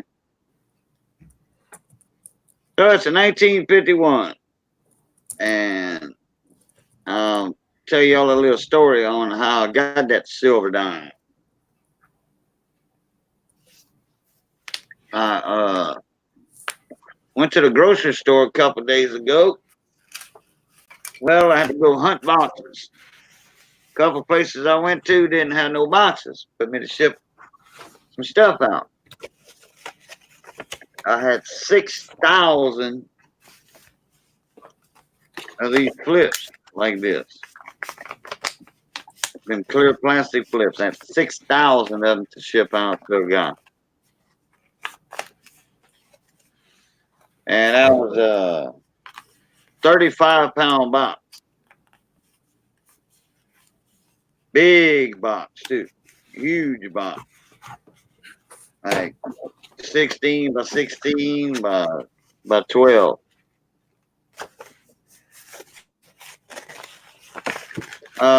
We can't hear you, Hector. Oh, hold on a sec. Somebody's in the background here. There's Alex. Again. Nope. Yep, there he is. Welcome back, Alex. Well, I had to get off it. I was trying to write in the chat and knocked me off. Oh, I don't see why. I don't see why. But anyway. Cajun, can you hear me? I can now. Okay. I don't know what happened.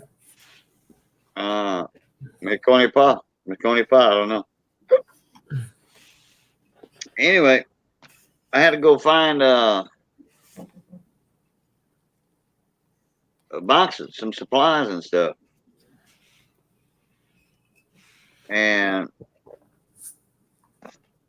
so finally we went to the Walmart and had the boxes. And put it this way, it was a road trip. It was a road trip. We was on the road for a few hours. Good job, Hector. No, thanks. So I checked the coin store at Walmart. There was nothing in the coin store at Walmart. Nothing at all. So then we went grocery shopping to get some supper.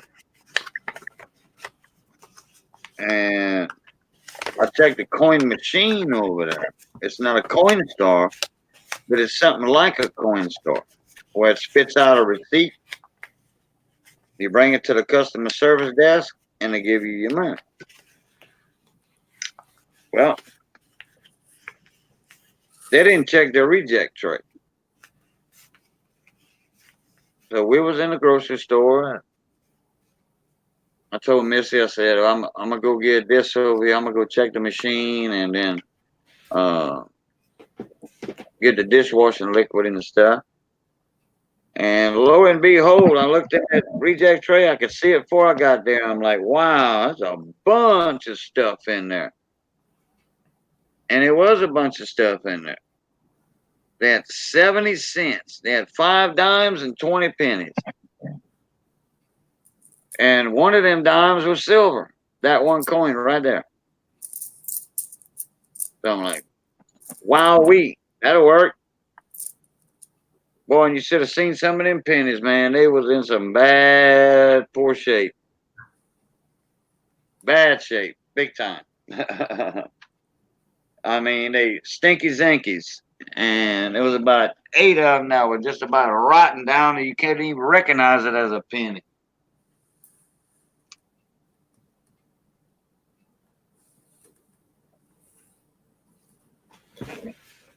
Actually, Hector, the Yes. gun you can see, it's illegal in California as well. And why is that? Magazine capacity. Is it extended magazine, or it's just capacity? It's about capacity, yep. But 16? It's 18. 18. Does that include the one in the pipe? It doesn't include one in a chamber. Okay.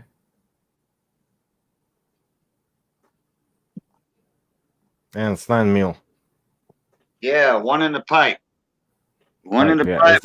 it's a chamber, not a pipe. No, That's slang for American chamber. that's a nickname. Yeah, we know that pocket change. I was talking about that earlier. Trump donates his $400,000 salary. He don't need the money. He didn't want it, so he donates it. Who was that? Trump. Really? President. Nice guy. Nice guy. He had, by law, he has to accept that paycheck. He didn't want it. He has to accept it by law. But he donates it to charities. He don't need the money. He's not in it for the money. Actually, this gun is also illegal in California. That looks like a 1911. No. No, it's not. Oh, it's not? No. My dad has a 1911, and I've shot it, and that's not a 1911. Oh, okay.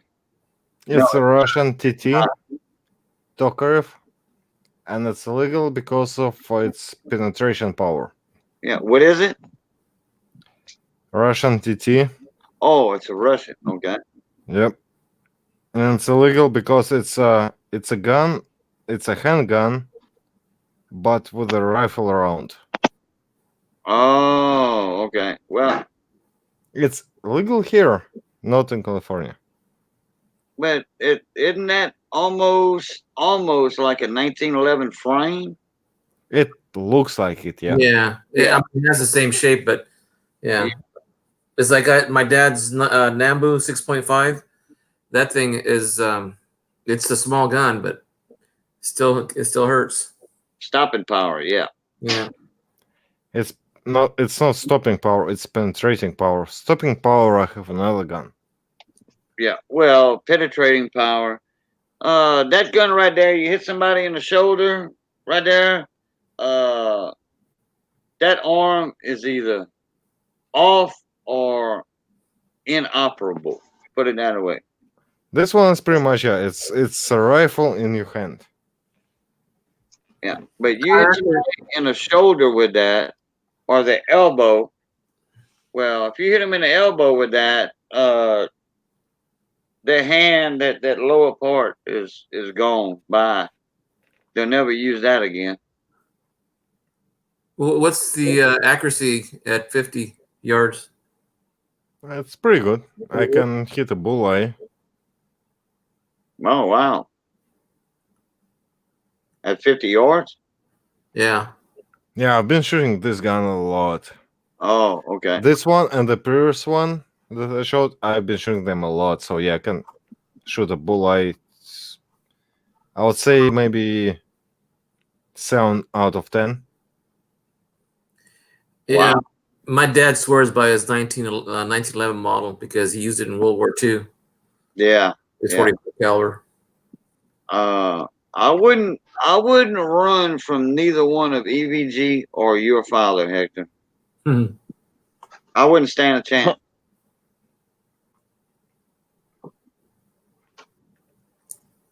I wouldn't stand a chance. And I have way more guns. That's why I'm not moving to California. I'm not going to give up my guns. Yeah, that's true. And I agree. You know, you move to Texas. I do them for shooting. I do them for hunting. I do them for fun. My kid loves shooting the guns. My kid knows the gun safety. And yeah, it's not the gun who killed the people. EVG, if you would move to Texas, you know what the state of Texas would tell you about those guns? Welcome. Yeah, they say welcome, and why don't you buy about 3 more guns? Yep. Or Louisiana. Try New York City. Yeah, New York City or Chicago or California. Or Detroit or Atlanta or Washington, D.C. Atlanta, actually, Georgia, they'll be good with the guns. County, yeah. Cities, I don't know. They changed the city. The cities ain't gonna allow guns like that. They've been taking a lot of guns off the streets. Yeah, I've been hearing that a lot lately. Rural county, yeah, that's fine. But cities, big cities, San Francisco, even they're turning liberal. Not liberal. What do you call it? Anti-gun. Yeah. Not anti-gun, but limitations. Yeah. LA is even worse because my cousins live in LA, and it's like everybody on the corner's got an AK-47. Well, oh, that train. Hold on a sec, guys. Yeah, hold on. I like that train. Oh. Choo-choo. Yeah, I like the train. Choo-choo. Alex don't live far from a railroad track, neither. Nope. When I was a kid, he don't live as close as I do, more than likely, but he don't live far. When I was a kid, I was telling Cajun earlier that I like hearing the sound of the train because it reminds me when I was a kid and I would be in the summer, be hot as all get out, couldn't sleep, and then in the middle of the night, you'd hear the trains whistle way, way in the background. Oh, I don't mind that. Yeah. But the only time I hear that train horn is when I'm streaming like this or on the telephone. Mm-hmm. So you still use this word telephone? Yeah, on the phone. Telephone. On the phone. Yep.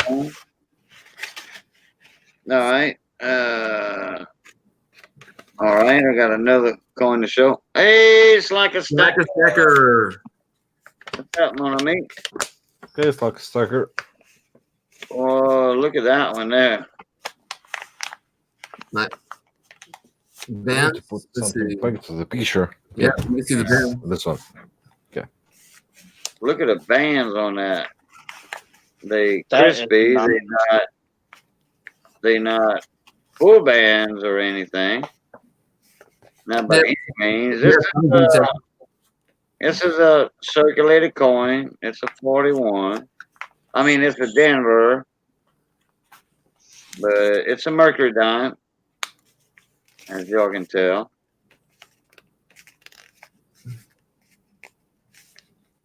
And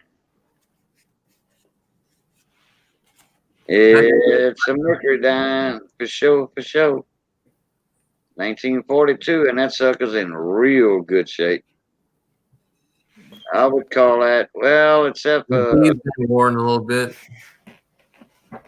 I don't know if that's grease or Looks like damage on the I and the L at the top. it might be. Yeah. These coins didn't go through a lot of rows, though, of No. row machines. So I don't know if that damage is. Let me see the CW again. The W? Yeah, I thought I saw something above it, but no.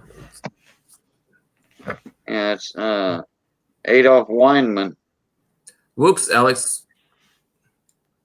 Yeah, Alex dropped out. Yeah. Oh. Hey, Hector, I want to show you a little bit difference between these two guns that you show that I showed before. Okay. Yeah. Yeah. Okay, it's a 9mm regular self-defense gun. Yeah, it's larger clip, whatever. Uh-huh. But check the size and the bullets. That's one dropped. Uh-huh. That's a 9mm. There it is. And that's another one. What's the caliber on that one? The lower one. Lower one, it's a lower caliber. It's so let me tell you right now the caliber. It's for this gun that I showed you before. Right. What'd you call the Russian gun name? TT Tokarev. It's 7.62 by 25. Okay. Oh, okay. So it's a rifle round. Yeah, I was gonna say the same thing. Yeah. It's a rifle round in a handgun. And that's a regular 9mm. And both of them are legal in California. Okay. So 9mm is legal, but not the gun that I showed. This round, yeah, it's illegal in California. Okay, you said 7.62 by 25. It's the size of the bullet. Yeah, it's 7.62 by 25. Okay, so that's a 25 caliber bullet. Pretty much, yeah, but it's like a huge casing for the small bullet. Correct. And I've shot 25 calibers already, and that looks like the same size bullet, 25 caliber. It's a quarter of an inch. So that's the 9mm. That's that's a 25 caliber bullet, but it has a lot of stopping power, penetration, because of the cartridge it's in. because of the cartridge and because of the barrel that the gun has. It's a longer barrel. Right. Yeah. Now that's a 25 cal that I never had in my life. My 25 cals was smaller than your little 9mm you had. And the little small 25 caliber I had, that sucker was accurate about up to 30 feet if you knew how to shoot it, and that was about it.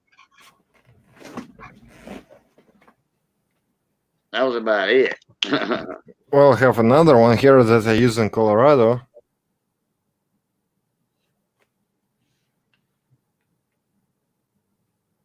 How about this one? Oh, yeah. I like that. That's a 45 cal. Yeah. I was going to say, I like that. A friend of mine. Some stopping power. Yep, that's the gun. 45 cal. I have a gun that's called Governor. Oh no!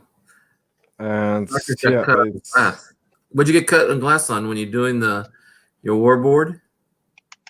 Slacker cut himself. He said on his glass. Yeah.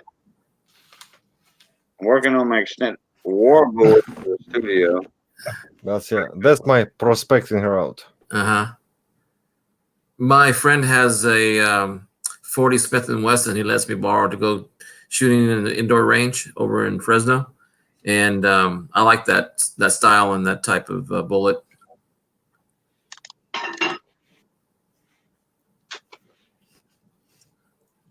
So, yep, that's the handguns, and I have a whole bunch of rifles as well. Mm-hmm. Yeah, I'm more into my trucks and cars. It's more expensive. I can't afford the rifles.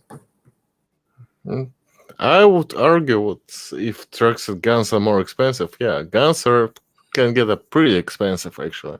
No, instead of wheels for being $2,000 a wheel. Well, you can get a freaking addition to the rifle that costs you about $2,000 as well. Well, that's one gun. If you buy 4 of them, I can buy 4 wheels. And if you buy like a couple additions to the gun, it's gonna be like, yeah, your gun is gonna cost you like. Actually, the gun that I had to forfeit in Russia because I moved here. Gun by itself was about $8,000. That would be a set of tires for me. Just the rims. The tires are extra. Yeah. So you had to forfeit your gun in Russia because you moved to the United States.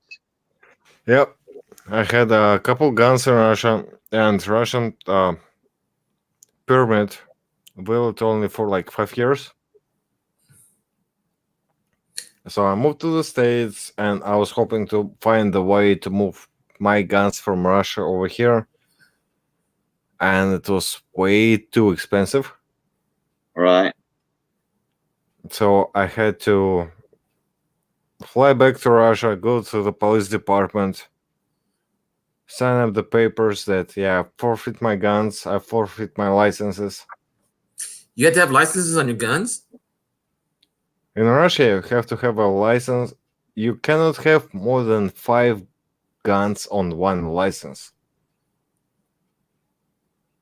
Wow. So I had 3 guns on a license, and I had to go to the police and said, like, okay, I'm done. You can have it. What? I'd have sold them to a relative or something. No, you can sell to a relative because relative then have to go get the permit or license to own the guns, and it's not an easy process at all. So you gave the guns to the police? Yeah, pretty much. Yeah, I gave out the guns to the government. Yeah. Wow. That's Russia, though. Wow. I know. In Mexico, if you're caught with a gun or a bullet, it's serious. Yeah, if they catch me like now, I don't have any licenses because I forfeited my license. I forfeited my guns, so I give to them. So if they catch me with a single shotgun shell, it's a huge ass crime. Wow. In Russia. Yep. Okay. Same thing in Mexico.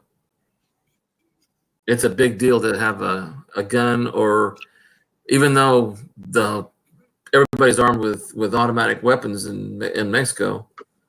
I've been there where everybody's carrying a long gun. Everybody. Oh, Alex is leaving. All right, Alex. He got knocked off of StreamYard, I guess. And Internet. Yeah. Internet's giving him problems. Yeah. All right, Alex. Bon week, Nick. Hey, Alex, I appreciate your support and all that. You were there when I found out that my cousin died. You stayed there. You gave me moral support and stuff. I appreciate it, Alex. Yep, Silver Stalker. Russian doesn't play around at all. Yeah, Mexico doesn't play around either, especially if you're an American foreigner or a foreigner with any kind of weapons. Yeah. Even brass knuckles. In Russia, I had shotgun. Uh-huh. I had handgun, and I had the rifle. And all licenses valid only for 5 years. Mm-hmm. Every 5 years, you have to go through psychiatrist who evaluate your mental state. You have to go through like drug check, so you don't use any drugs, so you're not a alcoholic. Right. And if you pass all this, they'll renew your license. Shoot, you don't do that for your permit carrying even my county for that. No, but that's Russia, though. Yeah, well, yeah, that's And right. it's valid only 5 years, so you have to do it. Another catch. And it costs you for that too, huh? No, it costs you too, but another catch is they're gonna ask you. They're gonna ask random neighbors, about 5 to like 7 neighbors around, if they're not against you having the guns. Uh-huh. If one of the neighbor will tell that they don't want you to have the gun, you're not gonna get the license. And they can confiscate your guns after the 5-year period, and they go again for an evaluation. Can they still take your guns after the 5 years are up?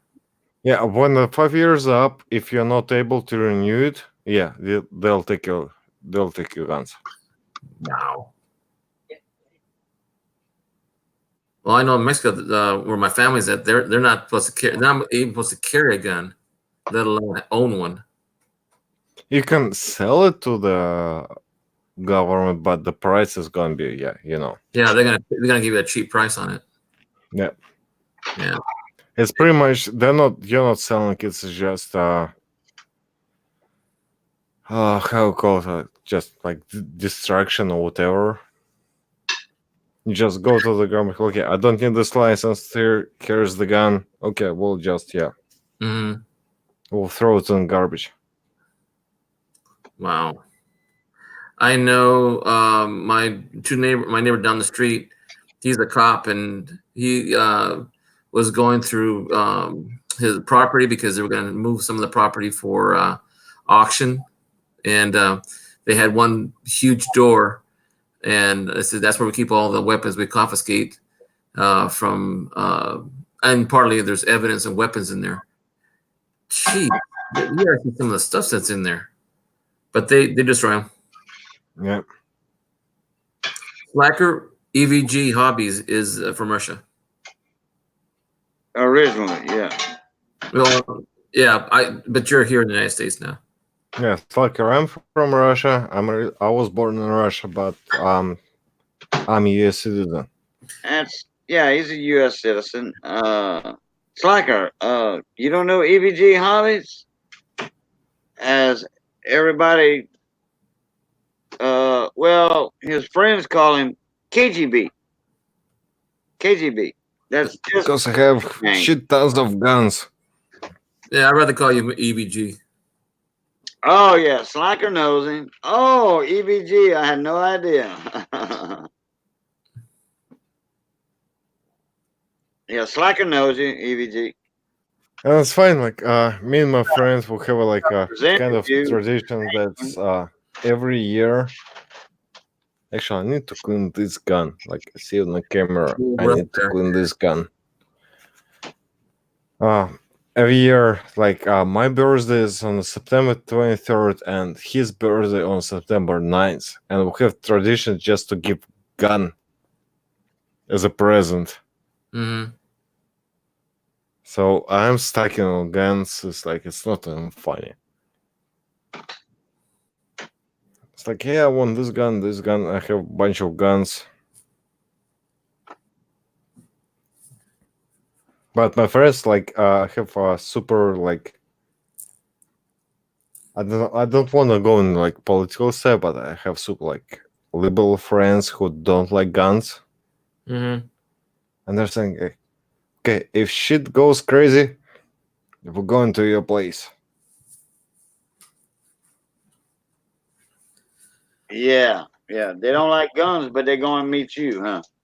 Yep. They're like, if shit's gonna hit the fence, yeah, Yeah. we're going to your place right away. Yeah. Well, but they don't have Like nothing against how you. how that works? Yeah, but they don't have nothing against you having guns. Mm-mm. But they don't have a gun. No, they don't have a gun, but yeah, because they're against the guns and stuff. But if shit hits the fence, like, yeah, we're going to replace. Yeah. Well, I'll tell them if you don't like me having guns, don't come to my house. No, they don't care if I have a gun because yeah, we're Yeah, friends. I But mean, they don't care if you have a gun. They just don't own a gun. they just don't own or don't like the guns. Yeah. Yeah. Well, that's kind of a difference. I don't own a gun. I have plenty of access. So a lot of my friends. Whoops. Yeah. Well, There you go. It's the same. You don't own the gun, but you have friends who have them. right. But he doesn't have anything against them. You know, he was raised on the farm. He was raised in the country, and he knows how to shoot a weapon. Yeah, he does. Hector does. I'm here. Yeah, I see that you popped Yes, out. Tucker. I can show you the I'm revolver back. that I have if you want to see it. A revolver? You have a revolver? Yep. I Probably told you I have lots of guns. lots of guns. Yep. Just a second.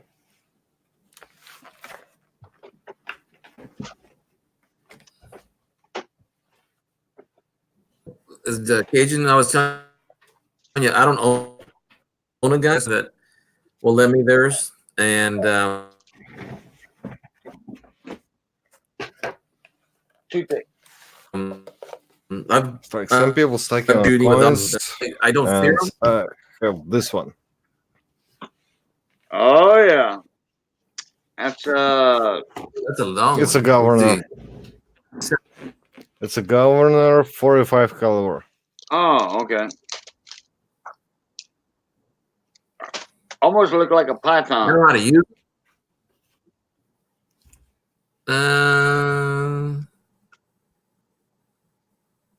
Dang. It And those are almost longs, look like. aren't they? Yep, they're long ones. It's a bear killer. That's one I use in Colorado. Is that a Taurus? As a matter, It's not a Taurus, it's a governor. It's Smith & Wesson governor. Oh, okay. I saw that symbol and it looked like a Taurus symbol. Jeep. In fact, I gotta look up a Oh, Taurus hand grip. symbol. Taurus symbol. I gotta look up a Taurus. Actually, my hand is kind of big, so if you take it in a hand, Uh-huh. it fits just perfect. Yeah. I say those things look. They look small Okay. because the gun is big. That's why I say that looks like a python. But you see, Smith and Wesson made python, so 'Cause, that's what it resembles a python. Imagine this one. You can put 410 shotgun round here, and it's a long one. Yeah. So the gun looks I maybe noticed on the it too. camera a small one, Yeah. but it's really Maybe like that's it. it's a big gun. Yeah. There's a law that kind of freaked out a lot of people in the area, but you can carry open carry on Yosemite National Park a handgun. Yeah, for varmints and So stuff. That's in federal. Wisconsin, you can carry a gun pretty much anywhere. The reason why they carry you can open carry in a federal park like Yosemite National Park or Sequoia National Park or even Kings Canyon or any federal park in California is because of the bear situation, the puma situations that have been coming Yeah, out. that's why I have this gun. It's for Colorado only. It's for bear or the puma of the moose. Right. And I don't know if y'all heard what I said earlier. I said that resembles a python. And a python is made by Smith & Wesson. Yep. But that symbol, when you had turned it the other way, and the symbol was away, I don't even think you were presented. That symbol had looked like a Taurus. Which way? You know, Taurus firearms. Which Taurus is not a bad gun neither. You know, Taurus been No, Taurus is not a for a bad long gun. time. I agree, but yeah. But if you're giving a Yeah, choice between the Smith and Wesson and the Taurus, I'm gonna take Smith and Wesson. Yeah, it's it. Smith and Wesson, Governor. Yeah, There we go. the governor. The governor. Yep. Hey, governor, how you doing today, governor? And that's the size of the bullet comparing like when you load it in the chamber. Oh yeah. And you can load a shotgun shell in it as well. You said a 410, right?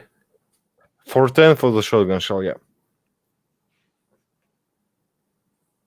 Yeah, the contenders shot either or on the contenders.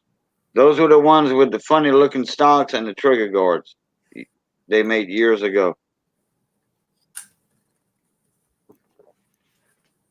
I don't know. Yeah, this one shoot both. And it's, I don't know if y'all remember the contenders or not. Back in the 80s, the 70s and the 80s when they made those. But they were popular. You okay, baby? That piece. Hold on, y'all. Yeah. okay. Then character, yeah. The bullet in this one is ugly. By ugly, I mean if it hits. Oh, jeez. Oh yeah. It's going boom, boom, all in directions. Yep, in all different directions. It's like 1, 2, 3, 4, 5, 6.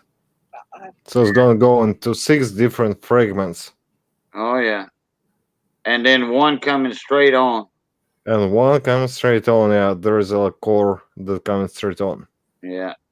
So you're more or less done. If that hits you in the shoulder at close range, your arm is gone. It's gonna fall off. It doesn't matter where it's gonna hit you. If it hits you, yeah, you're done. Yeah, you're done. You're done, done, done. If it hits you in the knee, the bottom of your leg's gonna fall off. My cousins that were in Vietnam, they would say they would, I don't know what the technique is, but they call it cutting a bullet. I'm not sure what that means. Same thing. Same thing? Okay. Same thing. It's gonna fragmentate. Yeah, you just cut the bullet. You cut the jacket of the bullet with a knife or something. So, because the jacket of the bullet is copper, and inside of the bullet is lead. So you just make the cuts around the copper. So when the bullet hits the body, copper doesn't go like one single piece. It explodes. Yeah, it's gonna spread out. It's gonna spread out in different single things. One of So pretty much what this thing is, because all the things like cut out. Same concept as cutting a bullet. Every single piece, like this one, this one, this one, this one, is gonna be a single fragment, and there is one core inside that will still go straight out. Yeah, my cousins in Vietnam would say they would cut their bullets, and the other one they would do is they would spit on them.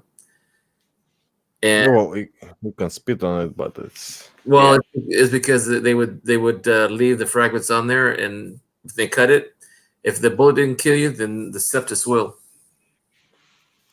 Oh. Well, if you spit on it, okay, you spit on a bullet. Or maybe they're just making it up because I wasn't in the Like if you dip the bullet in a dump, like in a shit in a dump, yeah, that might do it. But if you spit, it's like if you spit, you have sepsis on yourself.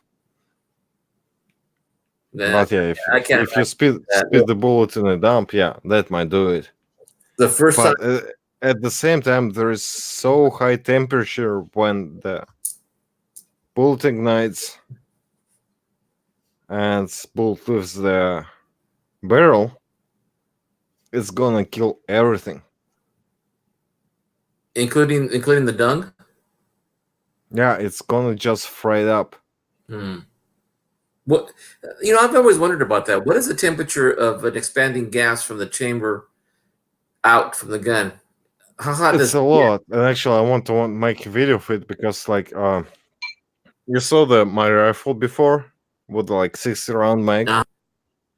I cannot dump the mag because the barrel is like red hot. Just red So hot. you're It's looking at almost ready to melt. Oh, I have like to shoot. I have to make several rounds, make it sit. Several rounds, make it sit. extreme temperatures. Yeah, because it's really hot. I know the color indicates the temperature. When you see your barrel of the rifle getting red, that means that you have to stop shooting. Well, Slacker, the M16 and AR-15.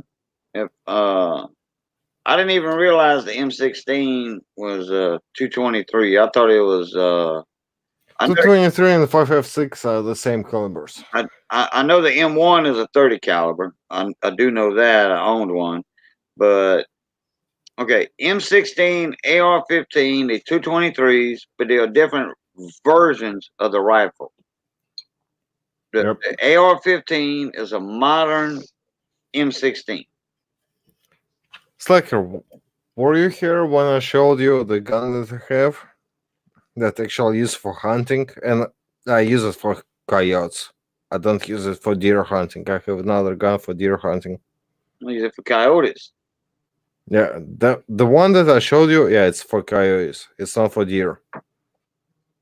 For deer, I have completely different gun. Right.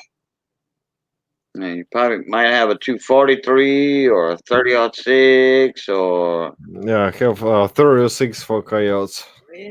a 30-06 No. for coyotes. No, this one is for coyotes. Yeah, but the 30-06 is for deer. Yeah, 36 is for deer. Yeah.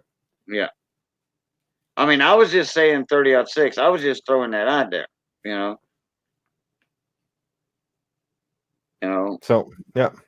Or a 308. A 300 Weatherby. This one is a 60 round gun. 60 rounds. Yep, 60 rounds in the mag. And it's for coyote hunting because we don't have any limits for coyotes. You can pretty much do whatever you want with them. Right.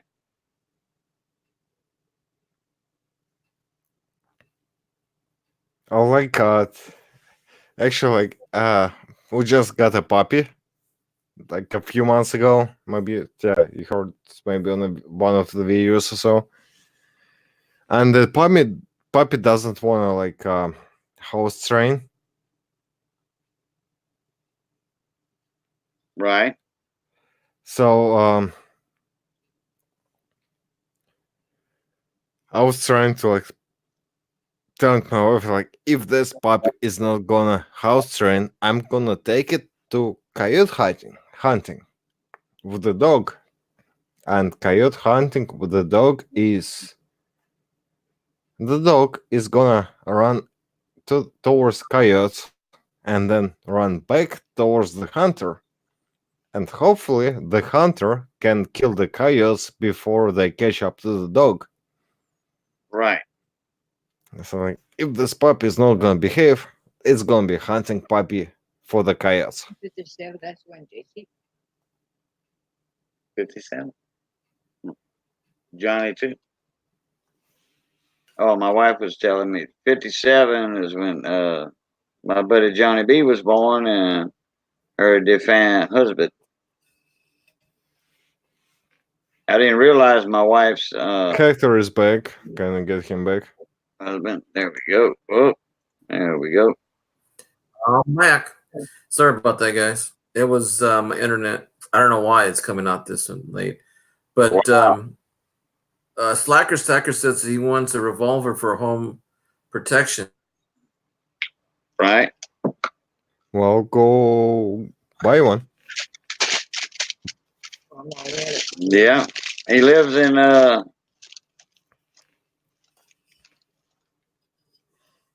forgot where he lives at. I'm still here, guys. I'm back again. Yeah. Yep. You're here. Yep. Yeah. I My mean, you bounced for a second. yeah, I saw that. I don't know what's going on, but I have two sergeants down the street. They're belong to the 13. Look, sucker. There's like special. Depending like what budget you have in a gun, you can buy a gun at any budget easily. Oh yeah. If you have like $50, $100, $200, you can buy the gun that you want. Save the bowl. I'm gonna add to that. It might have it might not be like in a You really get- good shape, but if you take care of it, if you clean it up, if you fix it up, yeah, it's gonna be yours. Yeah, on the streets of my neighborhood and anywhere in Fresno, you can pick one a really good gun, cheap. It's all illegal though. I'm just asking like what budget he has. Like it's like Me? yeah, that governor is about like $400 or $500. But if you have only $100, you can get another governor for $100. It's gonna be older. It will need some cleaning, maybe some fixing, but it's not that hard. I had my favorite revolver I had was a long barrel 22. No, 22. Okay. We can switch. Okay, next one. I had 2 cylinders for that revolver. It was a Ruger. I think it was a Ruger or Smith & Wesson. Anyway. It was Ruger and 22. We can switch the topic right now. I think it was a Ruger. Okay, switch the topic right now. So, what's your favorite food? Well, but I bought that revolver, long barrel, and it shot either magnums or a long rifle. And I bought it with a belt and holster. I mean, a nice holster and belt. With so, where is my crawfish? and I bought it from a friend of mine. It's freaking cold today, you know, guys. Yeah, it is. It's cool over here, but not cold. No, it's really cold here. But when you pay $30 or $40 for that setup, you got ripped off. Nah. Ruger 22. Actually, it was Smith. Long rifle. It was Smith & Wesson, and it was either long rifle or. You just said Ruger. You said Ruger before. You didn't say Smith & Wesson. Or Ruger, but I remember now it was Smith & Wesson. Okay, then we can talk about this gun a little bit more, but 22 cal. Yeah. What's the forecast for tomorrow? The forecast for tomorrow. Well, in California, the forecast tomorrow is going to be 80. Well, forecast for tomorrow. Well, nobody cares. Was in California. It'll probably be maybe 60 here at the highest, 60 degrees at the highest. No, I'm just kidding, guys. I'm giving you a hard time. Oh, I know. No, it was Smith & Wesson because I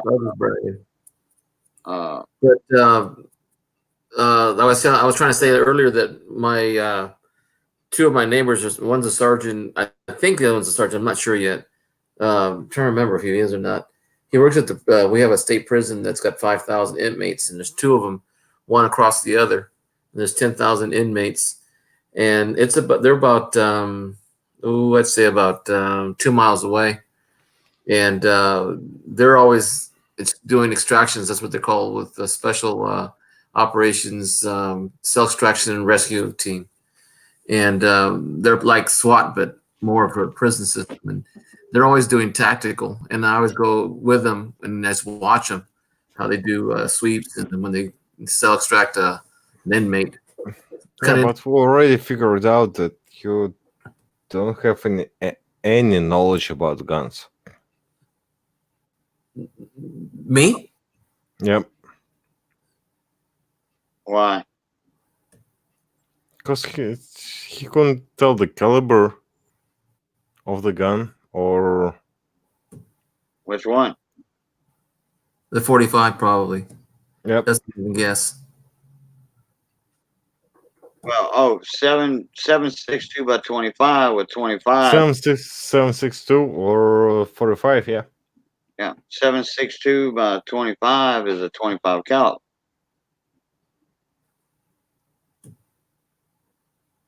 Well, by 25, I just never heard of a 7 by 25. So this. Hold on. I know 7.62 like in your long guns, in your rifles. Does anybody notice anything about that penny in that Liberty? Something about the B. Yeah, that's a filled-in beat. Just a second. Is that the 57? That's that 57. Yeah, that's that 57 Denver. And filled-in B, what it is, it's a little die tip. That means that die was starting to break up a little bit in that area. Ooh.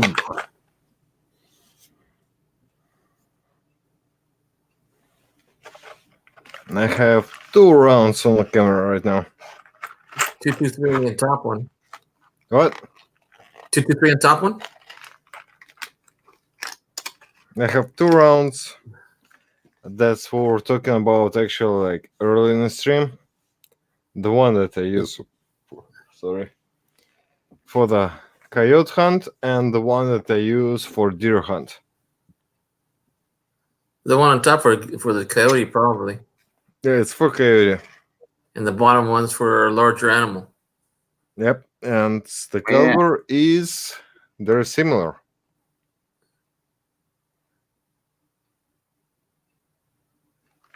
They're similar in the bullet, or do you mean in the caliber?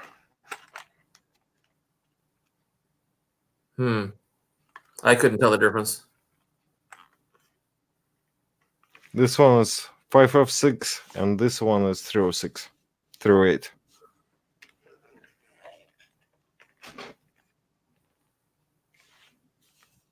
Yeah, 30 Everybody, one time or another, keeping on the lights.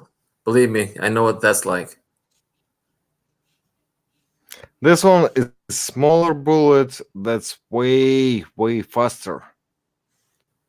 This one is bigger bullet, it's slower, but for the closer range. This one I can hit a coyote at about like 300 or 400 yards with this small. That bullet is really small. The projectile itself. Yeah, projectile itself, it's really small.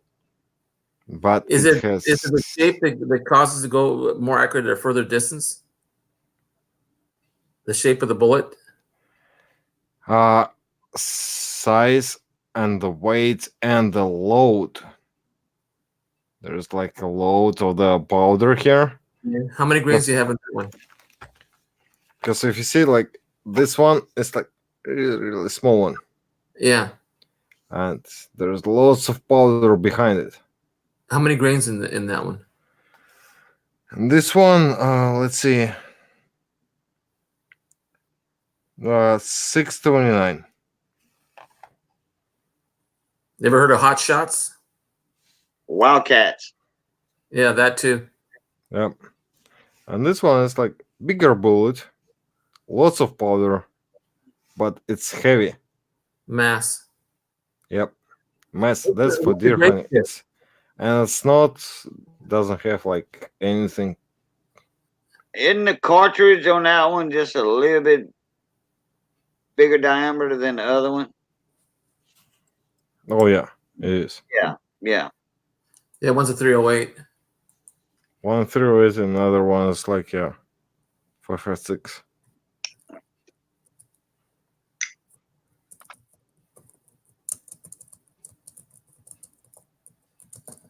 I got a bunch of buddies of mine that use a 243 for deer hunting.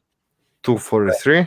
Yeah, 243, but that's close range. I might use this one for deer hunting, but brush gun. I don't think so.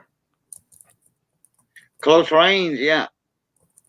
No, I can hit the target about 300 or 400 yards for this bullet. It's a light bullet that travels fast and far. But you shoot a deer at 100 yards with that bullet that's in your hand, that was in your hand. Yep. Yeah, you shoot a deer at 100 yards with that, that deer's going down. You got fresh meat.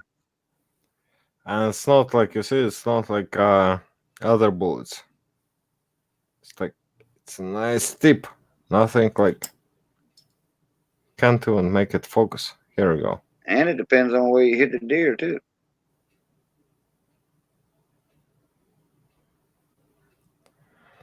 I've never, ever hunted a deer with a... But usually, I hunt with this.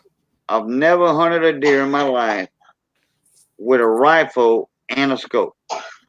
I've always let a deer get close to me with a 30-30, a 30-30 lever action. Plus, no, I hunt the deer. Okay, I'm gonna show you. Plus the shotgun. Okay, I let them. I'm gonna show something else how I hunt the deer as well. Was what I hunt deer as well. It's like it's one of the seasons that I used to try to get the meat, but just give me a second. Yeah, no problem. But like in South Louisiana, there's so many deer down here, and if you're in the woods and you have a lot of patience and time, you can kill a deer with buckshot with a 12 gauge. 12 gauge shotgun. You can kill a deer.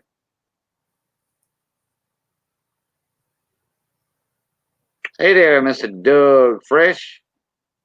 How you doing? Oh, Starbug Jeff sent you? All right. Cool deal. Appreciate you coming in. Well, we was talking about coins and showing coins earlier, and then we got into looking at guns and talking about ammo and stuff like that.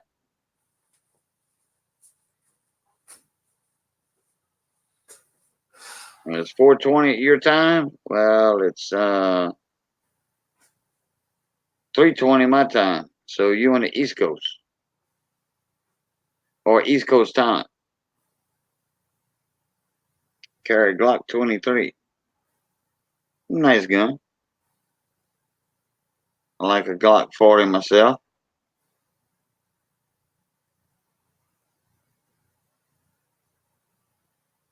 Right, Slacker.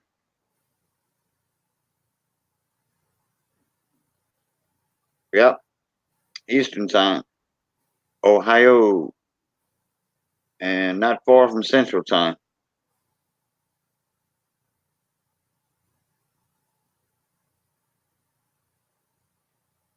Oh, it's a 40 cal. There's Starbuck. What's going on? Oh, you're raiding this, huh? That'll work. Thank you, Starbuck. Appreciate it.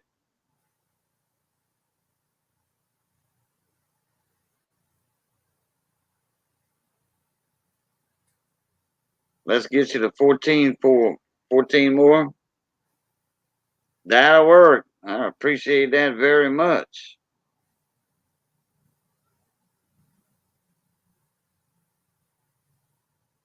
Yep, I'm almost there. I had a couple of people telling me that tonight and all that.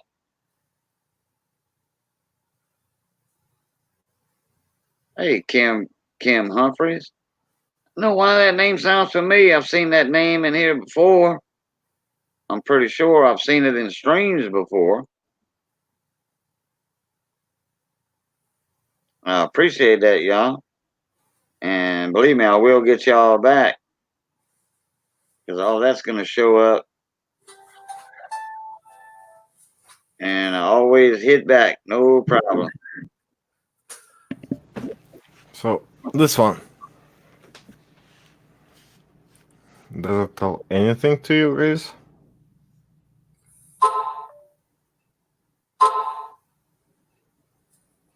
I'm looking at that tip on that thing. Can I see the bottom side of the bullet? It's a muzzle loader? Yep. See, I know a little bit about guns. A little bit. It's a 50 cal muzzle loader. Yeah, that's a breech loader, ain't it? Yep. Okay. I wasn't sure if it was a breech loader. Yeah. That's one of the guns that I use for deer hunting. Yeah. Up here, one of my buddies has about 200 acres of foothill up in near Oakhurst, and he goes boar hunting with a handgun. If you go back into my videos, you'll see me hunting rabbits with the handgun. Would you use a 22 for a rabbit?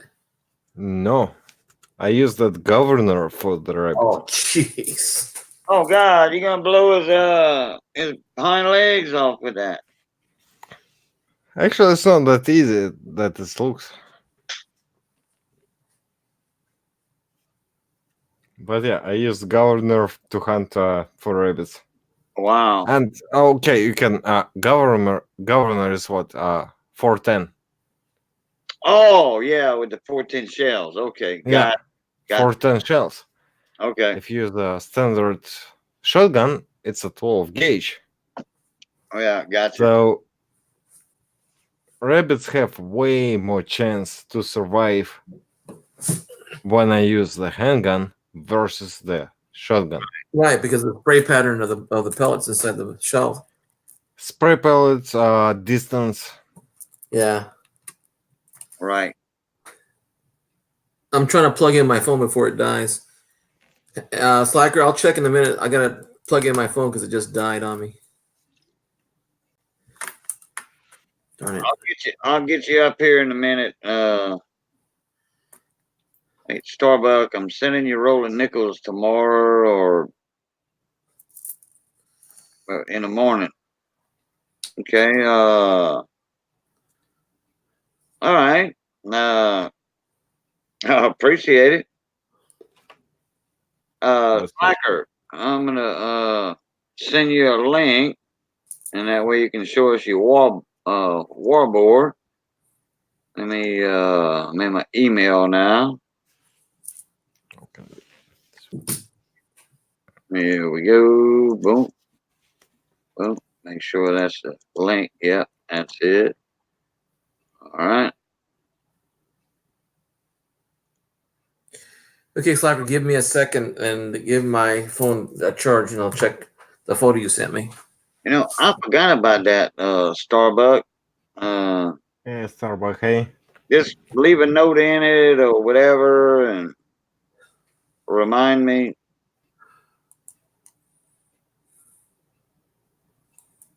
Oh, yeah, that rolling nickels. Gotcha. Okay. I forgot about that. I am subscribed to Starbucks. Yeah, I forgot about that. I think I'm subscribed to everybody like in this community.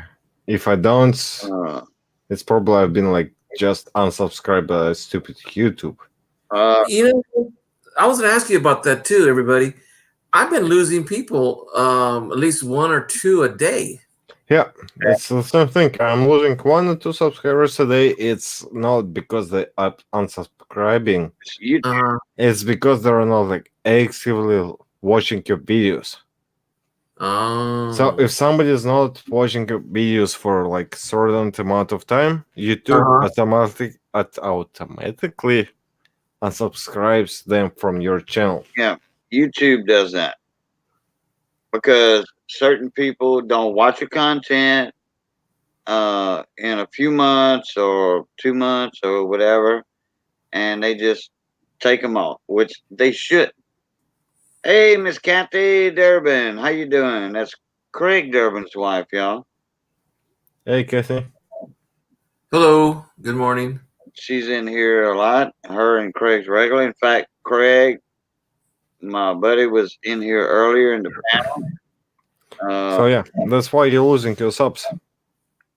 When Craig was here when my cousin died. Well, ABG, I'm subscribed to you. Yeah, I'm subscribed to you as well. Yeah, but you see, we watch EBG's videos a lot. Yeah. So that keeps. And yeah, I watch and Cajun videos and I watch his videos, so we're all good. But not like YouTube is not gonna kick us out from each other. But if you subscribe, for example, I don't know, let's say Katie, who just showed up, I can subscribe to her, and for example, in about like 3 months, I don't check any single video that she posted. YouTube is gonna unsubscribe me automatically from her. But would it also count on not commenting either? Like on the video, or even or messaging them some other way through the video, or like if you don't perform any action with that channel, YouTube will do unsubscribe you. Oh, okay. And I just checked because I've been subscribed to Kathy for months and months now. Okay. Guess what? I just had to resubscribe her. Really? I did, yeah. And she knows I was subscribed to her. I have to resubscribe for a couple of channels. I know channels by names, and I have to go back and resubscribe. Blah blah blah blah blah. You know what I mean? Yeah. I just have to go back and do the things again. But here's another thing too. You know how you have the new beta for the Creator Studio? It's for creators. It's for you making the videos and stuff. Right. It's And not then for the subscribers. Yeah. Then the other one too, were the old one before they changed it over. I went ahead and looked at it on the old style, and I see I can go to their website or their channel, and I can see that I'm still subscribed to them. But when I look on the screen, it says I'm not subscribed to them. Yep. But I have them on my list. Yep, that's a YouTube for you. Huh. Well, it said I wasn't subbed to her, so if somebody comes up with a platform that's gonna be as YouTube being a couple years ago, they're gonna make millions. Oh yeah. Because YouTube just went to, and there is no like substitution right now. If somebody comes up with that, it's gonna be like a moneymaker. yeah. Yeah. Yeah, Miss Kathy, I agree. YouTube should not be taking subscribers away from people, because some people, they have, okay, look at the people that have 1 million subscribers. That channel can't get to every subscriber they have and watch their video content.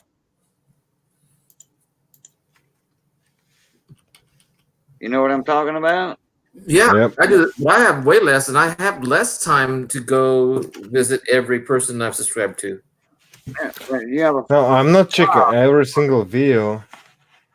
The thing I do pretty often is like I go and check like like blue like dot next to each person is subscribed to. If they have a new video, so I can just go there on the channel, open the video up, playlist, open couple playlists to play, and just go to bed. So at least I give people like a watch time. And sometimes like, oh, you didn't comment to my video. Like, sorry, I have like thousands people that I'm subscribed to. I'm not gonna be able to comment in every single one. EVG, how many? You got what? 1,100 subscribers? Yeah, I think I have like 1,100. Yeah, I have something like 680, and I can't get to all the ones that. I mean, I tried to subscribe to them all. I did. No, it's not gonna work this way. No, you can't go sub to sub. Yeah. It's not gonna work. Yeah, because I started eliminating some of the notifications because I get email on it too, and my phone gets filled up, and I said, "Geez, I can't do all these." No, you can go sub to sub, but yeah, at least what you can do is like for the channels that support you, you can like for me, yeah, I have enough subscribers to get monetized, but I don't have enough time. Like, Yes, watch. Starbuck. Thank you for coming in, bud. Yeah, everybody's got to sleep sometime.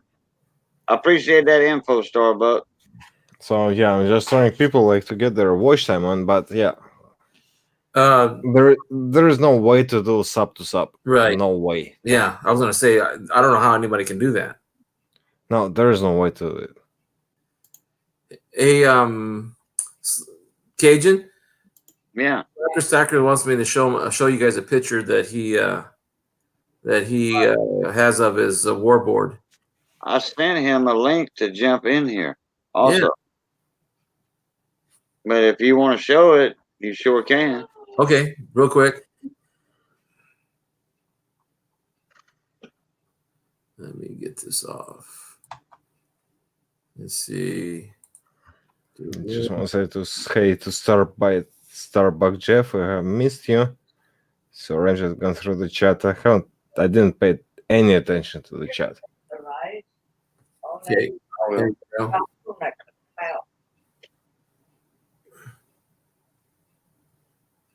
Can you see it, guys? It's like a stalker. There's Nova Stacker. I see. Actually, no stalker was one of the channels. Like it's sort of. I have it in subscription. Like he didn't post anything lately. Should I unsubscribe? For a long time. You got Miss Cheryl Busman on the top, right there in the middle. Salvate Metal. Yep. Next to Salivating Metals, that's Miss Cheryl Busman. Yeah. I have her sticker on the refrigerator.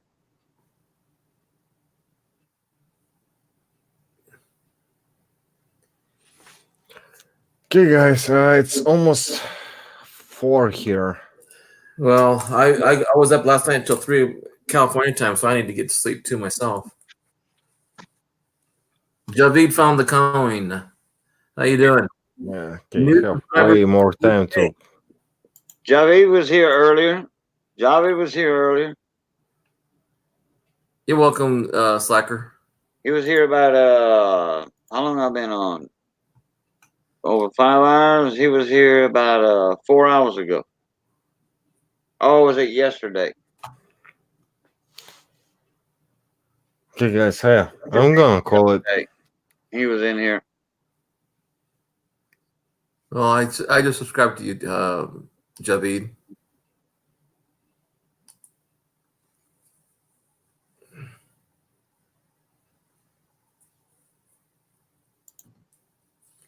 Yeah, it was night in UK, so I went to bed. Yep.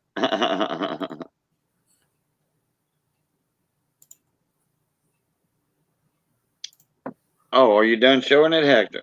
Yes, sir. Okay. All Yeah, guys. right. EVG, it was nice talking to you. Yeah, nice talking to you guys. Have a good night. Good night. Okay, G. Thank you for coming in, buddy. Yeah, no problem. It was easier to talk to Hector instead of like typing. Yeah. Oh yeah, yeah. Yeah. Because I'm trying to say something and it's Oh yeah, it's not going that way. But yeah. yeah. Oh, I believe it. Okay, Javi. Thank you for Okay, coming. guys, yeah. Thank you. See you next time. And maybe you'll stop by on stream tomorrow night on Thursday. Okay. I remember. Yeah, Yeah. bye. Take Good it job. out. Hey, Cajun, I got a penny here I want you to take a look at and tell me what you think. All right.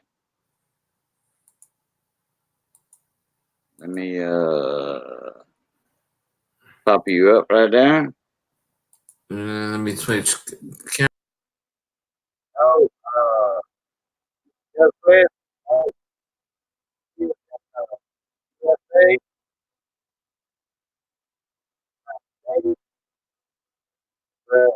Yes,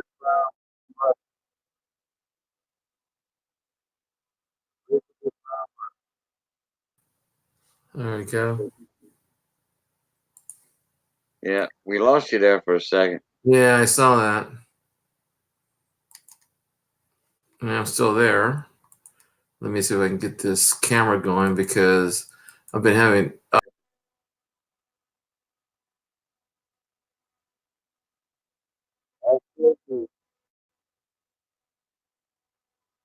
And there you are again.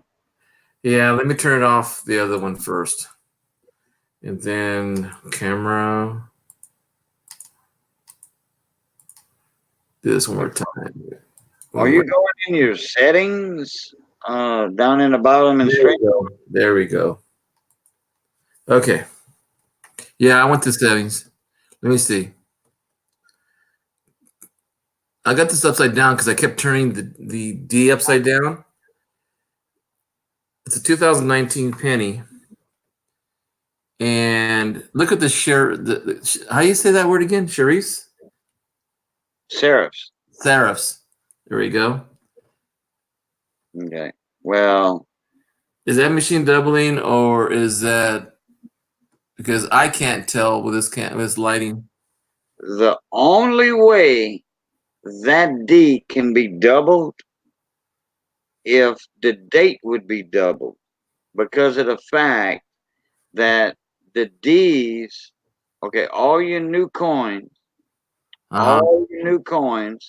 the mint marks are engraved in the dies. Okay. So if that D was doubled, everything else would be doubled, or something close to it would be doubled. Now look at Lincoln's ear. Now, if you see a double ear, hold on a sec. Let me mute myself. But think about that for.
Okay, I'm back. I had to go adjust the heater in the bedroom and plug the fan in for Missy. It was a little too warm in there.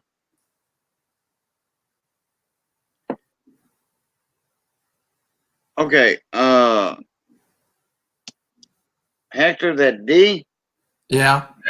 if that D would be doubled, some of that date would be doubled. Mm-hmm. That might be a shadow. Yeah, and I keep turning it around to see if it does, if it changes. Yeah, well, you know, that's a good example of machine doubling right there. Because look at that. I don't know why it's just on the D itself. Yeah. Unless it's just a shadow. Can you angle the coin? I am angling it right now. Oh, okay. Man, that's some good machine doubling. Yeah, but it's not the only one I've got. Yeah, I know. Here's the second one. Oh, that looks regular right there to me. Look at the lower D. No, it just looks regular. The way you had it earlier, that's regular. That was just a shadow. See the way you got it? That's a normal D. Because I'm looking at this one here. I'm going, dang. Angle it the other way. Normal, normal. I'm seeing it now. Normal. Not normal. Then when you did it the other way, normal. Yep. Normal, not normal. Yep. That's just a shadow. That's what I was saying earlier. A microscope, a coin scope, fool a lot of people till you start angling the coin and looking to see if it's not a shadow. Right. And as you can tell, that filled in B on my picture right here, that filled in B is not a shadow. And it's not doubling. It's just a die chip in the B. You know, when that coin was minted, you know, that die was starting to break up. You know, and it's a 57. And it's a nice example of a weedy, like Big T says. It's a nice wheat penny right there. Yeah, I need to get a better scope with filters. I was looking at. No, I'll tell you what. Do you have there's a plain 1957 Wheatie with no filled in B. But do you have a normal 35 millimeter camera and all that? Yeah, but my daughter's got it. Not right now. Okay. Do you have camera filters for it? With the camera. Okay. Well, So we're talking about reflection then back into the lens then. I'm pretty sure that you can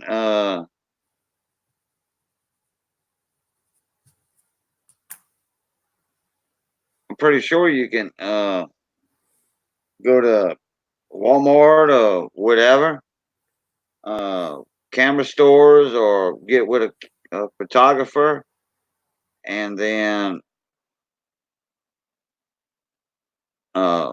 see if you can get a couple of filters. And all you got to do is put a filter over the coin, and it's going to take all the glare off. It's going to take all the glare off and take the shadows out. And that way you can have a good look at the coin.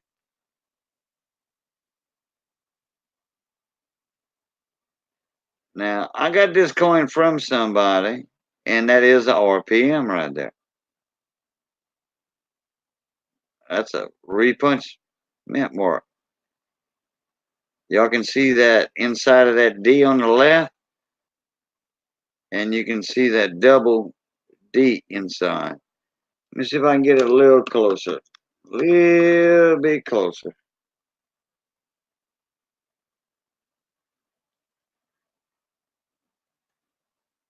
You're on twice, Hector.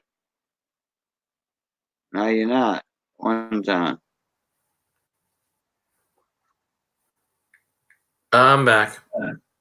Yeah. I don't know what's going on right now. He was on twice. I don't know if that's on the flip. The top of that D, I don't know if that's on the flip or what. But that's a repunch mint mark. It looks like on the flip because I'm talking about the white stuff on it. Yeah. Whoa, what's that? It's gone. There you go. It was on the flip. That's a repunch mint mark. Yeah. You can see that D. Did you buy a coin from Daughtry? Yeah, those ones I showed earlier. Like this one right here. I don't know if he was in here with that repunch mint mark. And that plate coin. Remember that plate coin I showed? New find, new listing. That's Chuck Daughtry. And let me zoom out here.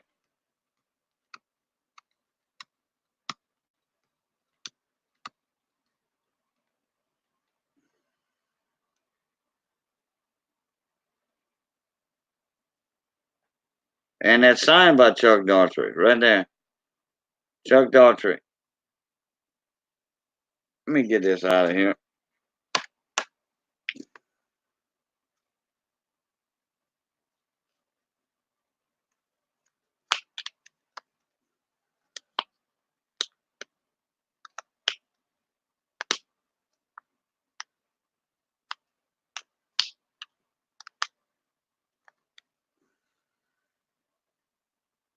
All right. This is 1963 Denver. Repunch mint mark number 21. New listing. Coppercoins.com. And that's a plate coin. So he took a picture of that coin. That's my coin that he found. So my name goes in the book or on the website. And if y'all look up Chuck Daughtry's website, if he had time to update his website, y'all gonna see Cajun Coin Hunter on his website for the 1963 mint mark repunch number 21. You're gonna see discovered by Cajun Coin Hunter, signed by Chuck Daughtry.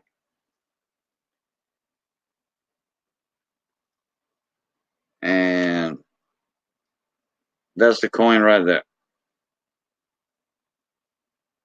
Yeah, Mr. Doug. Yeah, that wheat is a beauty. That's all BU, brilliant uncirculated coins. MS, mint state. I mean, brilliant uncirculated. This ain't a wheatie right here, though. This is, it's a regular memorial. But, and they got a little spot on the memorial. That's common on some coins. But, it was worth the picture.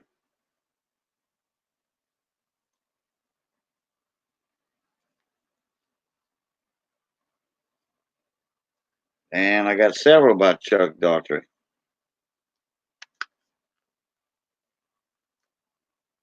that he found for me.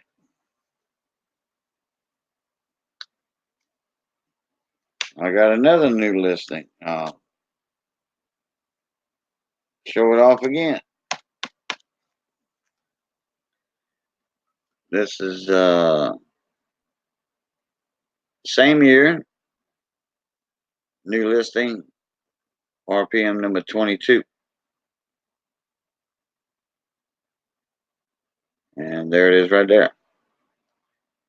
That's a different repunch mint mark that nobody's ever discovered yet.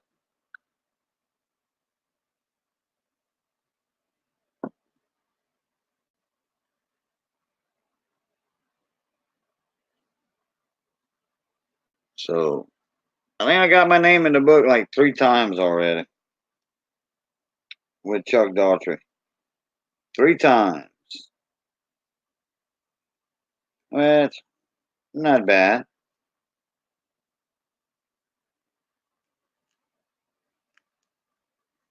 And I haven't even looked up the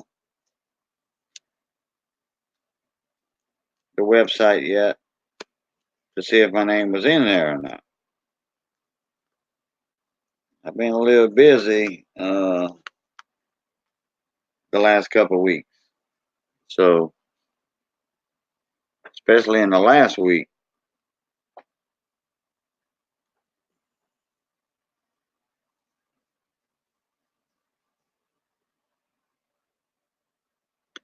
So I see Hector dropped out of here. His internet's giving him some issues.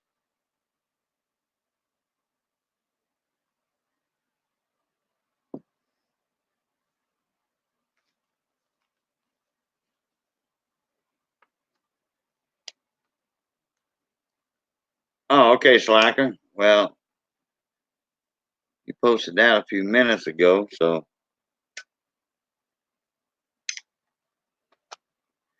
I've got some more wheats and stuff like that.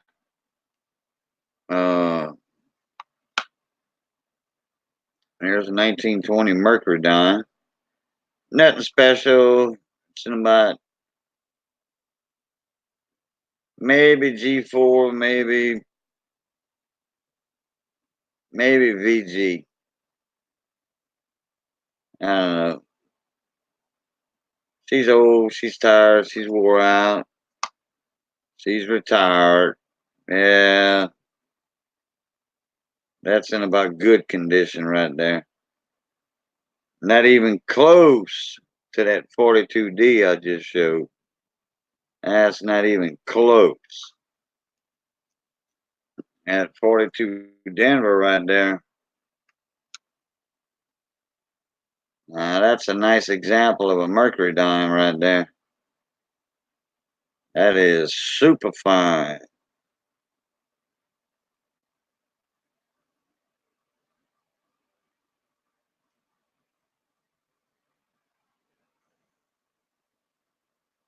That is super fine. You can tell the difference right there. Big time.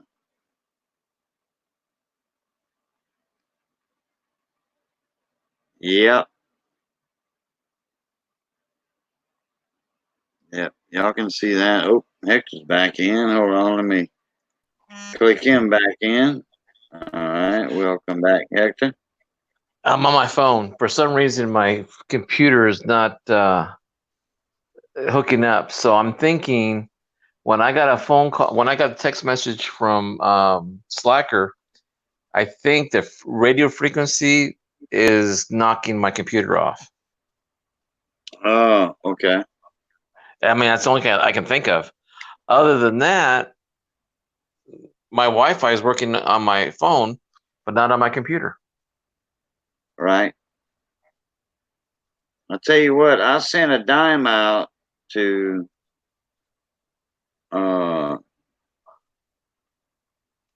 well, I ain't gonna mention no names, but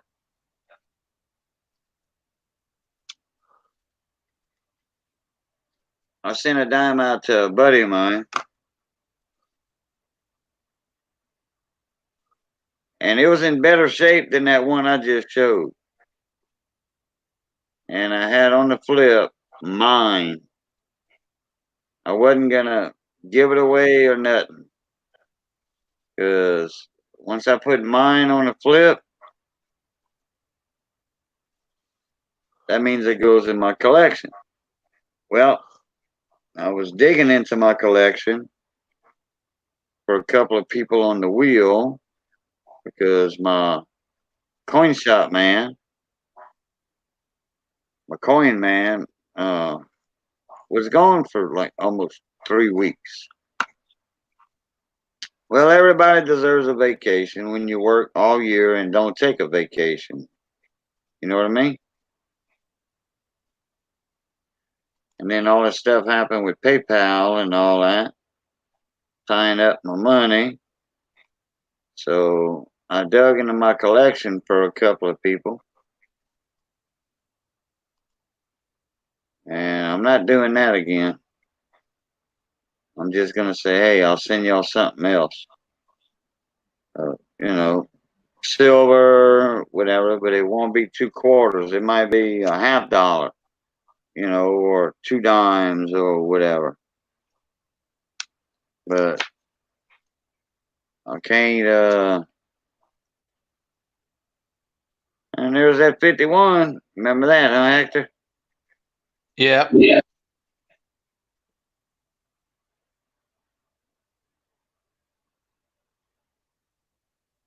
Well, that's the coin that I guessed on. That's the coin you won the giveaway on, yeah. And that's the one I found in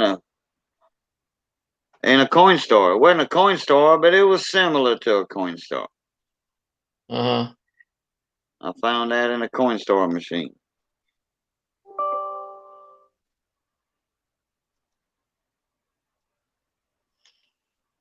Well, Cajun, I told Stacker to tell you that I was going to be calling it a night. And I wanted to test my phone to see if I could connect to my internet, and I do. So I don't know why my computer won't hook up on StreamYard. It says running diagnostics. I'm running right now, but I'm going to call it a night. Yeah, I'm fixing to head out too. It's almost, well, it is 4 o'clock, I think. And it's 2 o'clock here. Yeah. Okay, mi amigo. Yeah, my boy. Okay. Muchas gracias por todo. Thank you for everything. And I'll talk to you soon. I don't know. Tomorrow might be a little bit busy. Friday, I know I won't be on, but you got my I'm pretty email sure tomorrow. about that, huh? I'm sorry? Did you get my email? Yes, I'm going to the post office tomorrow. Well, that box won't be at your post office tomorrow, but No, but I got to send. Track it. Yeah, but I got to send you the money order for the rest of the amount. Remember? Oh yeah. Oh, okay. Yeah. No, that I meant that part, not picking it up tomorrow. Right. Gotcha. Okay. All right. All right. Pluton, Okay. man. Okay. Good night. All right. Slacker. Good night. Everybody in chat. Good night. And have a pleasant evening, guys. Bye bye. Mr. Doug Fresh. No.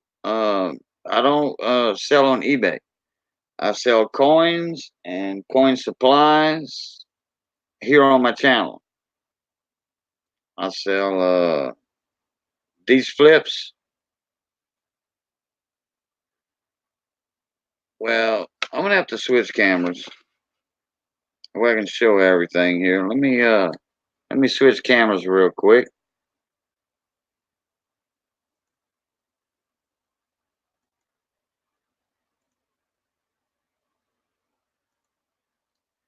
Y'all gonna see my ugly mug right there.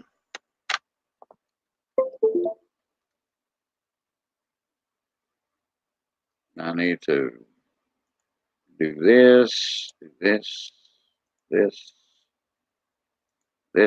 Now, here we go. Now, I'm back.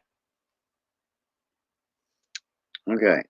I sell these flips, which are gourd house, non-PVC, non-plasticized flips, long-term storage. I sell these.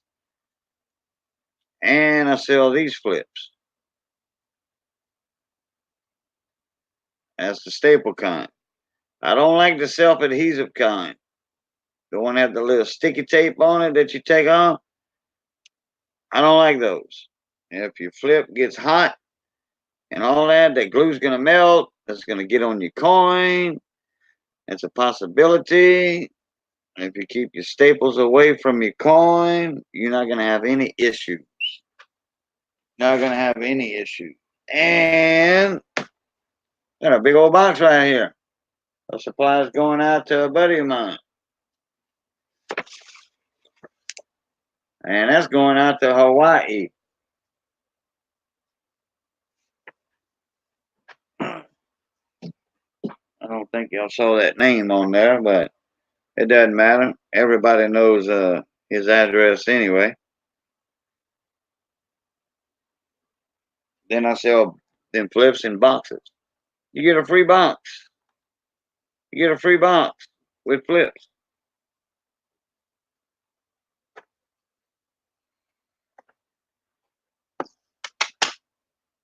Let me just pop that off.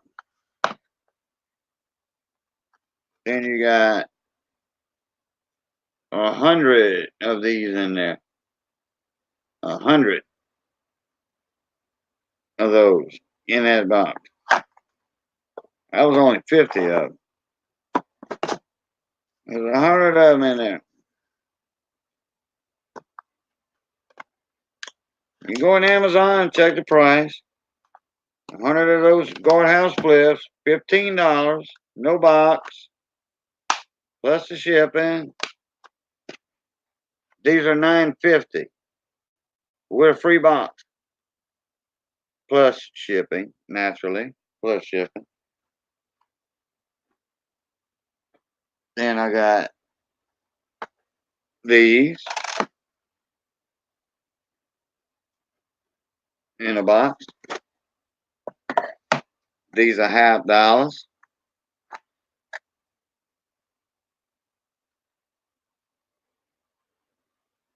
That's $50 right there.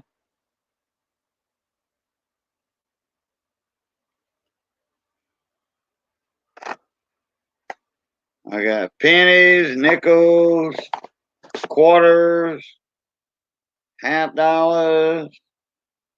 Those ain't $9.50 though. Those are cheaper. Those are like I think $5. $5 with a box.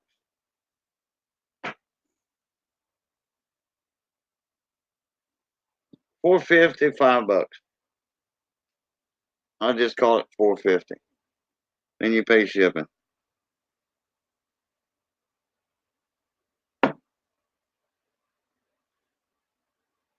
Oh yeah, those red boxes. Yeah, they good quality. Yeah, they got a leather feel to them too. They got a leather feel to them, and they thick. Yeah. Now, if you're storing coins, you put your flips in there. I mean that's why you buy a box of flips. That's why you don't buy a pack of flips. You buy a box of flips. That way, when you can take the flips out, put the flips in a Ziploc bag, and then you can stack all these up in that storage box. And you can put 100 or more flips in that box. Whatever it holds, you can put more.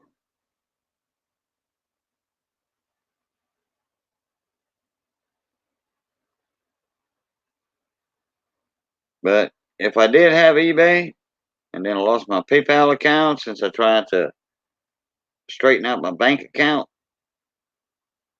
sending the invoice to somebody, they froze my account.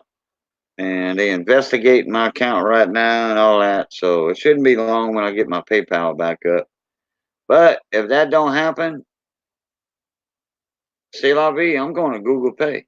And I'm going to tell PayPal, don't ask me back. Once I get all my people on Google Pay and I get Google Pay up, that's it. It's said and done. Fini avec ça. C'est tout fini avec ça. Over with. Tired of messing with PayPal. Hey, do me wrong once, my bad. Do me wrong twice, your bad. And they did me wrong twice already, sending me a computer-generated email when they get fees and all that from me.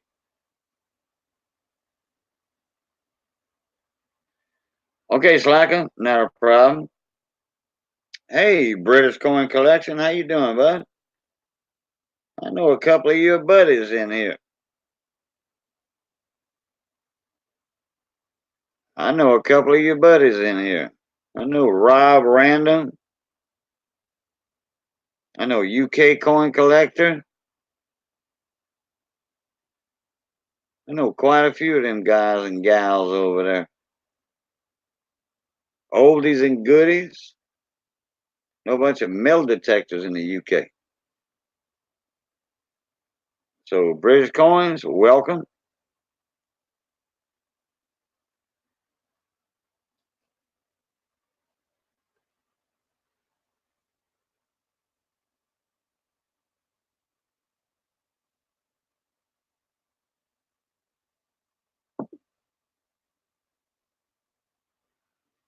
They're from Ions. Oh, okay. Ian's. Yeah, yeah, yeah. I know Ian. Ian. I think it's Ian, but yeah, I know him.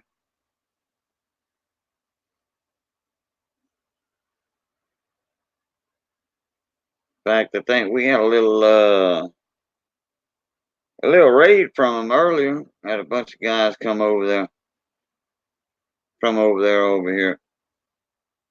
I think a few of them found out my cousin had died. Had a bunch of people come in here when they found that out, because my cousin was well known. We appreciate you subscribing. Appreciate that, buddy. Now you see, YouTube didn't even hide that word subscribed. They didn't even hide that. See, it's not a bad word. But if somebody would type in sub or subbed instead of subscribed, then YouTube hides that for some reason. But if you type in subscribed, ED, YouTube don't mess with it.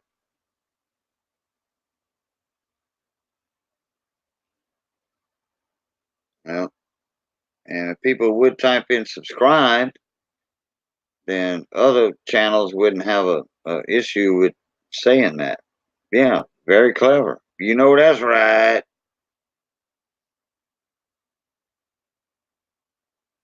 A lot of people say I sponsored you or supported you or joined your family or something like that. Oh, trying to get camera in the right position there. There we go. Don't it? I hate when that refrigerator ain't in line with that black line right there. There we go. Yeah. Now we got it.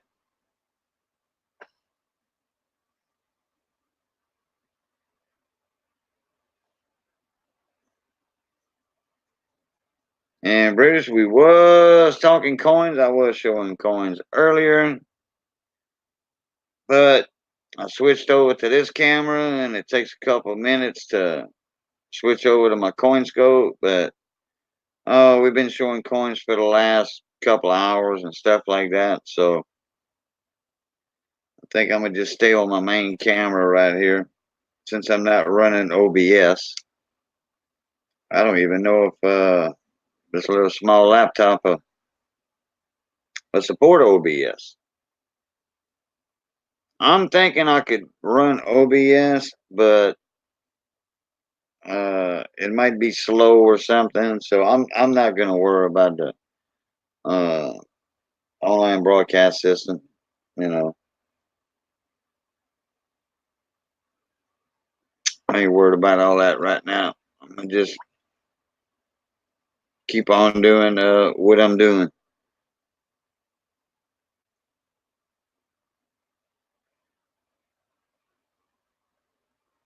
Oh, see, we still got 12 people in here, but that'll work. Well, we stay on for a little longer. See, it's about 10 after 4. Yep, close enough. Close, but no cigar.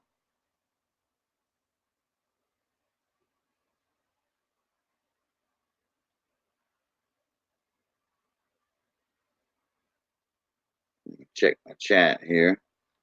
Oh, I gotta check my email to see if I didn't get a couple of more spots on that wheel.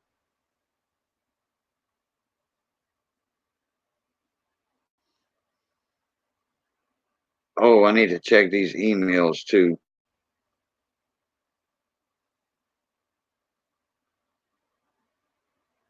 From a cousin. All right. Nothing on that. I think I only got 4 spots left on the wheel. Okay, I see. Let's see. We got a few new subscribers. I'm gonna hit everybody up later.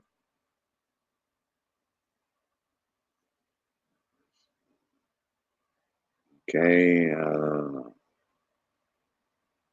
Uh-oh. Think I got something from YouTube. I got that email, I think that, yep, that everybody else is getting about kids.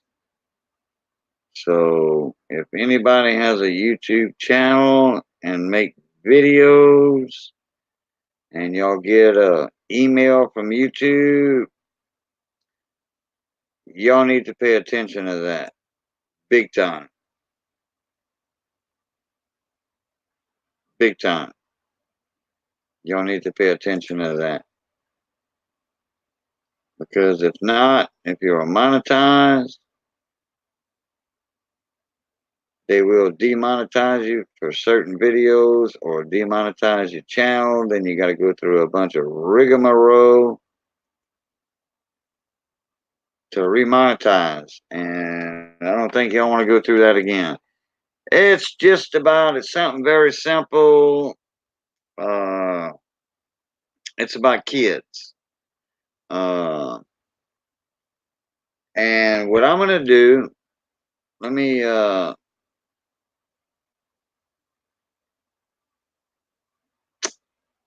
do this.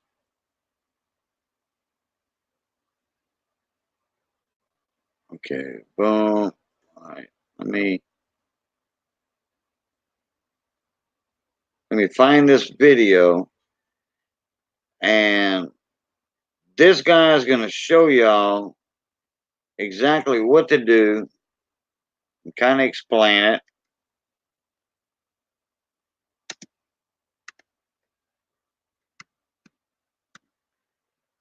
And he'll show you exactly how to go through the process and all that.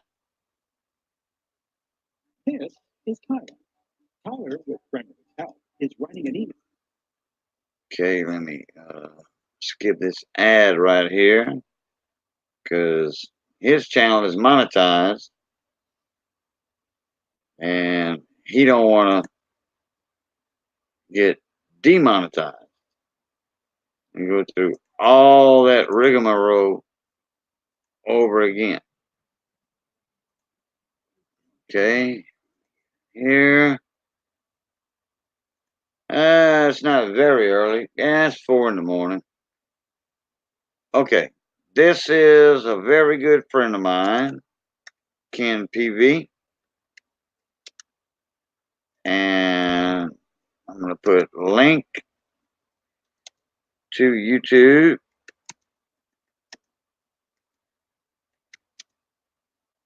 New policy. Okay. And I'm telling y'all guys, y'all need to pay attention to this. Especially if y'all getting close to 1,000 subscribers, like I'm close to 1,000.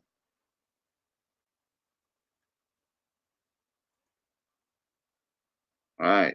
Y'all need to pay attention to this video. Now, what y'all can do, y'all can either,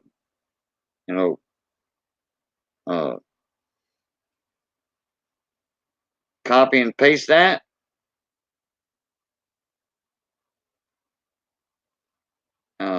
Or you can go to it.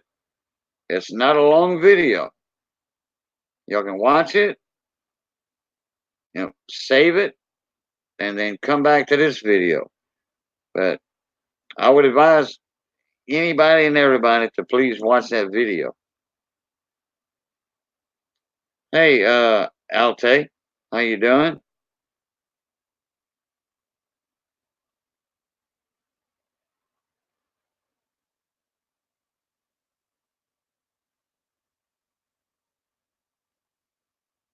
But if y'all make videos, y'all need to watch that video. If you're just a regular YouTuber that doesn't make videos, then it doesn't pertain to you. It has nothing to do with you.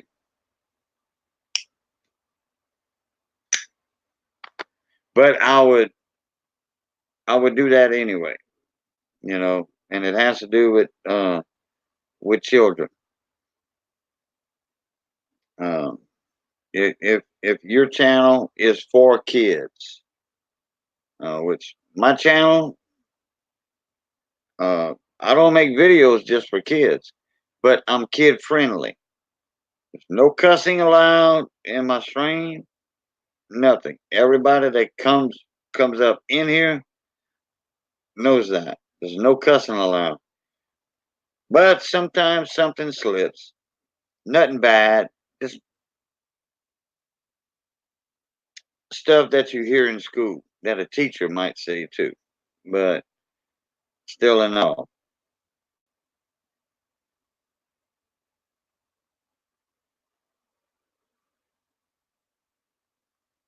So I want to keep myself safe too. And like I said, you know, I have kids in here all the time. I have a couple of moderators that are under 18. They're not kids, they 14, 15 years old. Teenagers. You know, they probably cuss worse than me.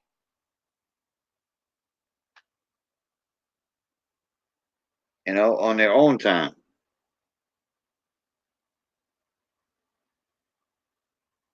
But like I said, y'all can go watch that video, or you can just copy it, open up a new tab, paste it. If you're on a cell phone, just go ahead and watch it. It's only 3-4 minutes long. And like I said, Ken Peavy is a friend of mine. And I thank him very much for putting that up.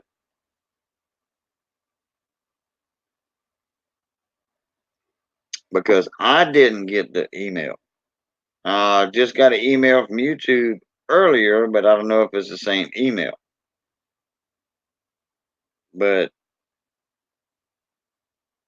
I didn't get it on my Cajun Coin Hunter email. I got it on my other channel email.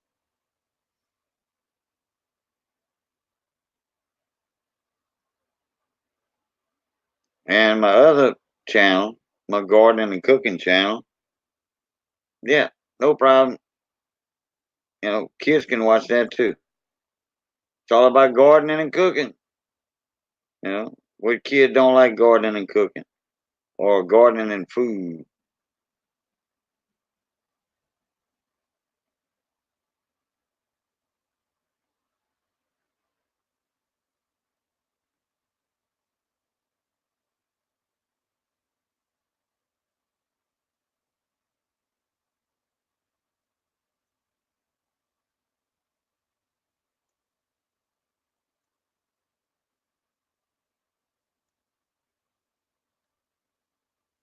So I'm gonna wait on y'all to get back, comment in chat. And if I don't see no chat activity here in a little bit, I know everybody's watching that video, which is, like I said, is fine with me.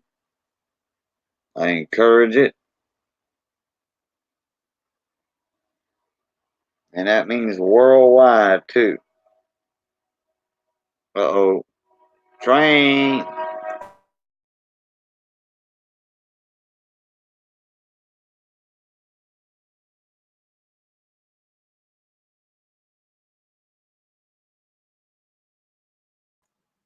All right.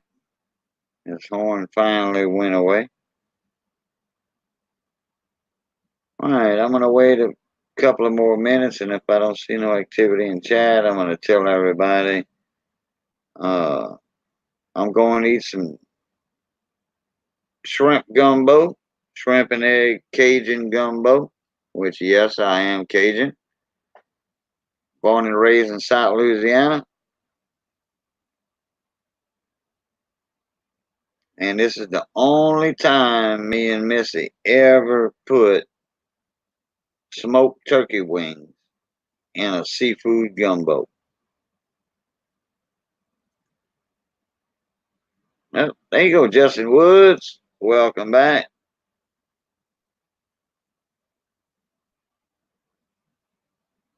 I'd love to try a gumbo. Well, Justin, you know, that's gonna be one of my future videos on how to make gumbo. I got shrimp stew up. I got that up. It's different than a gumbo though. But me and Miss are gonna make a video on cooking a gumbo. And I don't know if I have one on my other channel or not, but we're gonna make a new video. Probably in a couple of weeks. You know, that's good cold weather food right there. When it gets cold outside, everybody makes gumbo down here. You know, it's better than soup too. Way better than soup. It warms the insides, it warms the soul, so to speak. Just got a better flavor than soup. Depends on what you cook your soup with, though. You know, some people like chicken soup. Some people like beef and vegetable soup. You know, beef with the fat on it. Oh, I love that. I love that. But this is the first time we ever put like a cut up smoked turkey wing in a gumbo. Oh man, that little bit of smokiness in that turkey wing just brought out the flavor in that gumbo. Hey, Coin World UK, how you doing, bud? I was just talking about you a while ago. British Coin Collection runs came in here or still in here, and I told him I knew you, that you come in here a lot of times. Actually, Coin World, I'm doing well. Oh yeah, it was all good. Coin World, it was all good, UK. But I tell you what, in my first 30 minutes of my live stream tonight, I got some bad, bad news. I had a guy that I knew and I haven't seen in a while come in, and he was talking about my cousin, Texas girly Donna. She's a scratch off in lottery tickets. And he says, "Hey, I know you're related to Texas girly Donna." And then he said, "She was a very good friend of mine." And that caught my eye. I'm like, "What you mean she was a good friend of yours? Something happened to her?" I said, "I know she was in the hospital for the last month and a half, whatever." And he said, "All I can do is type. I'm crying." I'm like, "Oh, man." So, yeah, my first cousin passed away. And it wasn't but an hour before he told me that she passed away. And then all of a sudden, another guy from the coin community came in. And then when a couple of friends of mine heard about it, they went over to the scratch community. And then the other communities were coming in. We had like 45 people in here at one time. And man, everybody was lighting candles and putting up the prayer hands and all that, and you know, and man, I couldn't even talk. I could not even talk. You know, her dad and my mom were brother and sister. You know, so we were very close cousins, close, close. You know, it's not like a long distant relative or anything like that. Oh, thank you, Coin World. Thank you very much. And so we had like I don't know, 4 or 5 minutes of silence. You know, man. I mean, nobody even typed in the chat. I think. You know, I had to regain my composure and all that stuff, and I'm gonna have to check my phone for a text message from her sister. I don't even know if that's still a good number for her sister or not, but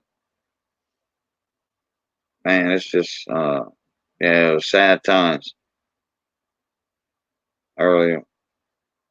And like I said, all this was in the first hour of my live stream. And like I said, I couldn't even hardly talk.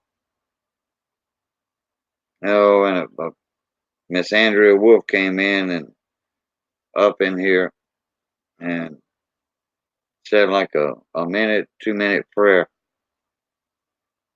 You know, and I tell you what, you could hear a pin drop.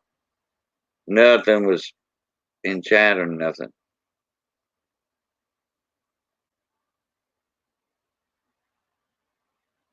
And then all the people in the coin community, uh,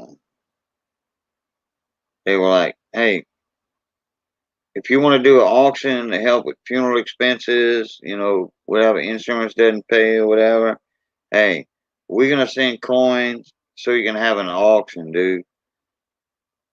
I'm like, well, I'm pretty sure insurance is gonna pay all that stuff, but you know, I have no idea. I didn't know her personal business, you know, but I'm gonna get with the family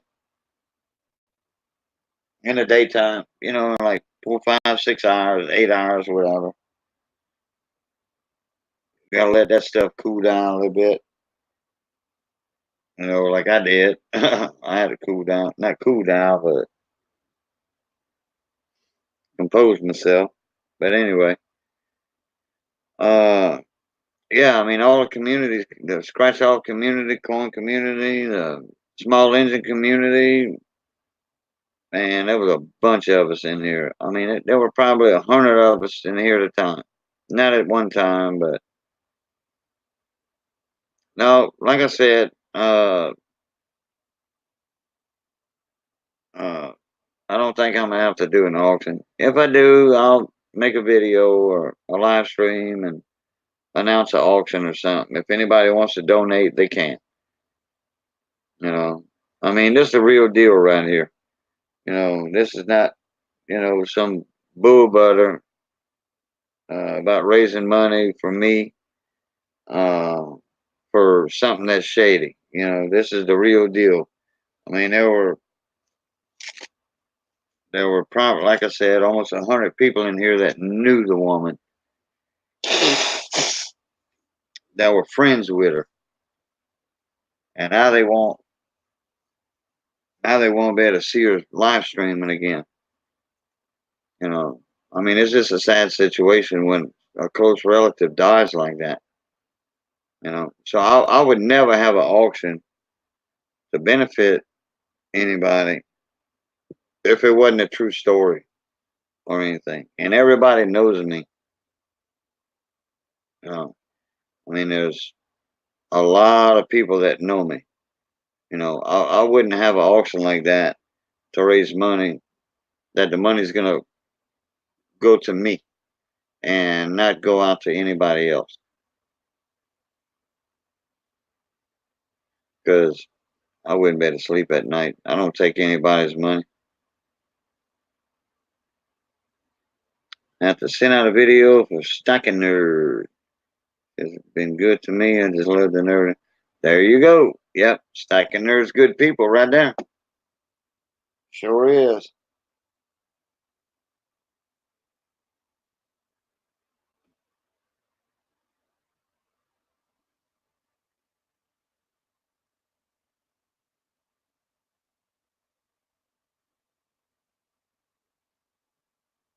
Yeah, and yeah. Without her being in the community, and she was a coin collector. She was in the coin community on YouTube. She was into the scratch off tickets in the community, and that was her thing, scratch off tickets. And she was in a coin community too. She sure was. Yeah, there's a big hole in everybody's hearts, and everybody's gonna miss her streaming. But you know what? Her videos are still up, unless somebody deletes her channel. Uh, we can still see her, and the way she talks, the way she giggles, the way she laughs. Yeah, she's still here with us in video. She is, and right there in our memories. Laura Blade. That sounds familiar. Why does that sound familiar? Slacker.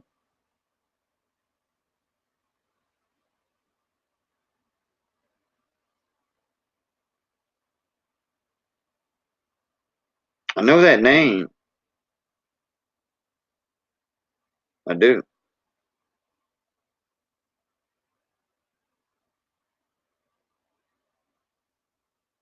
Okay, I'm waiting on you to type, but yeah, her account still remains. Oh, okay. Yeah, I thought, yeah, YouTuber. Okay. Yeah. Oh, trolls drove her off. Yeah, but did she pass away or did she just uh stop making videos?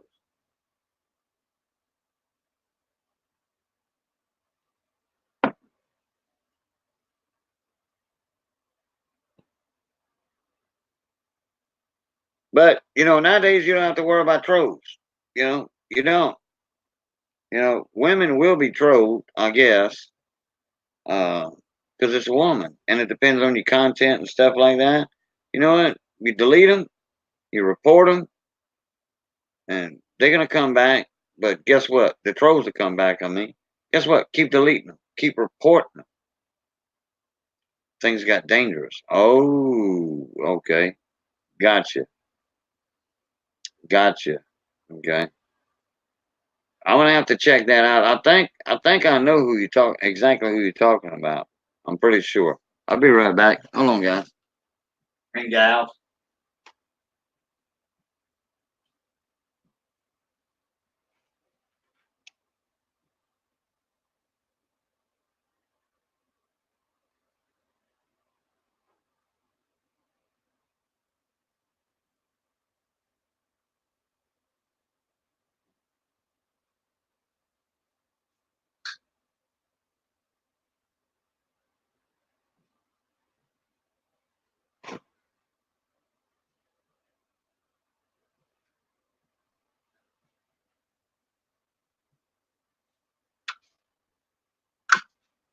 All right, I'm back.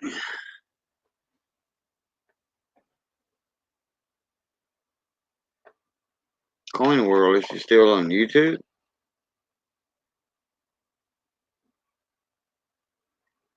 I know I heard that name before. Okay.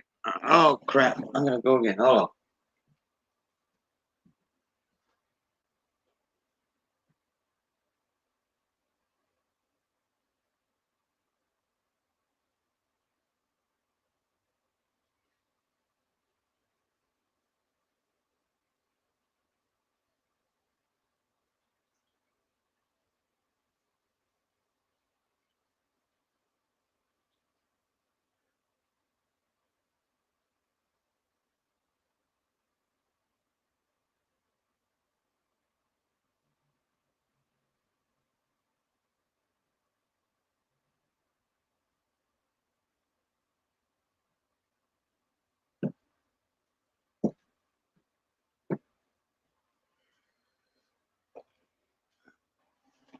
And they're just 2 heaters.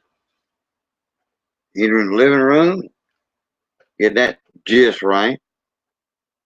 Heater in the bedroom, get that just right.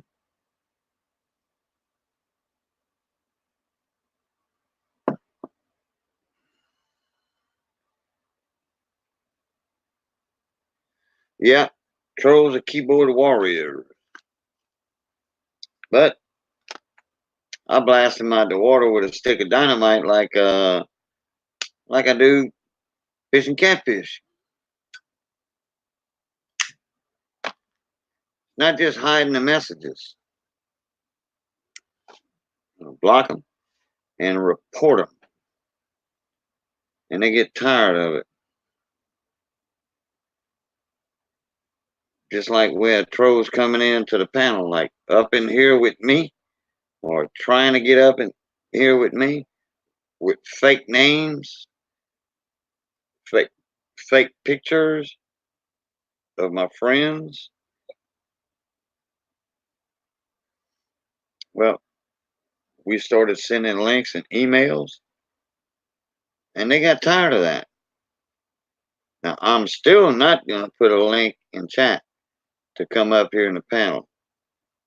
I'm going to send who I know an email with that link to jump up in here. That way I'm safe. They can't even come backstage and harass me in private chat. Because backstage looks totally different than what y'all see up here.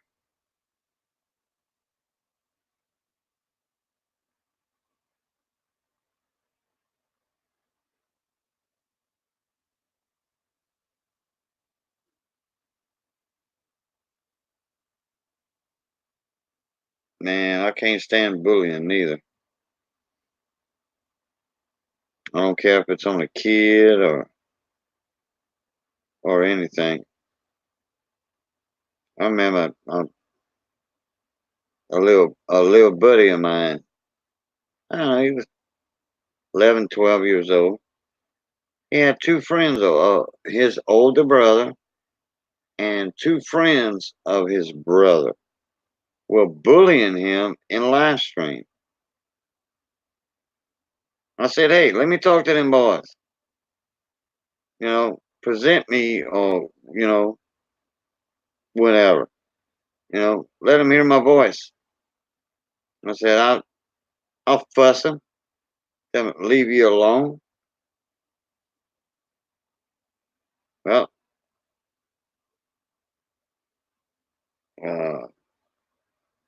he killed his stream. He started crying and killed his stream.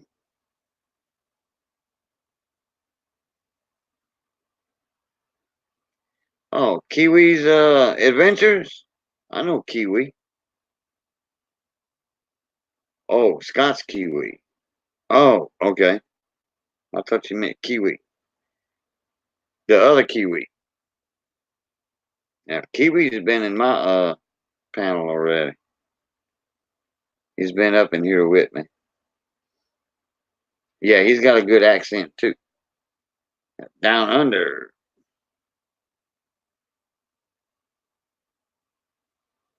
It's like Richo.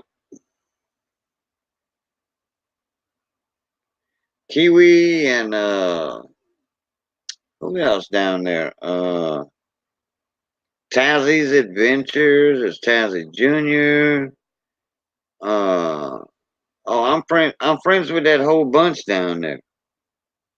Like Justin Woods, Richo's Hunting Treasure, and the Captain, naturally. Yeah, I'm friends with that metal detecting bunch and the coin collecting bunch down there in Australia and New Zealand and all that.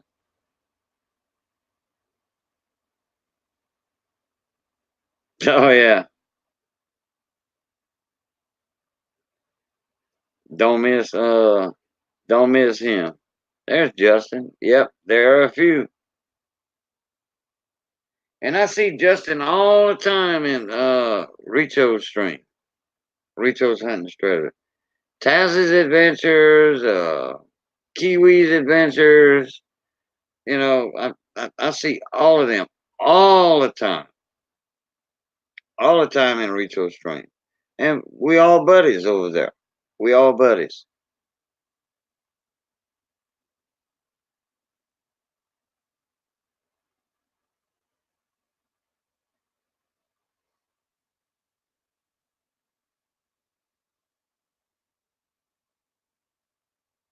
Well, look, guys, it's getting close to 5 o'clock. It's about 15 to 5 right now. I'm gonna call it a night, and I'm gonna eat me some gumbo. I got some emails I need to check. I've got some information I need to put out, some bad news, sad news, and all that. So I want to thank everybody for coming in and giving me support tonight. Channel support, moral support, cheer support, mental support, all that. And life happens, life gets in the way sometimes. But like I said, I need to check a few emails that I got from a friend of the family for some information.